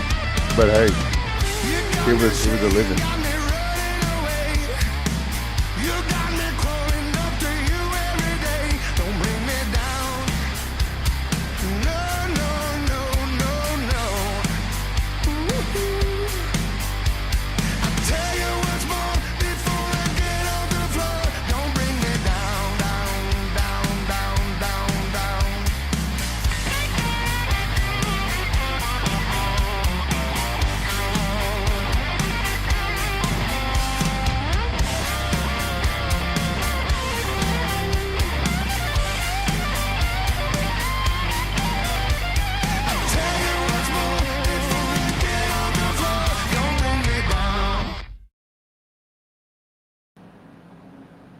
Yep, I used to do that before. Somehow I decided somewhere along the way that I would like sell these crew trucks that I had, in this construction business and just kind of hang out at this one location. And yeah, it was a hell of a ride for a minute. Hey, and I'll let anybody know if you're not wanting to jam and the tunes aren't your thing, then hey, appreciate you hanging out as long as you did. But yeah, I'm just kind of kicking back and throwing some jam. So if that's your groove, it's your groove. Welcome aboard. But yeah, we just kind of jam a little bit, throw some different songs at you. So kick back and enjoy. Good morning, good day, good afternoon, good evening, wherever it works for you. Appreciate you being here. Woot woot, Trump 2024. Vote, vote, vote.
Hey, you know what, Bonnie? I appreciate everybody showing up. I always appreciate the fellowship. Hanging out with y'all has been pretty cool. I always enjoy encouraging positivity and getting some positivity back. We all need to push forward. That's what we need to remember. I'm riding south to the Mexico line. Posse behind me, and they're making good time. Men with vendettas who shouldn't have tried to reach for quick fame with a gun at their side against my smoking 45. Ooh, my smoking 45. Hey, Wayne, appreciate you being here. Make it a good day tomorrow. Metal Spawn. Keep it real, keep your head on a swivel, man. Make it a good day.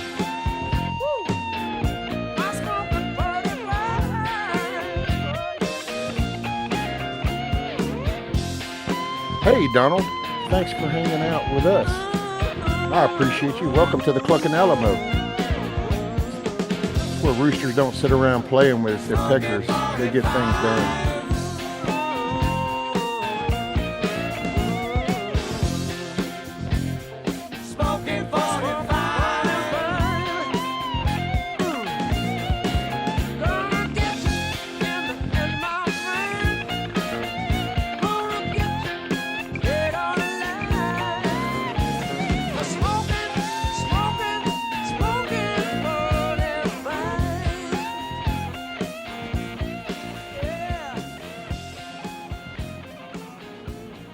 Oh yeah, we're going to run with the pack on this round. We're just going to keep it going. I appreciate y'all hanging out. Hey, it's election day. Woo! This is where we turn our country around.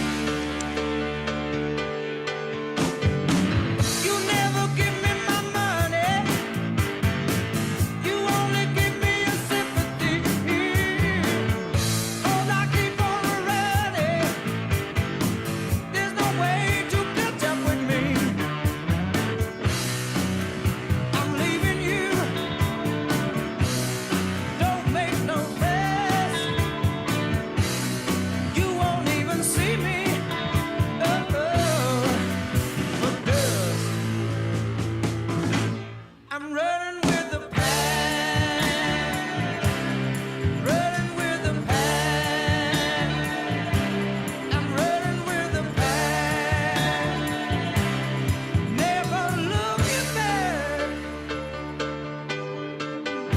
Hey, it's we the people. We are the pack.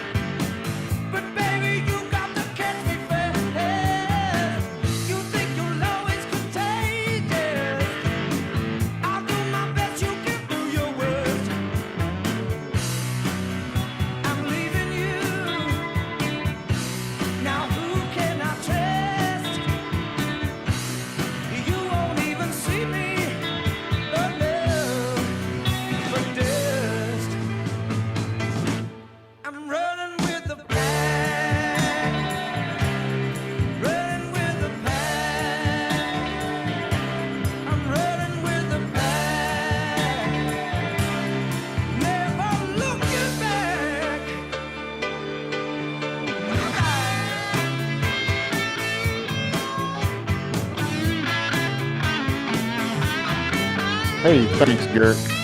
Just had some good people here, that's what it is. It was good to see Outdoor Adventures with Ron. He's one of our dedicated drivers that's always delivering the goods that everybody uses. He's like mayhem. He's part of our boots on the ground. Appreciate everybody being here. America, hell yeah, best country on the planet.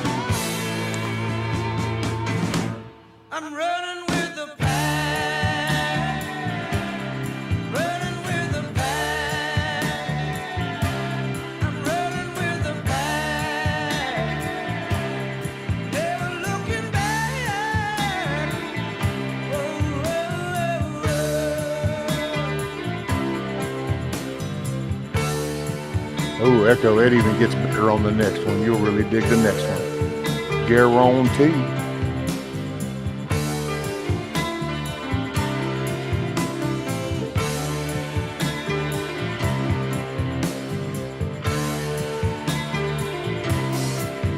Yep, well voted. I got receipts.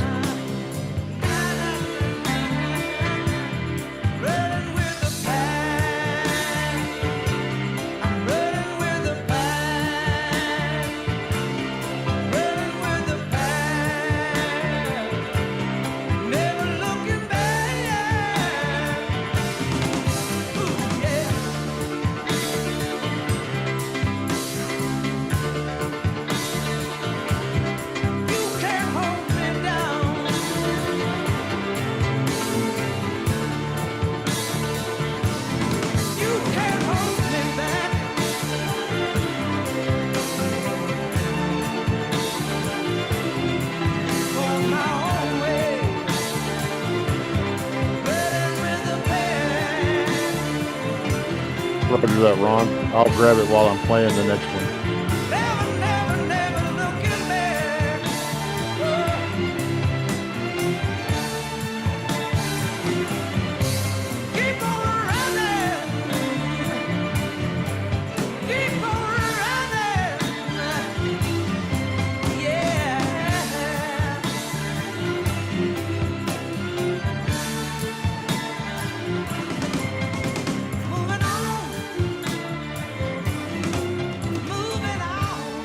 It's always some good jam. I'm a Bad Company fan. I like pretty much every song they've done. But I will say, this one coming up is one of my favorites. I just don't think I can jam to it long enough. Sometimes I just repeat it. So kick back and enjoy.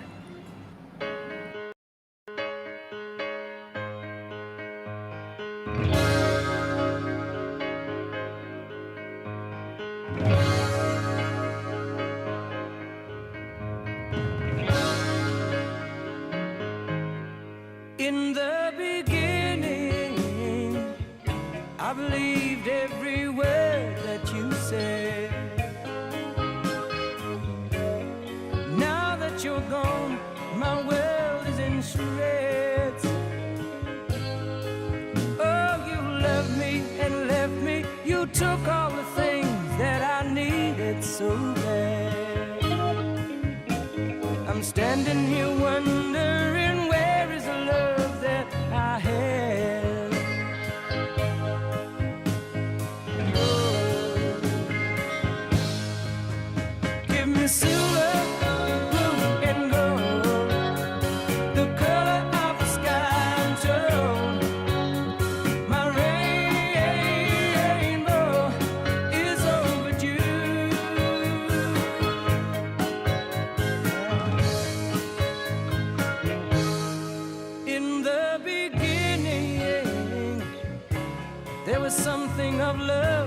was mine. Now that it's gone, whoa, I'm crying. Oh, the time that it takes for your love to grow cold is a wonder to me. Hey, Kush, blessings to you, brother. Around with my head hanging down, tell me where is she?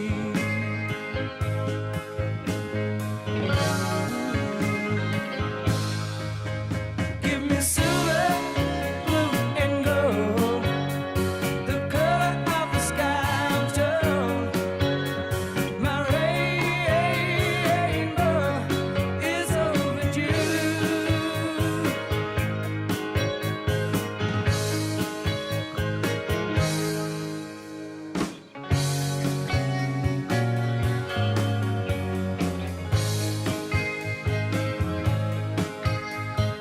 Don't forsake me, 'cause Hey, let's get this clear. All songs of all spectrums bring out memories that actually mean stuff. Go with the flow. Go with the flow, Brian. Don't be that guy. I'm that guy. Don't be that guy. and gold, the color of the sky I'm told. My rainbow is overdue.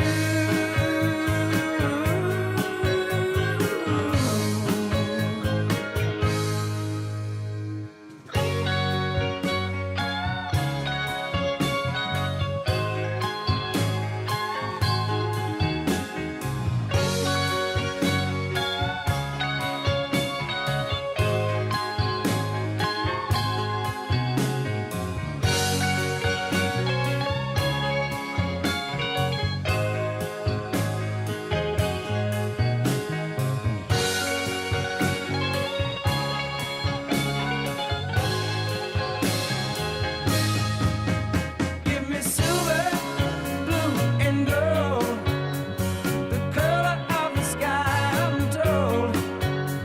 My rainbow is overdue.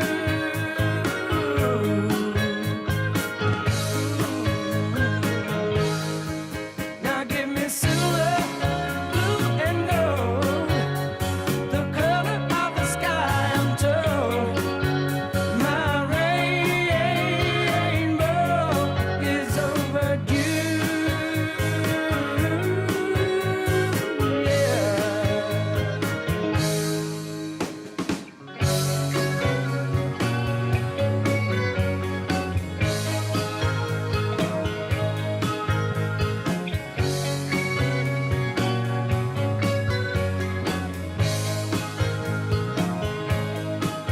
Oh, don't forsake me, 'cause I love you. Don't forsake me, 'cause I love you. Yeah.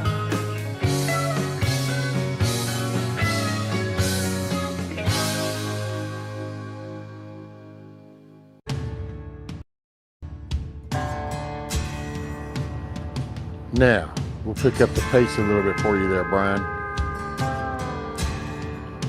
I expect to see you to be standing in the living room waving an American flag, sir. Get with the program.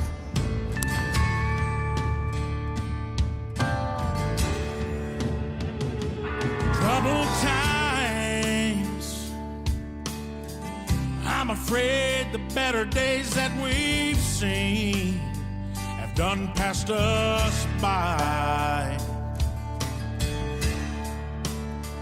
Nothing but lies. You can't believe a damn word that they say. They're messing with our lives.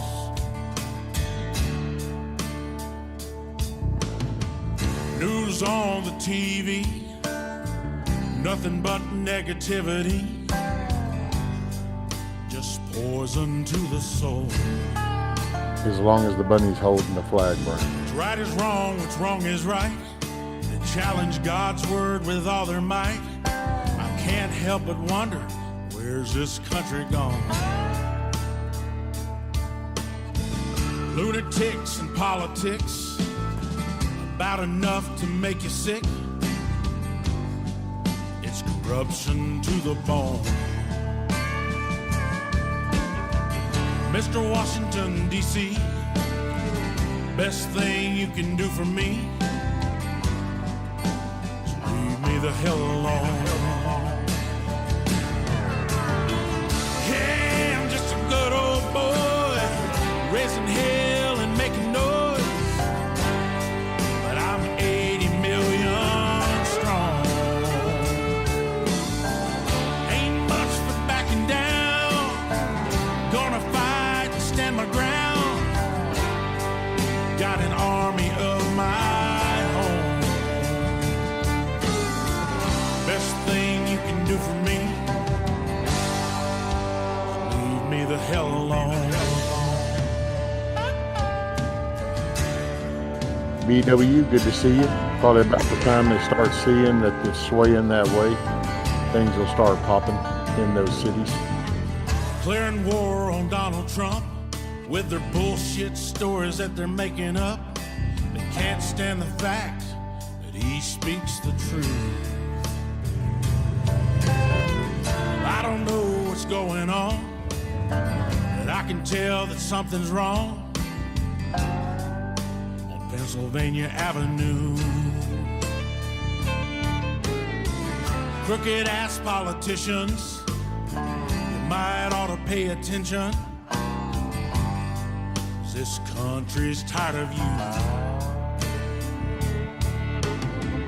Hate our guns and our freedom. Piece of shit like you is why we need them. So don't hold your breath, you ain't giving up. Oh no, I mean just, yeah, we figure something's gonna happen. Double standard way of law. Hell, they burnt the damn country down in some all them big It's bad for cities. y'all. Change all the rules, make them up as you go. Mr. Washington, D.C., best thing you can do for me is leave me the hell alone. That sucks, Brian. That totally sucks, Hey, we're just good old boys, raising hell and making noise. We're 80 million strong.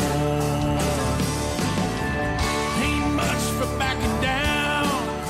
We're gonna fight and stand our ground. Got an army of our own. Best thing you can do for me is leave me the hell alone. Oh, here we go.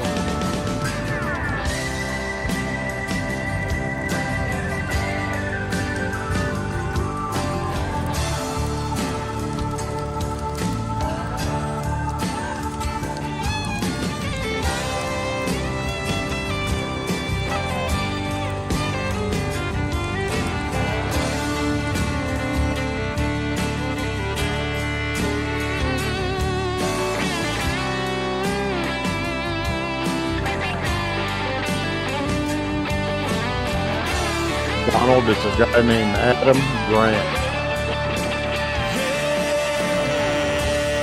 We're just a good old boys, raising hell and making noise. We're 80 million strong. Ain't much for backing down. Gonna fight to stand our ground. Got an army of our own. Best thing you can do for me is leave me the hell alone.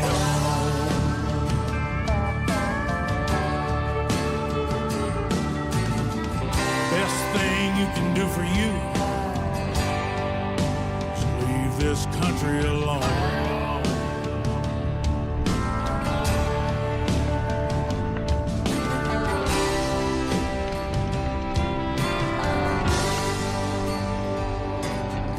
Everybody needs to get out and vote.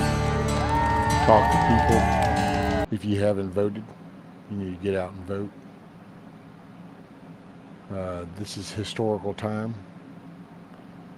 You can You know, don't believe that your vote doesn't matter. If your vote didn't matter, they wouldn't try to steal it. They wouldn't try to buy it. They wouldn't make it up if votes didn't matter. So voting matters. Pay attention to the votes you got in your locals.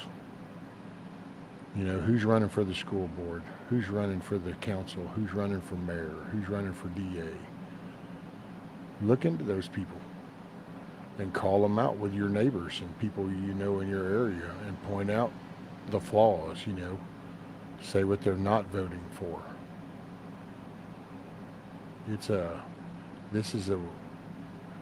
Man, I hope we never have to go through this again for my grandkids' sake, because for me, that's what I do a lot. I look at my grandkids and then I fast forward 20 years and I look at what this country has done in the last 20 years, and then I know that they have flipped a switch. So it's like, damn, where are we going to be in 20 years if we don't do something?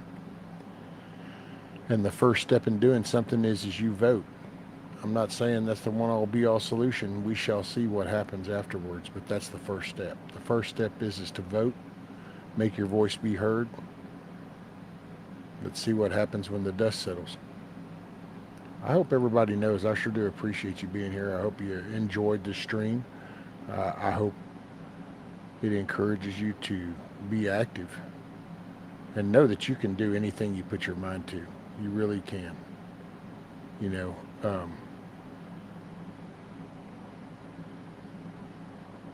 yeah, man,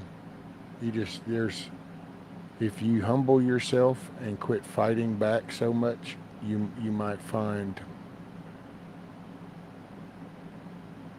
positive stuff just around the corner. So don't stop trying, don't stop fighting. If you get out today and you're going to vote, go vote, be safe, keep your head on a swivel, pay attention to your surroundings. Don't get complacent.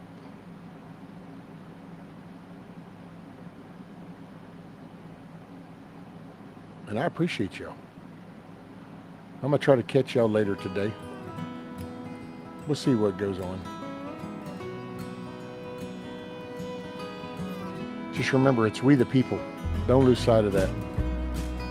Always keep in mind too, watch the limit and stuff you put in, because you put too much negative and it'll keep you there. Hey, I appreciate y'all. Peace, everybody. Y'all take care. If you haven't voted, vote. If the good Lord says it's my time Trump to 2024. go, I don't see that morning sunset. There's some things I need for you to know. The truck is yours if you want it. It'll run forever if you treat it right. When you think of me on some back road, that's because I'm right there by your side. Chase your dreams until you catch on. Leave your doubts in a cloud of dust. You can't ever love too big. You can't call your mom too much. Do your best to get it right. Forgive yourself when you don't. Hope you don't forget how much I love you. I ain't here tomorrow. Hey, don't let people tell you how bad things are. You can push forward. You control the day. You control your environment. Don't let life turn bitter. Don't be ashamed to bow your head. Take it easy on the liquor. Remember what it did to your granddad. Yeah, you're gonna get your heart broke, but a couple of tears don't make you weep. Gonna find that girl God made just for you. Knows what he's doing, wait and see.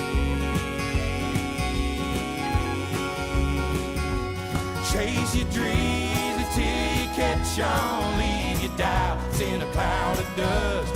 You can't ever love too big. You can't call your mom too much. Do your best to get it right. Forgive yourself when you don't. Hope you don't forget how much I love you. I ain't here tomorrow.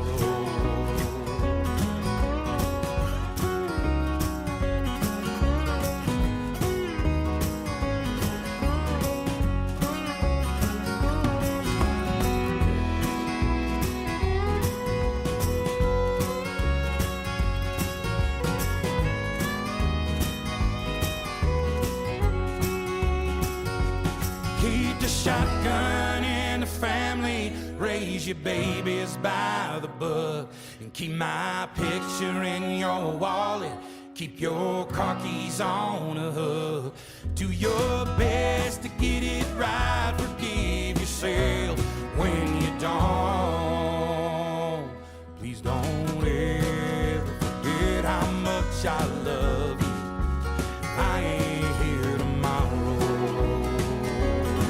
Hey, and keep this in mind after this election, the fight doesn't stop now. The fight just got started. I appreciate y'all being here, spending your evening with me.